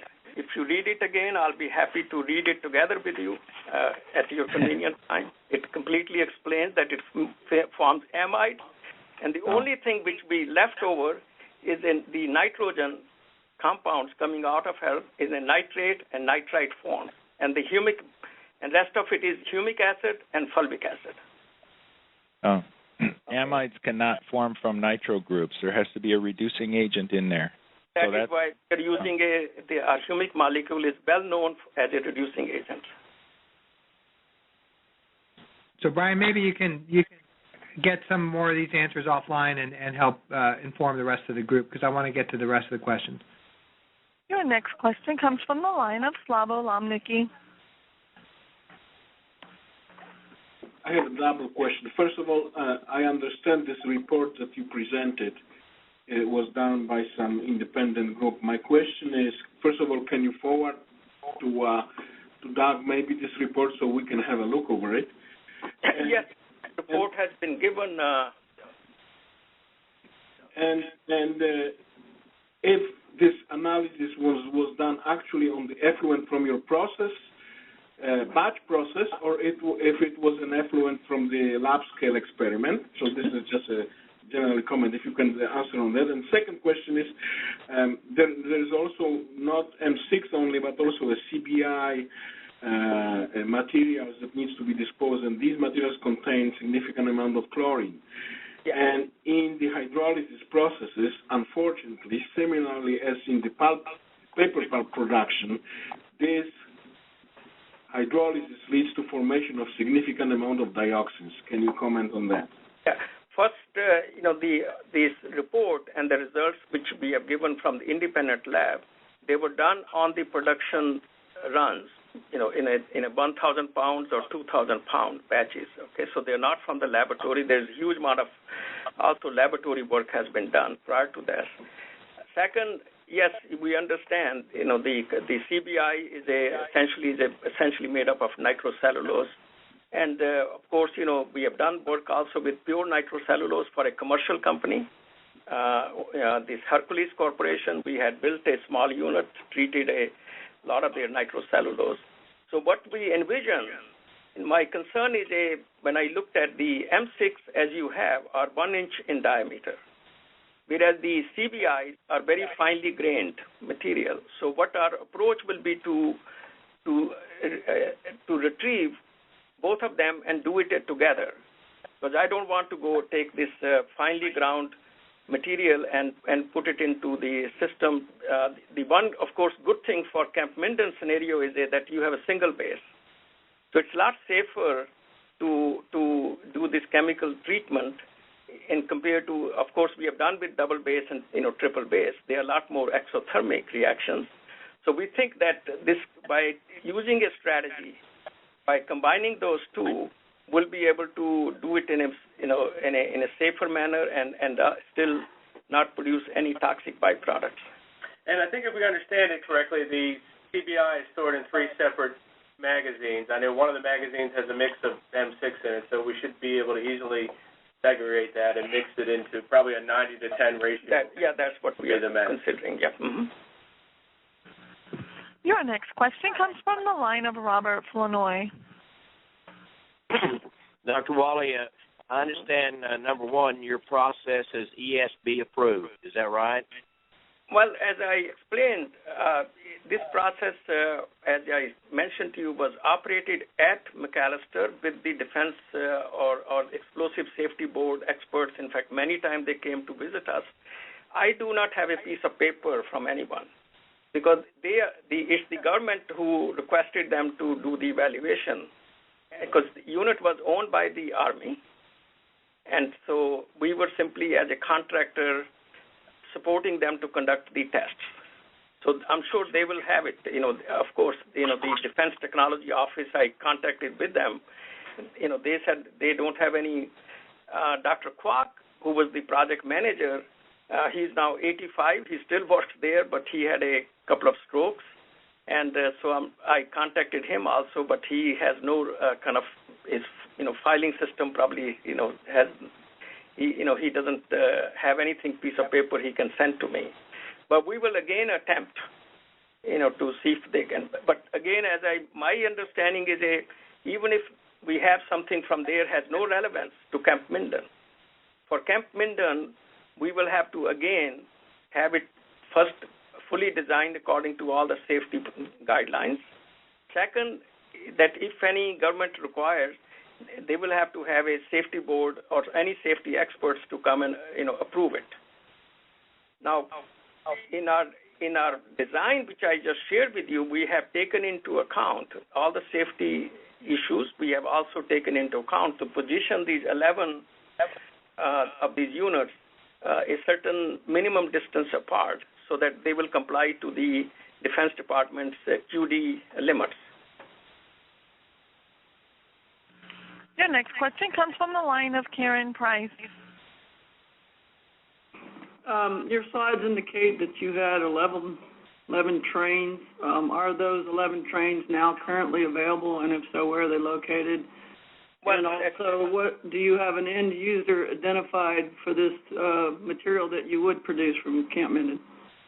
Yeah, Karen, as I mentioned, we are envisioning to utilize the existing available commercial, these units. We don't own them. We will be able to acquire them and bring them to Camp Minden after, retrofitting with all the safety features. So we see that is a very big advantage. We don't have to go and build new ones. That will take a long lead time. And second, yes, we do have a number of entities who would like to use the fertilizer. So we are taking two different approaches. One, we will still make certain fertilizer available. Two, we have incorporated an approach to which will be basically eliminated. So there's no discharge going out of that Camp Minden, which will then have to be treated or dealt with. Third, if somebody wants to repurpose it, I'll be happy to load up onto the tanker cars and ship it anywhere they want. You do have a follow-up question from the line of Slavo Lomnicki. So, and this, Slavo, go ahead, but this will be the last question, folks. We're at time. I wanted to go back a little bit to the CBI because you didn't answer my question. Okay. CBI contains chlorine, and you didn't say anything about the dioxin formation in your process. This is not a thermal process, so there's no dioxin will be formed. Doesn't matter. It's not thermal. The pulp production is not thermal process either. It's a hydrolysis process. Yeah. So if any chlorine compounds are there, they will get bound to the humic molecules, and they will be, disposed of. So in fact, our humic molecule has been proven to destroy chlorinated chemicals. Yeah, but the dioxins will be formed prior to introduction of your humic acid. No, where? I don't understand where. Because it will be formed, in your first step. Because I understand that you're adding humic acid in your second step, right? No. In the first step, we are using our reagent one to desensitize as we retrieve and bring the propellants from the bunkers to our unit. Step 2 includes our, again, humic acid-based reagent. Okay, but you haven't done any testing for the dioxin formation in chlorine environment. Well, as I mentioned to you, that our humic-based approach has been used to deal with the chlorinated chemicals like trichloroethylene, perchloroethylene, and even if any dioxins are formed, they will be part of that, the liquid product. There's not going to be any air emissions of the dioxins. Well, but if you have dioxins in your product, you can. Again, we will evaluate. Again, we have included a approach to do this hold, test, and dispose. So we will test, each of these batches coming out to make sure that I would not want to send it as a, if it's not going to comply to the EPA, universal treatment standard. Yeah. So then we will divert that towards completely eliminating that liquid, any of that, through our other proprietary step. Okay, we are going to move on now. Thank you, Dr. Walia. Thanks, everyone, for the questions. We're going to move now to... Thank you. Thank you very much. Bye-bye. Bye. Do we have Bob Hayes on the line? Yes, I'm here. Hi, Bob. Okay, so Bob's from El Dorado Equipment, and he's going to present He has 2 slots for 2 different technologies. I believe we're going in the order of contained burn indoors first, and then rotary kiln explosive waste incinerator second. Is that correct, Bob? Yes, that's fine, Doug. Okay. And so as soon as your first set of slides come up here, I'll let you take it away. And do you see taking these in turn? So we'll do Q&A around the first technology, and then we'll move to the second. Very good. I see the slide up there. Thanks, Doug. Okay, go ahead. Want to move slides? Okay, great. This is Bob Hayes. I'm the president of Eldorado Engineering. I apologize in advance. I've had the flu, so my voice is a little bit hoarse. I'd like to thank the committee for hosting this forum so the technologies can be presented. I think this is a very good approach for all the aspects of the technologies to be presented to the committee for consideration. I appreciate your time, and I realize we're in the last time slot and late in the day for you. Next slide, please, Doug. Just by way of introduction, Eldorado Engineering, this is our primary specialization, is in the area of demilitarization.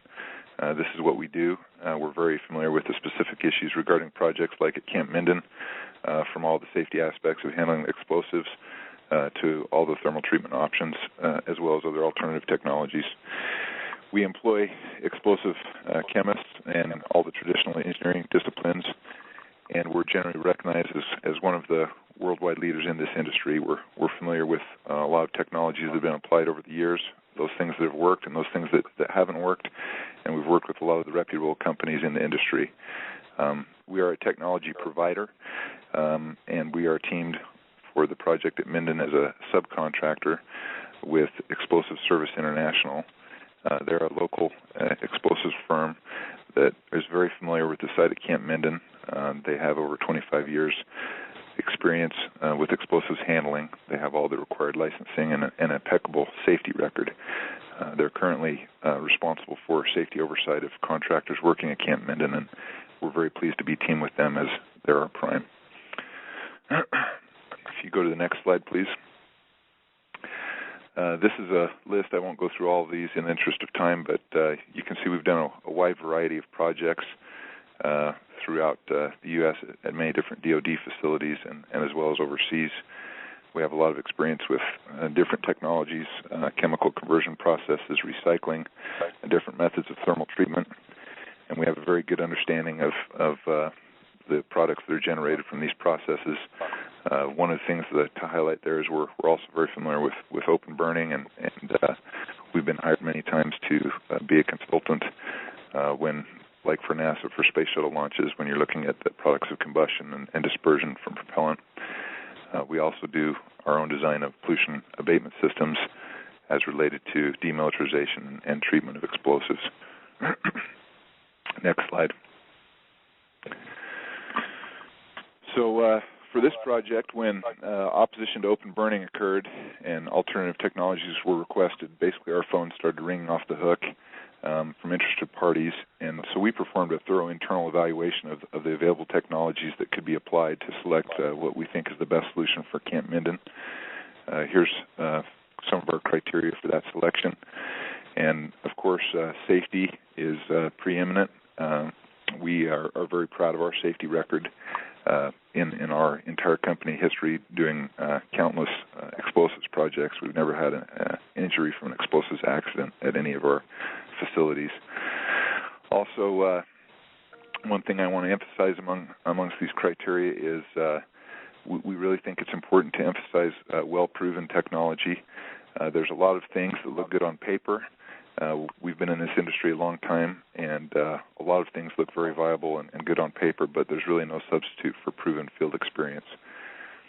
And then having a simple and effective process is also important. As everyone probably recognizes, M6 in its current state is a reactive material that poses a safety hazard, but the chemical constituents of M6 can be converted to be very benign. So the goal is basically to convert the M6 materials into the inert gases of CO2 and nitrogen, as well as water, in the safest and simplest way.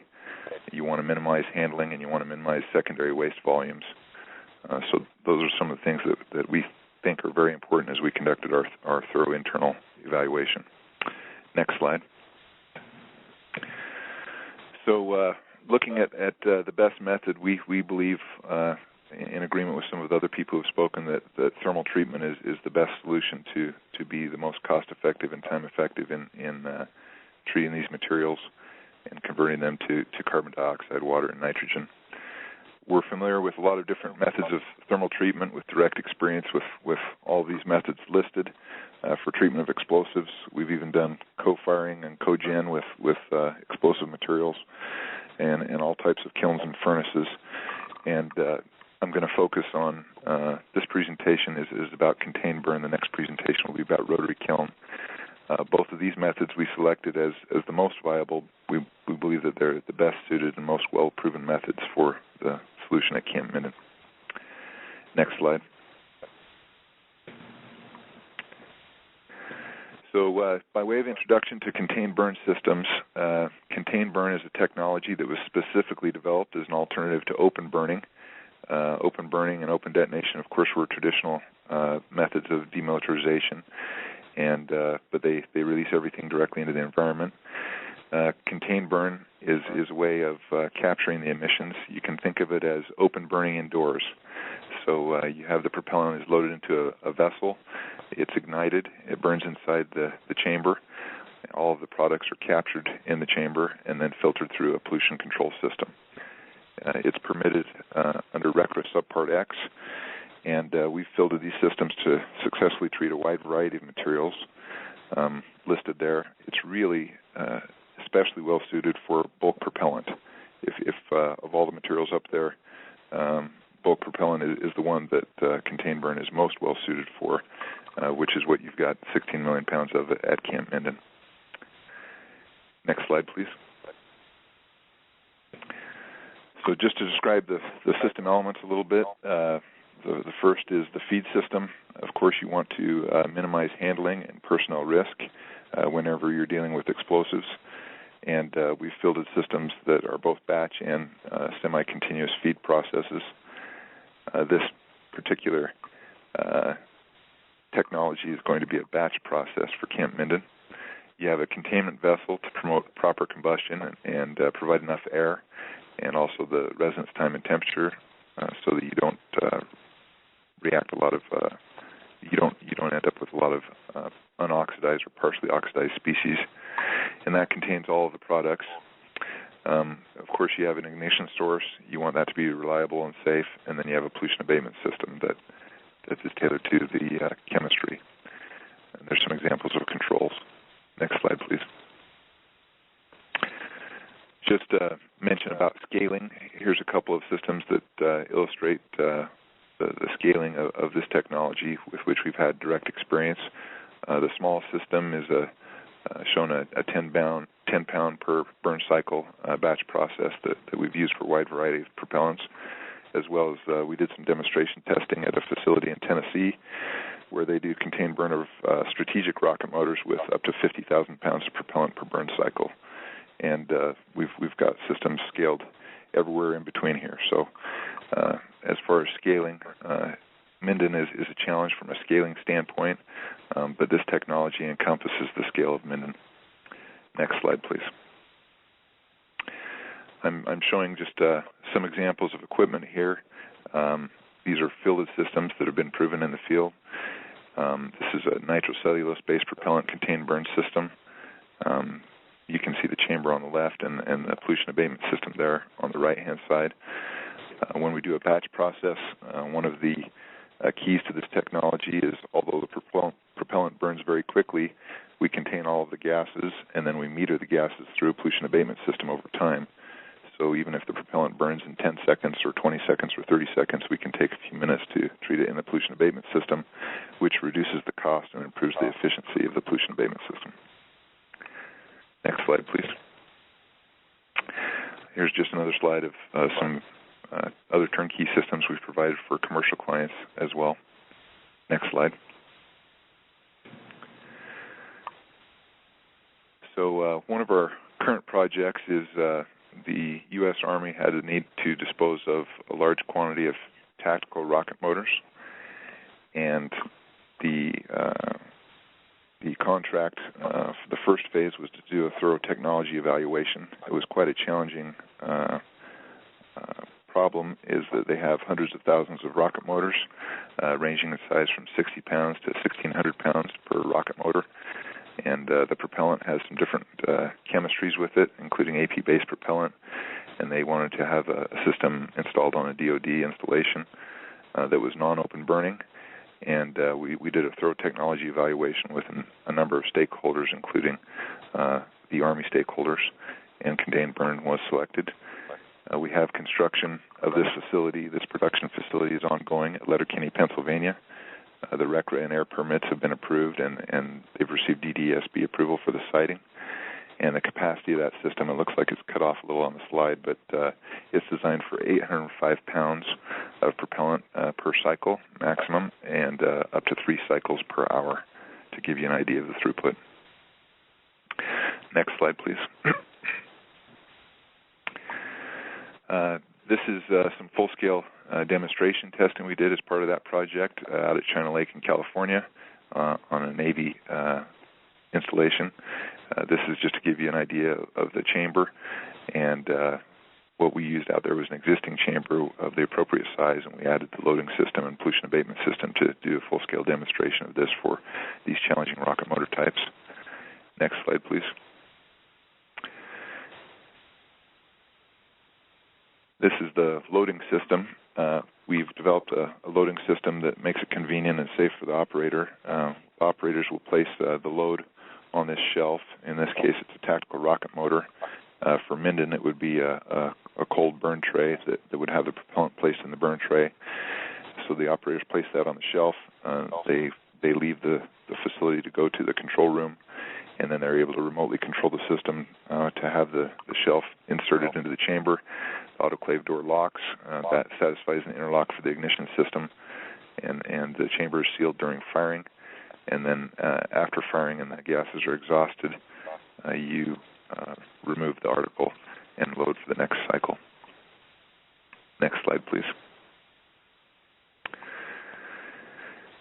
So really, in any thermal treatment process, there's 2 parts. There's the vehicle by which thermal treatment is performed, and then there's a pollution abatement system. And the pollution abatement system for Minden would be designed specifically for the chemistry of that workload. We do the design of the pollution abatement systems in-house. And you can see on the right-hand side is an illustration of some sampling results of particulate from the inlet and outlet of the PAS for that contained burn demonstration that I showed you for the tactical rocket motors. That was actually much more challenging than the Minden propellant because the tactical rocket motors were AP-based, so they have ammonium perchlorate and aluminum that produce a large quantity of particulate as well as chlorinated species, and we demonstrated excellent scrubbing results. On the left-hand side is a pollution abatement system that we fielded for burning M6 propellant. We did an advanced pollution control system that was fielded in Belgium for Belgian Ministry of Defense. I was there on site when we did the demonstration test for M6 propellant.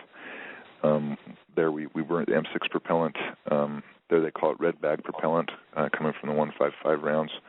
And we burnt the propellant and the bags, and we were able to easily meet the most stringent environmental requirements, which were EU requirements in that case, much more stringent than in the U.S., and we have that test data available. Next slide, please. So this is a layout of the proposed Minden contained burn system. We have not shown the environmental covers, so you can see how the process works. And we've located everything in one location so you can kind of visualize things.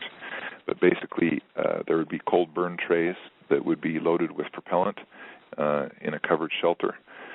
And then the burn tray would be placed by forklift onto the loading system, which would also be in an environmental shelter.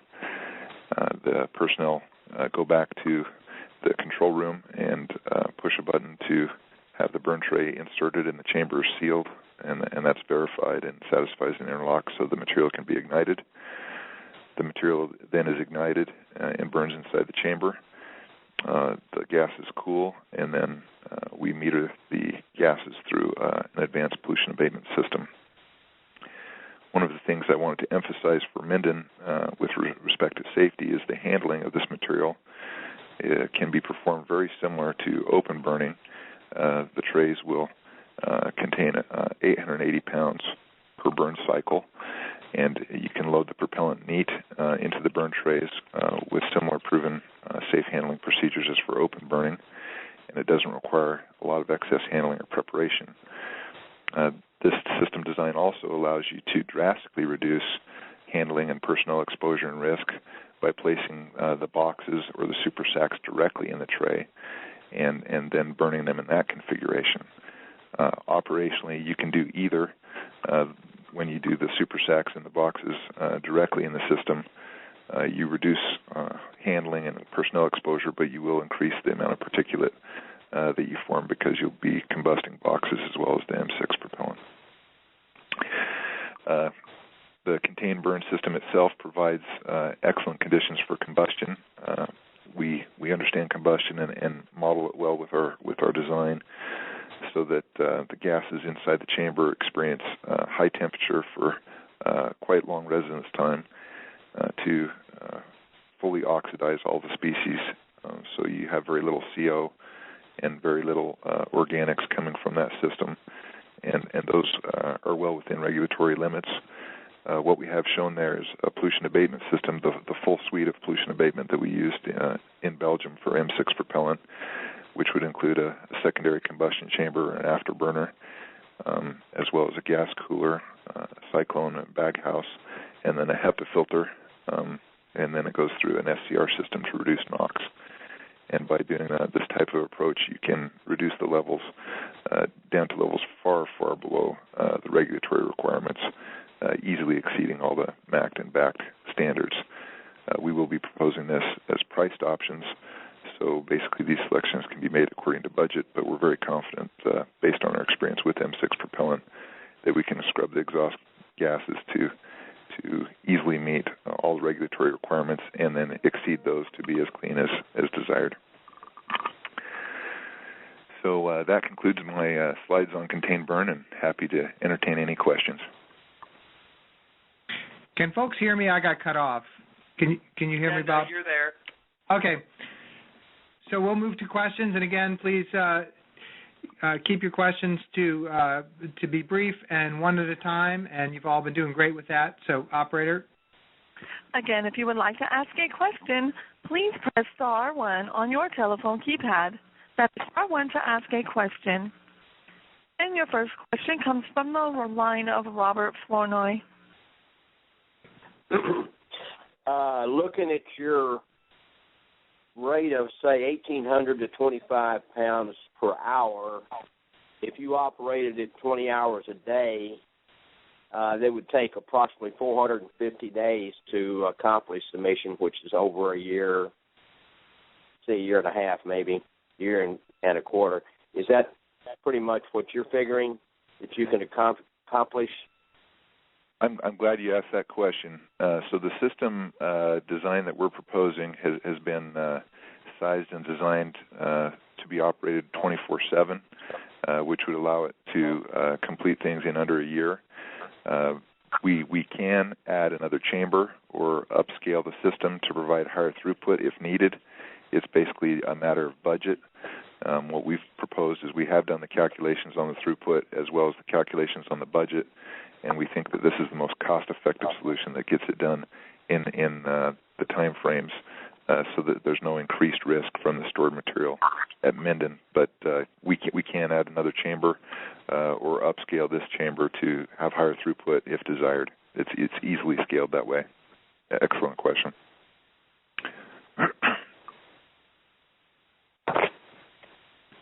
Again, if you would like to ask a question, please press star 1 on your telephone keypad.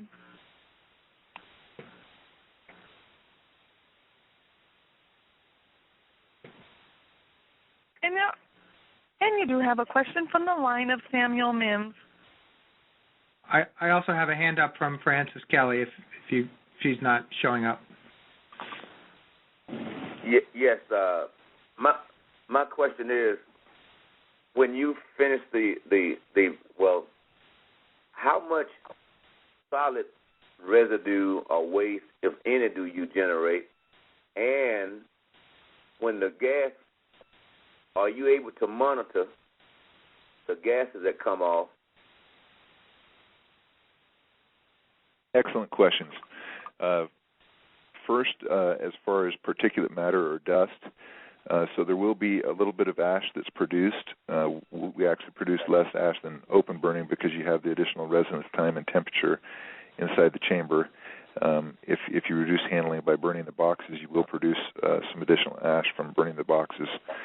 So the ash that goes with the gases is scrubbed out with the bag house, the cyclone, and the HEPA. The cyclone takes out large particles, the bag house takes out the small particles, and the HEPA takes out the very fine particles. The HEPA is actually required just to protect the SCR. But when you have the gases come out of a HEPA, that's basically cleaner than the air that you breathe in your office or in your home. It's the kind of thing that's used for clean rooms or hospitals, and we've successfully employed that at our installations.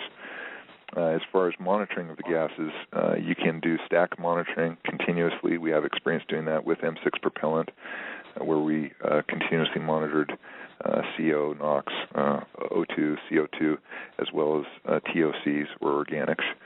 And then this does have the capability, just anticipating other questions I've heard, that you can do hold, test, and release if you like to inside the chamber. Probably continuous monitoring of the stack would be the way to go. But if it was desired for some reason to do hold, test, release, you can do hold, test, release of the chamber before you exhaust the gases through the pollution abatement system. Your next question comes from the line of Francis Kelly.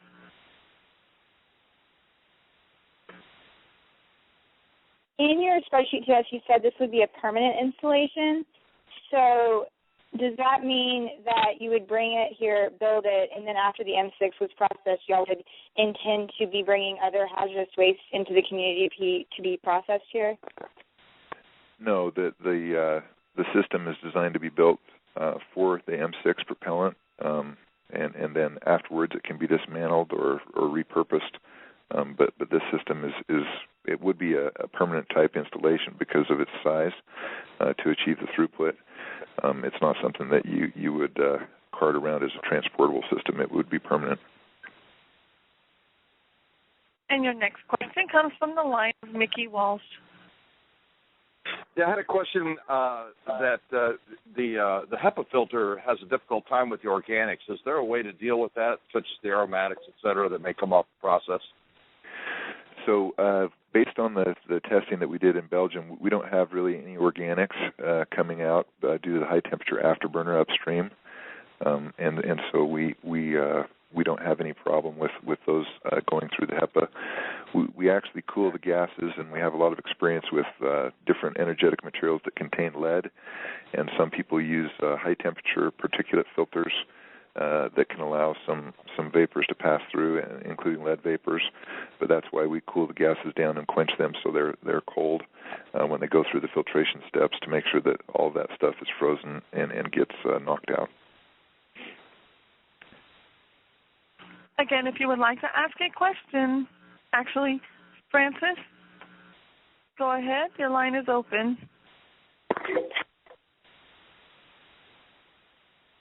Continuous emissions monitoring for organics.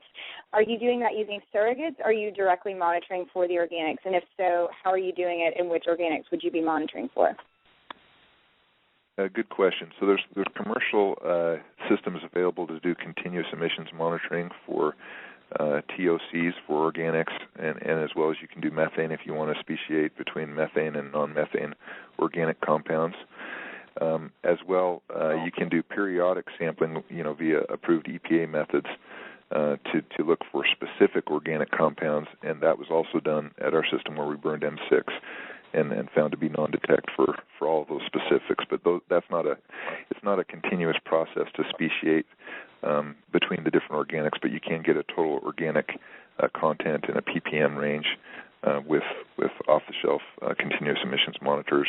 And then if you want to speciate, you have to do dedicated testing where you take the samples back and do the chemistry in a lab. We have the test data from both of those and showing that we basically have non-detect for total organic compounds as well as the speciated.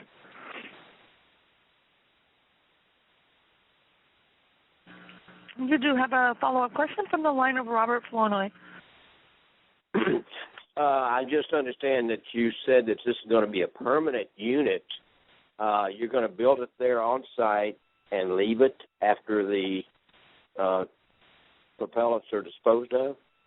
It can be dismantled afterwards, or it can be left there according to the desires of the client. When I say permanent, we also build transportable units that go over the road that are trailer mounted, and you basically park them on site, and then we never take them off the trailer. You operate them on site on the trailer, and then you drive away. So when I think of permanent versus transportable, I'm referring to some of our other units that are truly transportable and go over the road, but those units don't have the capacity to do this throughput. So this would have to be something that you'd have to have a concrete foundation and construct on site because of its size. That's what I meant by permanent. And your next question comes from the line of Mickey Walsh. My next question is that if you have if you have to add a whole test and release equipment to your process, would that put you over budget and not enable you to be able to add a secondary unit if you're trying to speed up the process? Good question. I don't know. I don't know if that would put us over budget or not. Depends on what the whole test release capability desired and requirements would be. Looking at those requirements, I could answer those questions if somebody has requirements for hold, test, and release. Okay. Thank you. And your next question comes from the line of Samuel Mims. Yes, my question is, how long would it take you, if you were awarded the contract, how long would it take you to get, how long do you estimate it would take you to get started? Excellent question.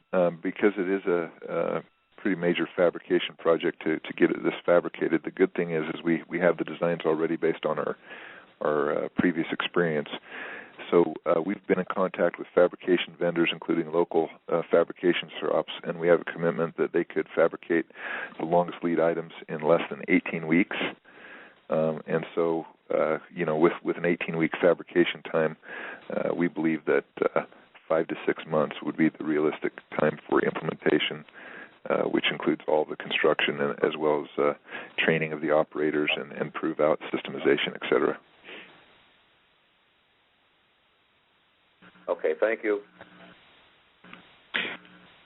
Okay, with that, let's move on to the next technology, which is still Bob. So if folks come up with other questions. This is David. Can we take one last question? We just have one pending. Okay, sure. That question comes from the line of Ronnie Stuckey. Oh, there you go. Hey, you mentioned you had the transportable units. What's the capability of the transportable units, and could you set those on site while you're fabricating the bigger unit? Thank you. Oh, good question. The transportable units have been used for a lot of different thermal treatment situations, but they're usually pretty small in scale. So per cycle, you're usually doing like 30 pounds is sort of the capacity of those. And we do have transportable pollution abatement systems as well that you could park there. So that is a feasible option. However, it would increase the cost because you basically be filling the transportable unit and then filling the larger unit.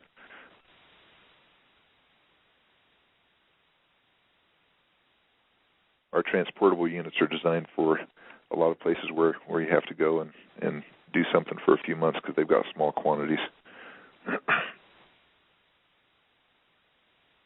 With that, Bob, let's transition over to the final technology of the day. Okay, great. Thanks, Doug.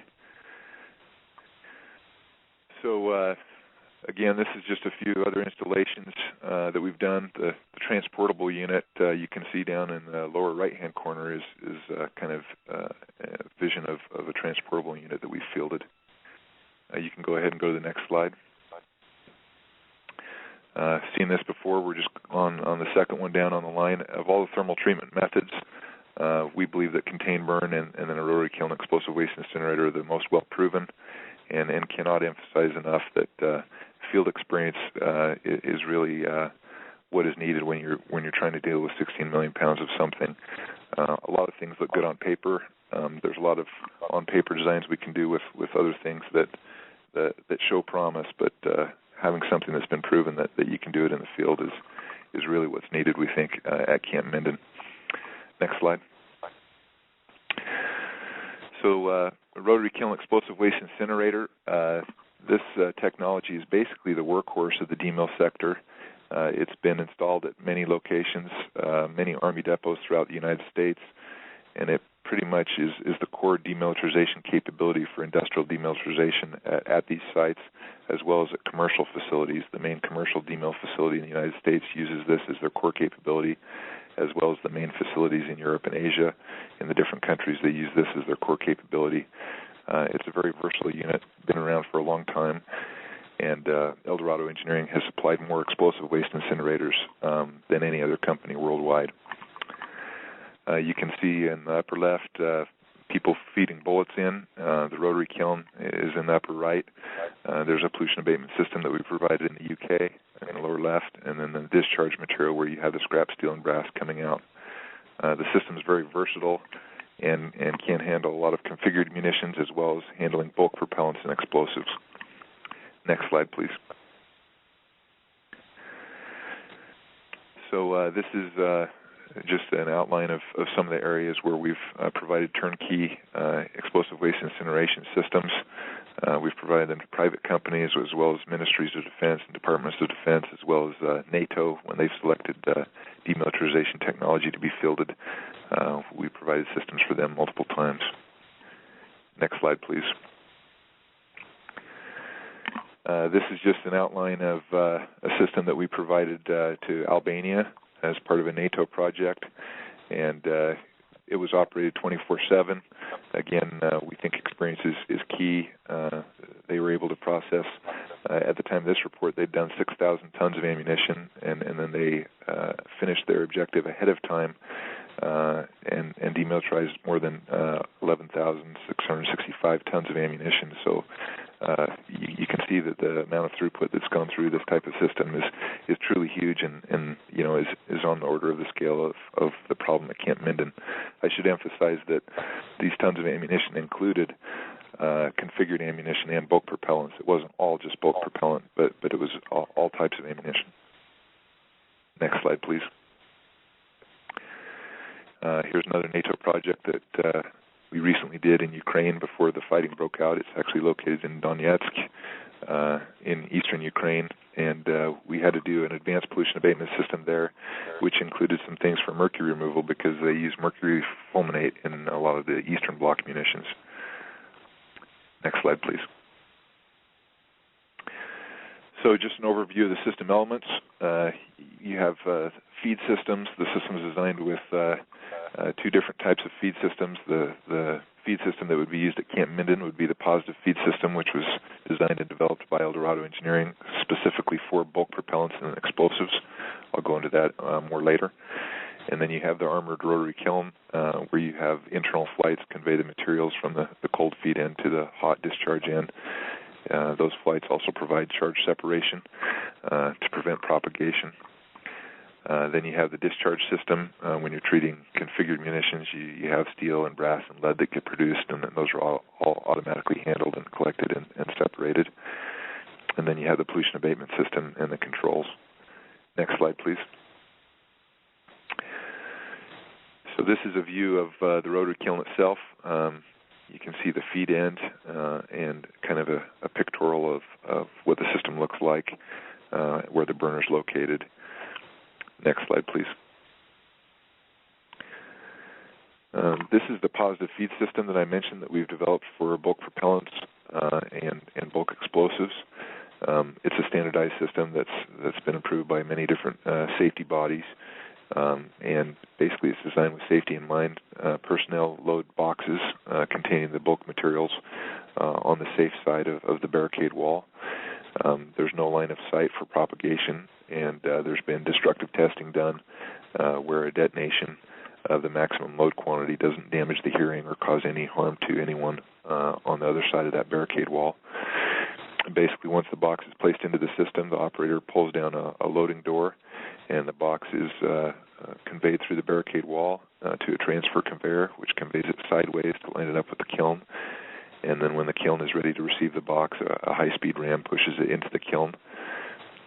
With this, you can do 5 pounds TNT equivalent per feed, and you have 2 to 3 feeds per minute, a maximum of 3 feeds per minute with the rotary kiln. The controls lock the operator out until it's ready for the next feed, and the controls assure that you only have 1 feed per flight so you don't exceed your maximum NEQ for safety. Next slide, please. Again, it's a highly versatile unit with very high throughput rates. For a lot of people use this when they have, stockpiles, army depots with a wide variety of things that need to be destroyed. Small arms ammunition can be fed at more than 20,000 rounds an hour. For bulk propellants and explosives, the maximum theoretical rate is up to 500 pounds an hour.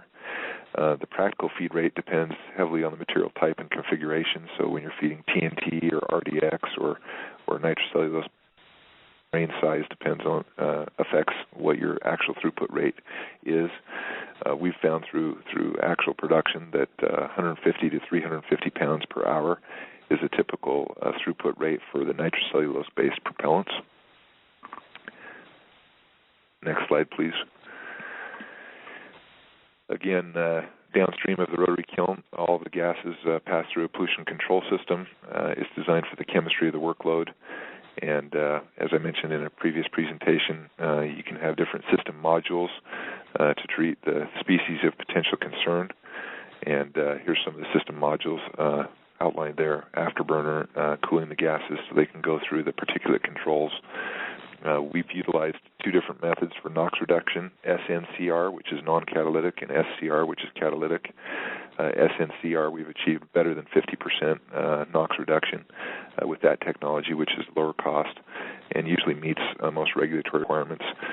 SCR, which we fielded in Belgium when we did the M6 propellant, we've been able to achieve greater than 95% NOx reduction with our proprietary SCR design that easily meets all regulatory requirements and frankly outperformed our expectations for NOx reduction in Belgium. I'll get to that in a minute. We've also done carbon bed filtration for different species if there are any particular species of concern in the materials being treated. There's the possibility for sorbent injection upstream of the baghouse to remove acid gases when needed. And then if you have a large production of acid gases, wet scrubbers are an efficient way to treat them. Next slide, please. So just an illustration of some of the equipment. Here's the pollution control system in Albania. You can see it's a fairly simple, small-size pollution control system, which easily met all the requirements there. Next slide. These kind of go in progression of complexity. There's the Taiwan system, which also is a little bit more extensive and employed some of the different modules that weren't required for Albania. Next slide, please. There's the pollution control system that we fielded in England, operated by Kinetic, formerly DERA, at Shoeburyness, and this system was designed to meet the EU requirements. It was able to do so with just SNCR for NOx reduction. SCR was not required. Next slide, please. And this is our latest and greatest installation in Belgium. I was over there during the systemization and demonstration testing in 2013. It has the most advanced pollution control system that we've fielded yet. They had the EU requirements to meet there, which were much more stringent than U.S. requirements, as well as they had local requirements in the Flemish portion of Belgium, which were even more stringent than the EU requirements. So we designed a system to make sure we could comfortably meet all those guarantees, and we did performance testing there. Next slide, please. So this is the data I looked up for this presentation when we ran the M6 propellant. As I mentioned, this is from their 155 charges. They called it red bag propellant there. And not only did the system treat the propellant, we also burned up the bag. The bag had lead in it, so we treated the lead. There was some flash reducer material as well as black powder as part of this workload. All was successfully treated. And then the pollution control system consisted of the afterburner, which there happened to be fuel oil fired. At Minden, it would probably be gas fired, either natural gas or propane. If you know anything about combustion, when you have a fuel oil fired afterburner, you have the potential to produce higher NOx as well as higher CO and VOCs. But we designed it so that you basically destroyed all of those in the afterburner with the right amount of temperature and residence time and good mixing. Downstream of the afterburner, you've got the cyclone and the gas cooler, and then a bag house, and then that HEPA filter, which really scrubs the particulate out from the gas stream. Again, the HEPA is something that's only usually needed for clean rooms or hospitals or something like that to scrub particulate, but we used it here to protect the precious catalyst in the SCR that was downstream. And then we used the SCR. We easily met the most stringent EU standards, and third-party independent testing was done where they did stack testing and confirmed that all the SIMs were working correctly. The continuous emissions monitor monitored for CO, TOC, NOx, and they also monitored for PM there. I wouldn't necessarily recommend continuous monitoring of PM because I don't think it's nearly as accurate as the periodic testing that can be done, but it was a requirement there. And so you can see when we were running, the average CO was very low, well within all the standards. The TOC, NOx, and PM were all less than 0.5 milligrams per normal cubic meter. And basically those were all within the zero error of those instruments, so they were non-detect. You can't say that they are zero, just the instrument can't detect anything lower than that. And then they did periodic stack testing that can go to lower detection limits and verified that they were much, much lower than even the detection limits of the SIMs. So we feel very confident that we can meet or exceed any desired requirements as far as scrubbing the exhaust gases from thermal treatment of M6 propellant at Minden based on this successful experience. Next slide, please. This slide might seem kind of out of place at first. I want to just mention that Minden is not a unique situation, unfortunately. There's been other places in the U.S. and elsewhere where things have been improperly stored and you have a big hazardous mess to clean up. One similar situation that we had experience with was in West Virginia, where a defense contractor was supposed to demilitarize a lot of variety of items, and they basically stored them improperly and squirreled them away in the hills of West Virginia. And they had a huge mess to clean up. It was at the defunct Talon site. And basically, the experience of the DoD at this site, they employed some things that look good on paper, some science project type of technologies that cost millions of dollars that were never able to actually treat what was there. And then we came in with the thermal treatment technology. This happened to be of the size and scale that we could use our transportable system that's pictured there on the bottom. And they operated 24/7, and 6 months later, the entire workload was done. It was too hazardous to transport off-site, but they were able to treat it all safely. And we did the turnkey installation and trained the operators who were DoD employees to perform that cleanup. So we have direct experience with cleanups like these, and we think that the best solution is to provide something that's well proven, that's going to do the job, and has field experience. That's the end of my presentation, and happy to entertain any questions about rotary kiln incineration or contained burn. I think I should just mention with the rotary kiln incineration, it's being presented on because of the well-proven nature of the rotary kiln. Its throughput is not as high as the contained burn system that's being proposed. You would require multiple rotary kilns tied into a common pollution abatement system. but we felt that it was wise to present on both technologies so you could kind of contrast the two proven technologies and some of the trade-offs that are there. Also, the rotary kiln technology requires you to do some additional handling, similar to other thermal treatment processes where you have to downsize the material into smaller size loads for continuous or semi-continuous feeding versus the contained burn where you can handle much larger loads or even handle loads in the current packaging so you don't have to download it or depackage it. All right. Thank you very much, Bob. Let's move to questions. At this time, I would like to remind everyone, in order to ask a question, please press *1 on your telephone keypad. Your first question comes from the line of Slavo Lomnicki.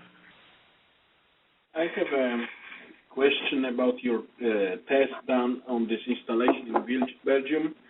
The emissions looks very low indeed. However, my question is, do you have any additional feed of air in the afterburner?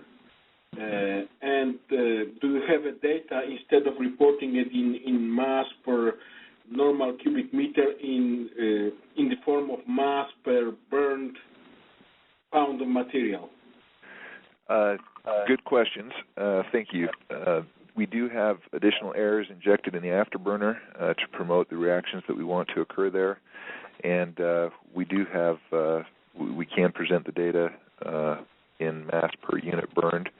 I can tell you that it wasn't a matter of straight dilution with huge amounts of excess air to get the low concentration levels. The concentration levels happen to be the way they measure it and the way that it's regulated. But it wasn't a matter of dilution. It was a matter of actually scrubbing the exhaust. But we can provide that data. And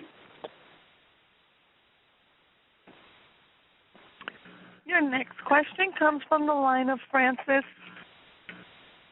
Give me just a moment. Go ahead, Francis. Hi again. So I understand that you've got this test data from other places, and it shows that the levels are near zero. However, we understand that the amount of N6 to be burned here is sort of unprecedented.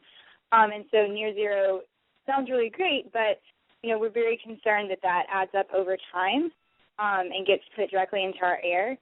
And so I wanted to ask if you have the ability to do hold, test, and release on the rotary kiln incinerator.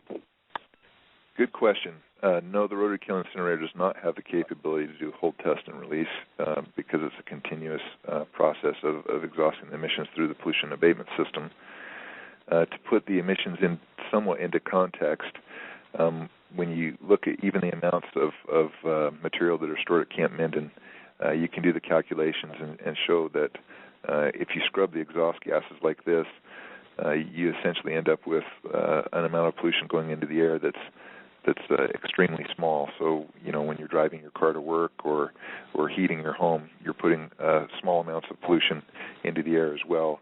But with this efficient scrubbing technology, the total amount that goes into the air, even with the 16 million pounds at Camp Minden, is very modest and would be comparable to a certain number of cars driving or a certain number of houses being heated. Nothing unusual going into the air other than what's normally going on with normal activities. Your next question comes from the line of Brian Salvatore. Sir, would you consider installing a high surface area activated carbon filter at the very tail end of your scrubbing system? Could you discuss any advantages or perhaps technical problems that would be posed by that? I think it would ease people's mind if such a technology as this were chosen. Excellent question. We have fielded activated carbon as the last step at several installations, including the one in Ukraine and then also the one in Belgium. Had that capability. The capability in Belgium, we actually put it so you could have it be online or offline depending on what you're treating. Activated carbon can be selected to remove certain species from the exhaust. If there are any species like in Ukraine, it was mercury that had the potential to remain even after all the other modules. Of course, there's no mercury at Camp Minden. But activated carbon is a very effective means of filtering certain speciated compounds. What we found with activated carbon is that you have to be careful with the temperatures, and starting up and shutting down the system with activated carbon is something that you have to be cognizant of, because it has a longer warm-up time when you go to start up the system. Some of these systems operate 24/7, and then some systems, because of the installation requirements, like in Belgium, they started up and shut it down each day. And so when you didn't need to run the activated carbon, they would take that offline, so you didn't have to go through that extra warm-up time of warming up that carbon bed. You can insulate them and heat trace them as well, but those are some of the challenges associated with them. We're familiar with them and have used them. And if there are species that are of concern, it can be added as a module quite easily to the process. I should mention also that the differences in permitting. Basically, contained burn is permitted as a RCRA Subpart X process as a miscellaneous unit. Rotary kiln, as well as some of the other thermal technologies that have been presented, are true incineration technologies, and so those will be regulated under RCRA Subpart O, which is a little bit more of an onerous permitting process. Thanks for that question. Your next question comes from the line of Robert Flournoy. Bob, let me ask you about the lead that you say is in the M6. I haven't seen any analysis of lead in our M6. We see the organics, but how did you test for lead either in the HEPA filter or the baghouse? How did you do that, and what did you find? Great question. Let me clarify. We don't believe that there's any lead in the M6 propellant. In Belgium, the packaging that they had their M6 propellant in contained lead in the packaging. And so in Belgium, they wanted to treat not only the M6 propellant, but the packaging, which contained lead, and that's what generated the lead in that process.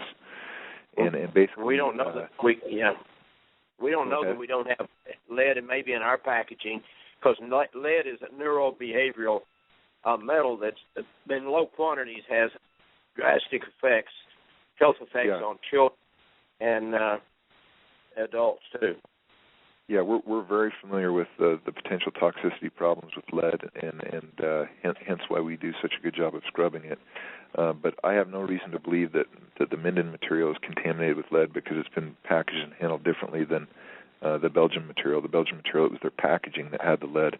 But nevertheless, the lead, when you treat anything that contains lead, the particulate that was scrubbed out at those locations is analyzed and tested, and then if it contains lead, it's disposed of in an appropriate hazardous waste landfill.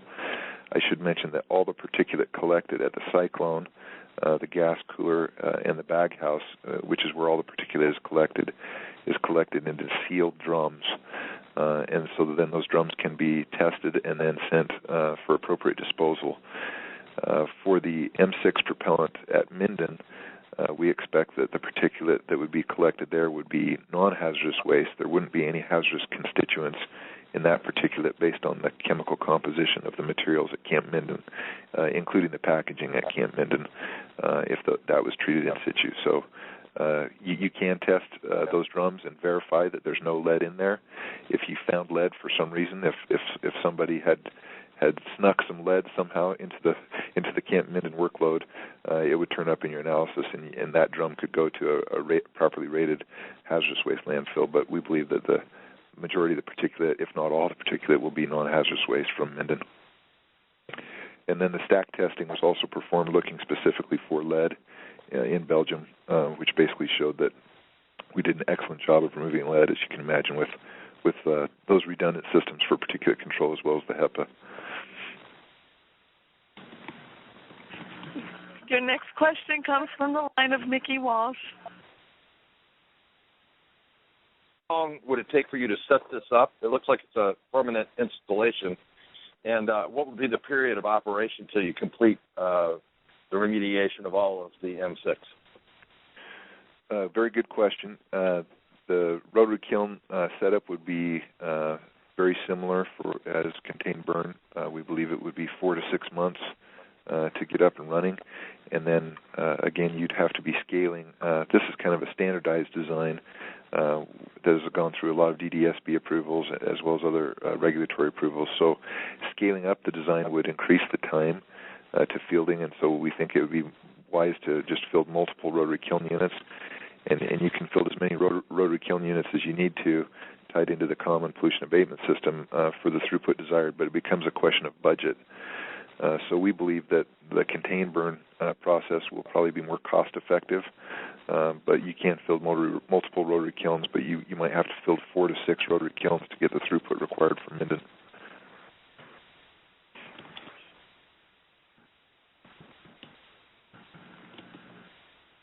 Your next question comes from the line of Samuel Mims.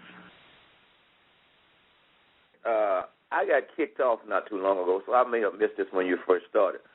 But could you tell me what is your personal background, chemical speaking, and how are you related to this country that you're talking about? I'm sorry, could you restate that? My personal experience? Yeah, I'm saying how are you related to the company that you represent? Oh, very good. Eldorado Engineering. I'm the president of Eldorado Engineering. I have a degree in mechanical engineering, a master's degree, and my background is in combustion, thermodynamics, and explosives. I've done a lot of explosives safety testing as well as a lot of combustion design, and then a lot of pollution control design with expertise in the formation and control of emissions from thermal treatment systems. But I've got guys who are a lot smarter than me that work at our company. So we've got a lot of engineers that are chemical engineers, mechanical engineers, electrical engineers, as well as PhD chemists and explosive chemists that work at our company. We specialize in demilitarization of explosives and propellants and munitions worldwide. Your next question comes from the line of Slavo Lomnicki. So I have a more general question because many of the presenters didn't, except one, didn't refer to it before. Is it possible, for example, with your system that you can recover part of energy in form of the energy production or putting a boiler with it, which would be additional benefit to the community? Excellent question. Yes, that is possible, and it's basically a matter of the return on investment for that additional equipment to recover the energy. As you can imagine, thermal treatment of M6 is exothermic, and you produce a lot of heat, and you can use that heat for useful purposes. In our experience, the application of heat recovery has been somewhat limited by the local economics of if you're going to design and provide a big boiler or steam generation plant and then you invest all of that and then the system's done within a year, it may not justify the investment. But some things we have used to recover the energy, which we employed at our Belgium installation, for example, is we use some of the heat energy from the burning of the propellant to preheat combustion air going into the burner for the afterburner, as well as we use some of the heat coming from the ductwork from the gas cooler with an air-to-air heat exchanger, so you have clean air being heated to heat the process buildings where the personnel were located. So we use both of those heat recovery technologies in Belgium successfully to recoup what we could of the heat at an economic investment cost. Operator, how many more folks do we have waiting? We have 2 questions in queue. Okay, let's go ahead and take them. And your next question comes from the line of Rick Broussard. Yes, your feed system, your throughput of about 300 pounds per hour, even if you use 6 of your rotary kilns, is only about 40-something thousand pounds a day, which is kind of small. But my question concerns the residency time. It's determined by the length of the chamber. Is that correct? Good question. There's the length of the chamber, but also the speed at which it's rotating, and then the temperature conditions inside determine the residency time in the primary thermal treatment chamber, which is the kiln, and then the flow rate and the design of the secondary combustion chamber, or the afterburner, determines the residency time that you have in the afterburner. To meet EU requirements, if I remember correctly, it was you had to be above 850 degrees Celsius for longer than 2 seconds. It was the design requirement there by regulation. And then we exceed those requirements to make sure that we get excellent full oxidation of all species. And do you know approximately the length of those chambers? I know exactly the length of those chambers, yes. The design of the chamber is proprietary to El Dorado.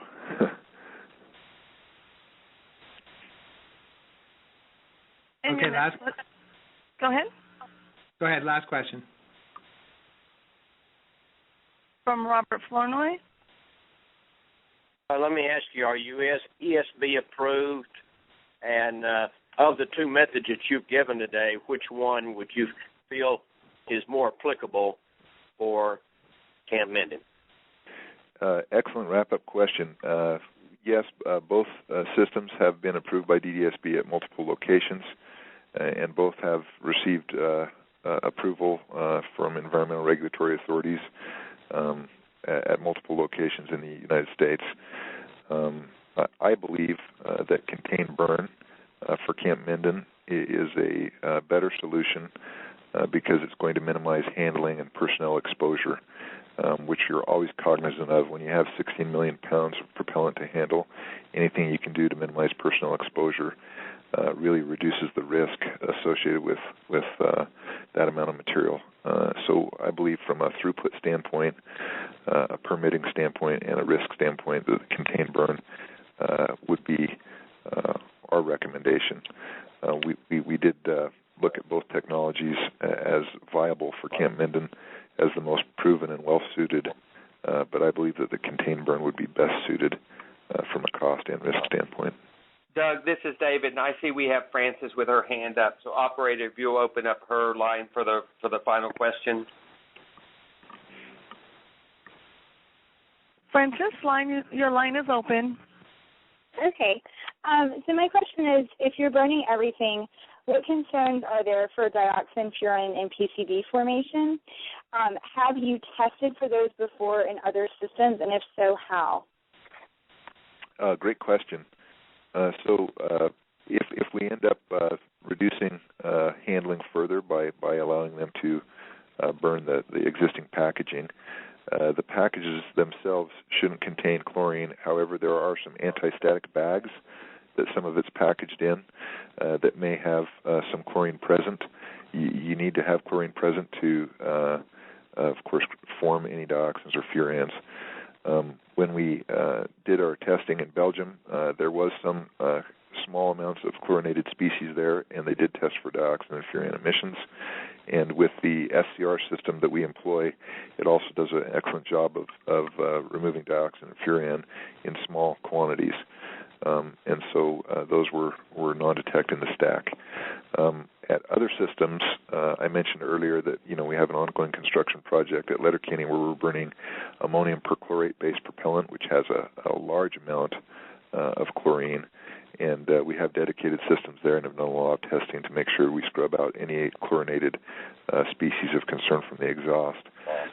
Where you have a lot of chlorine present, you have to have a more dedicated system for scrubbing of dioxins and furans. So we have the capability to field both modules, but for Camp Minden, we believe that the trace quantities of chlorine present in the packaging materials would be readily scrubbed out by the SCR system. And that's based on our testing running the M6 propellant in Belgium. All right, thank you very much. I just want to thank everyone for hanging in there today and staying on time, and I hope you found this useful. I thought it was a very good process, so really learned a lot over the next couple of days, and we'll talk to everyone tomorrow on the full conference call. Back to you, David. All right, operator, let's close it. This concludes today's conference call. You may now disconnect your lines. Presenters